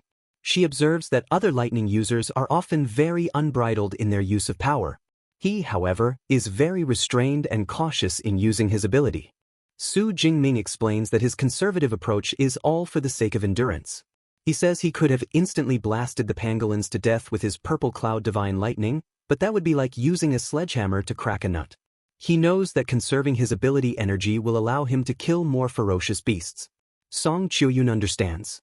Inwardly, however, she is a little disappointed, as she had wanted to see his peak state, and now thinks she might not get the chance. As the sun begins to set, Su Jingming suggests that it is getting dark. He says they should find a place to rest first and set off again in the morning. Song Chiuyun agrees. Looking at the holographic map on his smartwatch, Su Jingming notices a water pool nearby.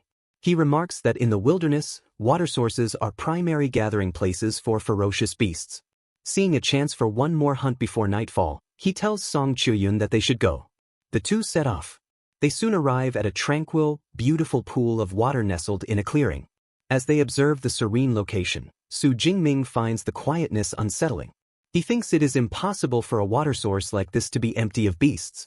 Just then, a large, powerful tiger with blade-like bones on its forelimbs emerges from the trees. It cautiously approaches the water's edge to drink. Suddenly, the water erupts. A massive armored crocodile with glowing green eyes bursts from the depths. Before the tiger can react, the colossal crocodile unleashes a devastating tail swing. It sends a torrent of water flying and strikes the tiger with immense force. The powerful blow sends the tiger flying through the air and out of the water. Defeated, the giant crocodile glares after its dispatched rival. Watching from the safety of the bushes, Su Jingming realizes a terrifying ferocious beast, a source water giant crocodile, inhabits this place. He now understands why so few other creatures dare to come here to drink water. A horrified Song Chiuyun grabs his arm. She exclaims that it is a Tier 4 ferocious beast, a creature they should not have encountered in the outer perimeter. She urges him to leave quickly. She worries the beast's powerful perception might have already detected them. Su Jingming, however, remains perfectly calm. He clenches his fist with a confident smirk. He tells her there is no need to rush. He acknowledges that while a Tier 4 ferocious beast is strong, it is not something he is unable to deal with. As purple lightning crackles around him, Su Jingming prepares to face the formidable beast. This is not the first Tier 4 beast he has faced. He killed more than one when he was in the Yangqing wilderness area. Song Chiuyun, watching the electrifying display of power, wonders if this is an exclusive battle technique his master, Din Yangqing Tian, had taught him. Su Jingming smiles, knowing that while his indestructible thunder body is strong, he possesses an even more efficient technique for dealing with powerful Tier 4 beasts. The sky darkens ominously as a massive spear of lightning forms high above, crackling with raw energy. It begins to descend toward the pool. A confused Song Chiuyun looks up, at first wondering if it is about to rain, before she realizes the lightning is anything but natural. As immense energy radiates from him, Su Jingming unleashes his powerful S-rank ability, the Heavenly Thunder Technique. The lightning spear strikes the source water giant crocodile, engulfing it in a violent explosion of raw energy. The huge beast roars in agony as the lightning tears through its tough hide. The battle ends in an instant. The massive crocodile collapses, completely defeated by the single, devastating attack. A system notification confirms the kill, awarding Su Jingming 213 ability points and a massive 10,000 competition points. Clenching his fist, lightning still crackling around his hand, Su Jingming reflects on the rewards. He notes that the ability points yielded from a Tier 4 ferocious beast are more than 5 times what a Tier 3 beast provides. He thinks that his Deep Blue system is clearly designed to constantly push him to his limits. With the threat gone, Su Jingming turns to a stunned Song Chiuyun and tells her they should go take a look at the defeated beast. Song Chiuyun is still in shock. She thinks to herself that while she has seen many geniuses before, she has never encountered a monster like Su Jingming.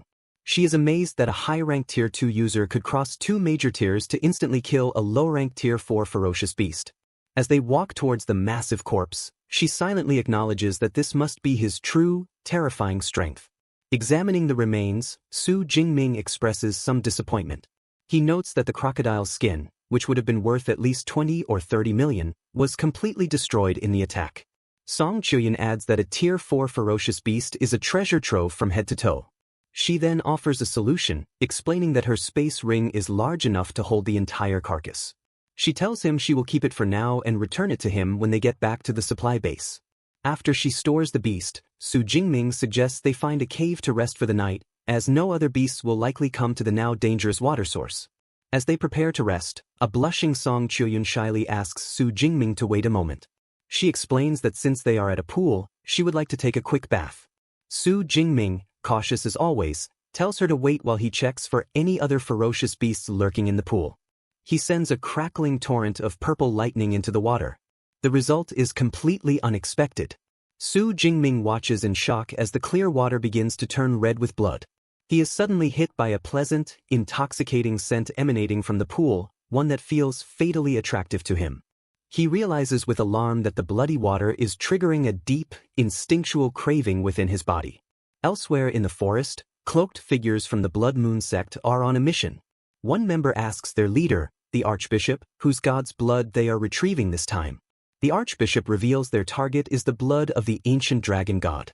Another member gets excited, exclaiming that once they obtain this god's blood, their sect will gain another powerful god's blood envoy.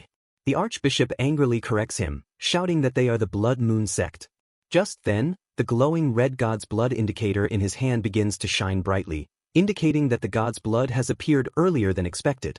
Realizing its location is not far from them, the Archbishop commands his followers to advance at full speed. Back at the pool, the water is now completely blood red. Song Chuyun asks what is happening. Su Jingming asks if she, too, can feel the blood attracting her. She says she does not. However, she explains that her Light of Dawn ability tells her the blood water carries a thick aura of a ferocious beast, one that is very similar to his own. This triggers a realization for Su Jingming. He recalls absorbing the SS-rank Thunder Tyrannosaurus blood essence back then. He concludes that the bloody water must also be the blood essence of a powerful dragon-type ferocious beast, which is why his body is reacting to it so strongly. Deciding to take the risk, Su Jingming tells Song Chuyun that he will go into the pool to absorb the energy. He instructs her to pull him out immediately if she notices anything wrong. He then steps into the blood-red water. As soon as he enters, swirling red energy envelopes him. Instead of pain, he feels an overwhelming sense of comfort, like a traveler who has been thirsty in the desert for 10 days finally seeing clear water. The energy from the pool surges upward, wrapping around him and forming a massive, glowing red cocoon that lifts him into the air. From the shore, a worried Song Chuyun calls out his name. She realizes he has encountered an opportunity that belongs only to him, and he is now vulnerable. Taking a determined stance with her halberd, she declares that it is her turn to protect him. The scene shifts to the next day. Song Chuyun stands guard in a clearing littered with the bloody corpses of ferocious beasts.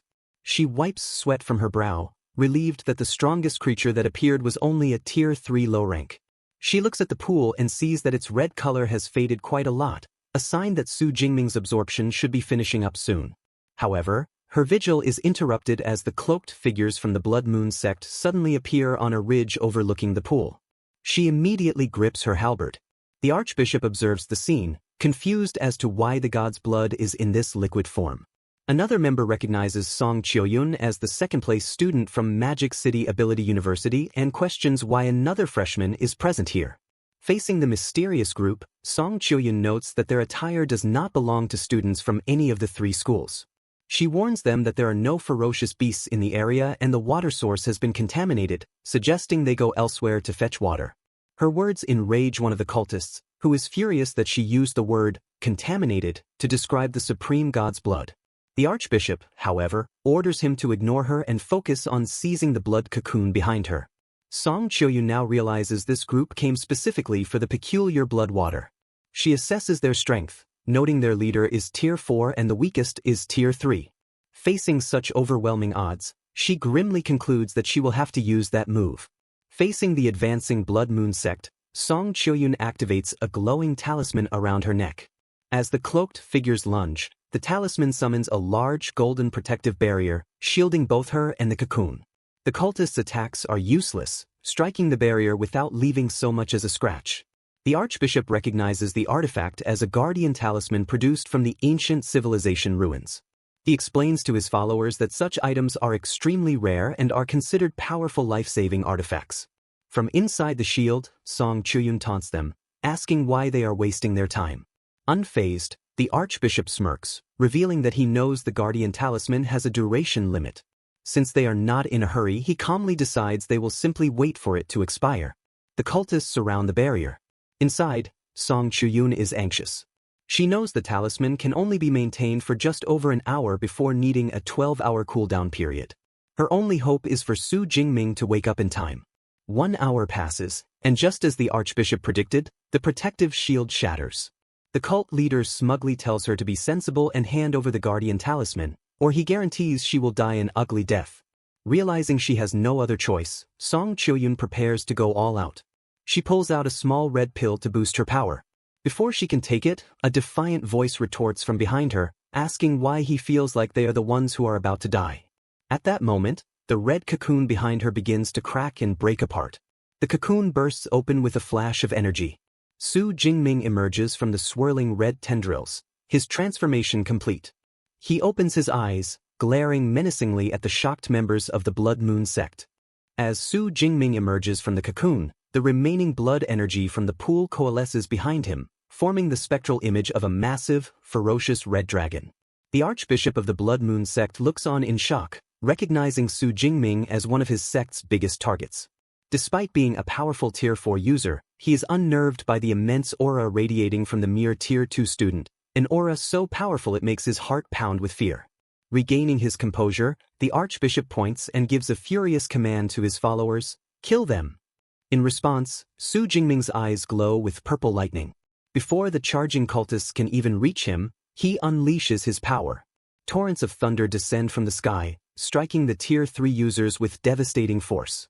The electrocuted cultists collapse to the ground, instantly defeated. The Archbishop is stunned. He had guessed his 5 Tier 3 subordinates could not handle Su Jingming, but he never expected them to be insta-killed. He grits his teeth, reminding himself that as a Tier 4 user fighting a mere Tier 2, the advantage should still be his. His confidence is short-lived. Su Jingming charges forward, leaping through the air with his spear at an incredible speed. A look of shock crosses the Archbishop's face as he realizes the imminent danger. He barely manages to raise his arms to block the strike, but the force of the attack is overwhelming. He is sent flying backward, crashing through several trees. Leaning against a tree, panting, the defeated Archbishop is in disbelief. He admits to himself that he could not even see how Su Jingming had attacked him. Just then, Su Jingming appears, his spear pointed directly at the fallen leader's throat. He calmly states that he will ask the questions, and the Archbishop will provide the answers. His first question is about the blood water that was in the pool. Under pressure, the Archbishop reveals the truth. The substance is God's blood, also known as the blood essence of a legendary rank 9 beast emperor. Su Jingming then asks why the blood of such a powerful being would be here. The defeated leader explains that in the ancient era, a massive war erupted between human martial saints and beast emperors. As a result, different types of powerful blood essence were scattered all over the world. With a serious expression, Su Jingming asks his final question, demanding to know who he is and why his group is collecting the beast emperor blood essence. The Archbishop, instead of answering, gives a defiant grin and reveals they are the Blood Moon sect, but refuses to say more. Before Su Jingming can react, the cult leader commits suicide, blood pouring from his eyes and mouth. Standing over the corpse, Su Jingming identifies the group as another dangerous cult. Realizing he will not get any more information from him, he decides he will ask Vice Principal Ling Shuang about them later. He turns to find a concerned Song Chil-yun rushing towards him, asking if he is all right. As she approaches, she stumbles from exhaustion, and he quickly supports her. He reassures her that he is fine and thanks her for guarding him, patting her on the head and holding her hand, which makes her blush. Argai explains that the cult members came for the blood, claiming to be from the Blood Moon sect. The revelation leaves Song Chil-yun in shock. She exclaims that the substance was the blood essence of a rank 9 beast emperor, an SSS-class cultivation resource that normally requires complex processing before it can be used. She looks at him in disbelief, asking how he was able to absorb it directly. Su Jingming, looking at a system screen, admits that he is also confused. He explains that not only did he have no side effects, but the blood essence also caused his indestructible thunder body to advance directly to the 4th stage. He speculates the benefits might go far beyond that, and concludes they will have to ask a teacher when they get back. Seeing how tired Song Chil-yun is, he tells her to rest for a while, pointing out that she can barely walk steadily. She quietly agrees. The two find a spot in a sunlit meadow to rest, with Song Chil-yun lying down and resting her head on the ground. Meanwhile, in a large estate at night, the main Archbishop of the Blood Moon sect stands on a balcony with a subordinate. The subordinate reports that Bishop Zhou's God's blood indicator suddenly lost its signal. He suggests that something might have happened and asks if they should rearrange manpower to go retrieve the God's blood. The Archbishop dismisses the idea. He believes a powerful ability user has intervened and decides to leave it at that for now. Looking at the crescent moon with a sinister grin, he declares that their operation in 1 month is what is most important. As Song Chioyun awakens, she finds Su Jingming already up and roasting meat skewers over a campfire. He greets her with a smile, telling her she woke up just in time. She happily accepts a skewer, commenting on how delicious it smells and expressing surprise that he is a gourmet. Su Jingming jokes that practice makes perfect. Taking a bite, Song Chioyun is so impressed that she says he should open a barbecue restaurant, offering to be his investor. Su Jingming playfully asks if an investment from the eldest miss of the Song family would mean opening chain stores all over the Blue Star. Half an hour later, full and satisfied, Song Chioyun asks if she can take a bath in the nearby water. Su Jingming agrees, saying he will wash up after she is done. She tells him she will go first and heads towards the water. Using her ability, Song Chioyun surrounds herself with a large sphere of water, creating a private space to bathe. Within the sphere, she changes into fresh clothes. As the water barrier fades, she emerges in a clean outfit. She turns to Su Jingming, her hair and shoulders still damp, and tells him she is done. For a moment, Su Jingming seems slightly flustered by her fresh appearance. He quickly composes himself and says he will go wash up. As he walks away, Song Chioyun wonders why his gaze just now seemed a bit strange. As she stands in her now damp clothes, she suddenly gasps in embarrassment. She clutches the thin fabric, realizing the simple dress she is used to wearing in the dorms has become almost transparent now that it is wet. An hour later, both Su Jingming and Song Chioyun are back in their combat gear and ready to continue their journeys. They face each other to say their goodbyes. Song Chioyun tells him to take care, and they agree to see each other in a month, sealing their promise with a friendly fist bump. With their farewells exchanged, they run in opposite directions. As she sprints through the forest, a look of fierce determination is on her face. She thinks to herself that she needs to work hard, and even if she can't get first or second place, she has to get third. The scene shifts forward 1 month. Deep in a rocky area, Su Jingming is surrounded by crackling purple lightning. He glares up at a massive, ferocious Black Panther-like beast with glowing red eyes, perched on a cliff above him. The beast lets out a deafening roar and then charges down the cliff, lunging for Su Jingming. As the massive dark night leopard charges, Su Jingming remains calm, concentrating his powerful lightning into a single point. He meets the beast's attack head-on, thrusting his spear and impaling the creature through its chest. With a final motion, he lifts the beast and slams it to the ground, killing it instantly. A system notification confirms the kill of the peak Tier 3 Dark Night Leopard and awards him 43 ability points. Having defeated his opponent, Su Jingming decides it is time to try and break through to the next level. He sits down and begins to focus his energy, a torrent of crackling purple lightning surrounding him. With a determined cry, he commands his power to break for me. A massive, explosive surge of lightning erupts from his body, filling the cave with chaotic energy. A moment later, the energy subsides.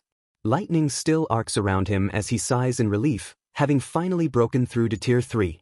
He reflects on his progress, noting that even the geniuses of Magic City University would have to spend over half a year, or even a year, to make such an advancement.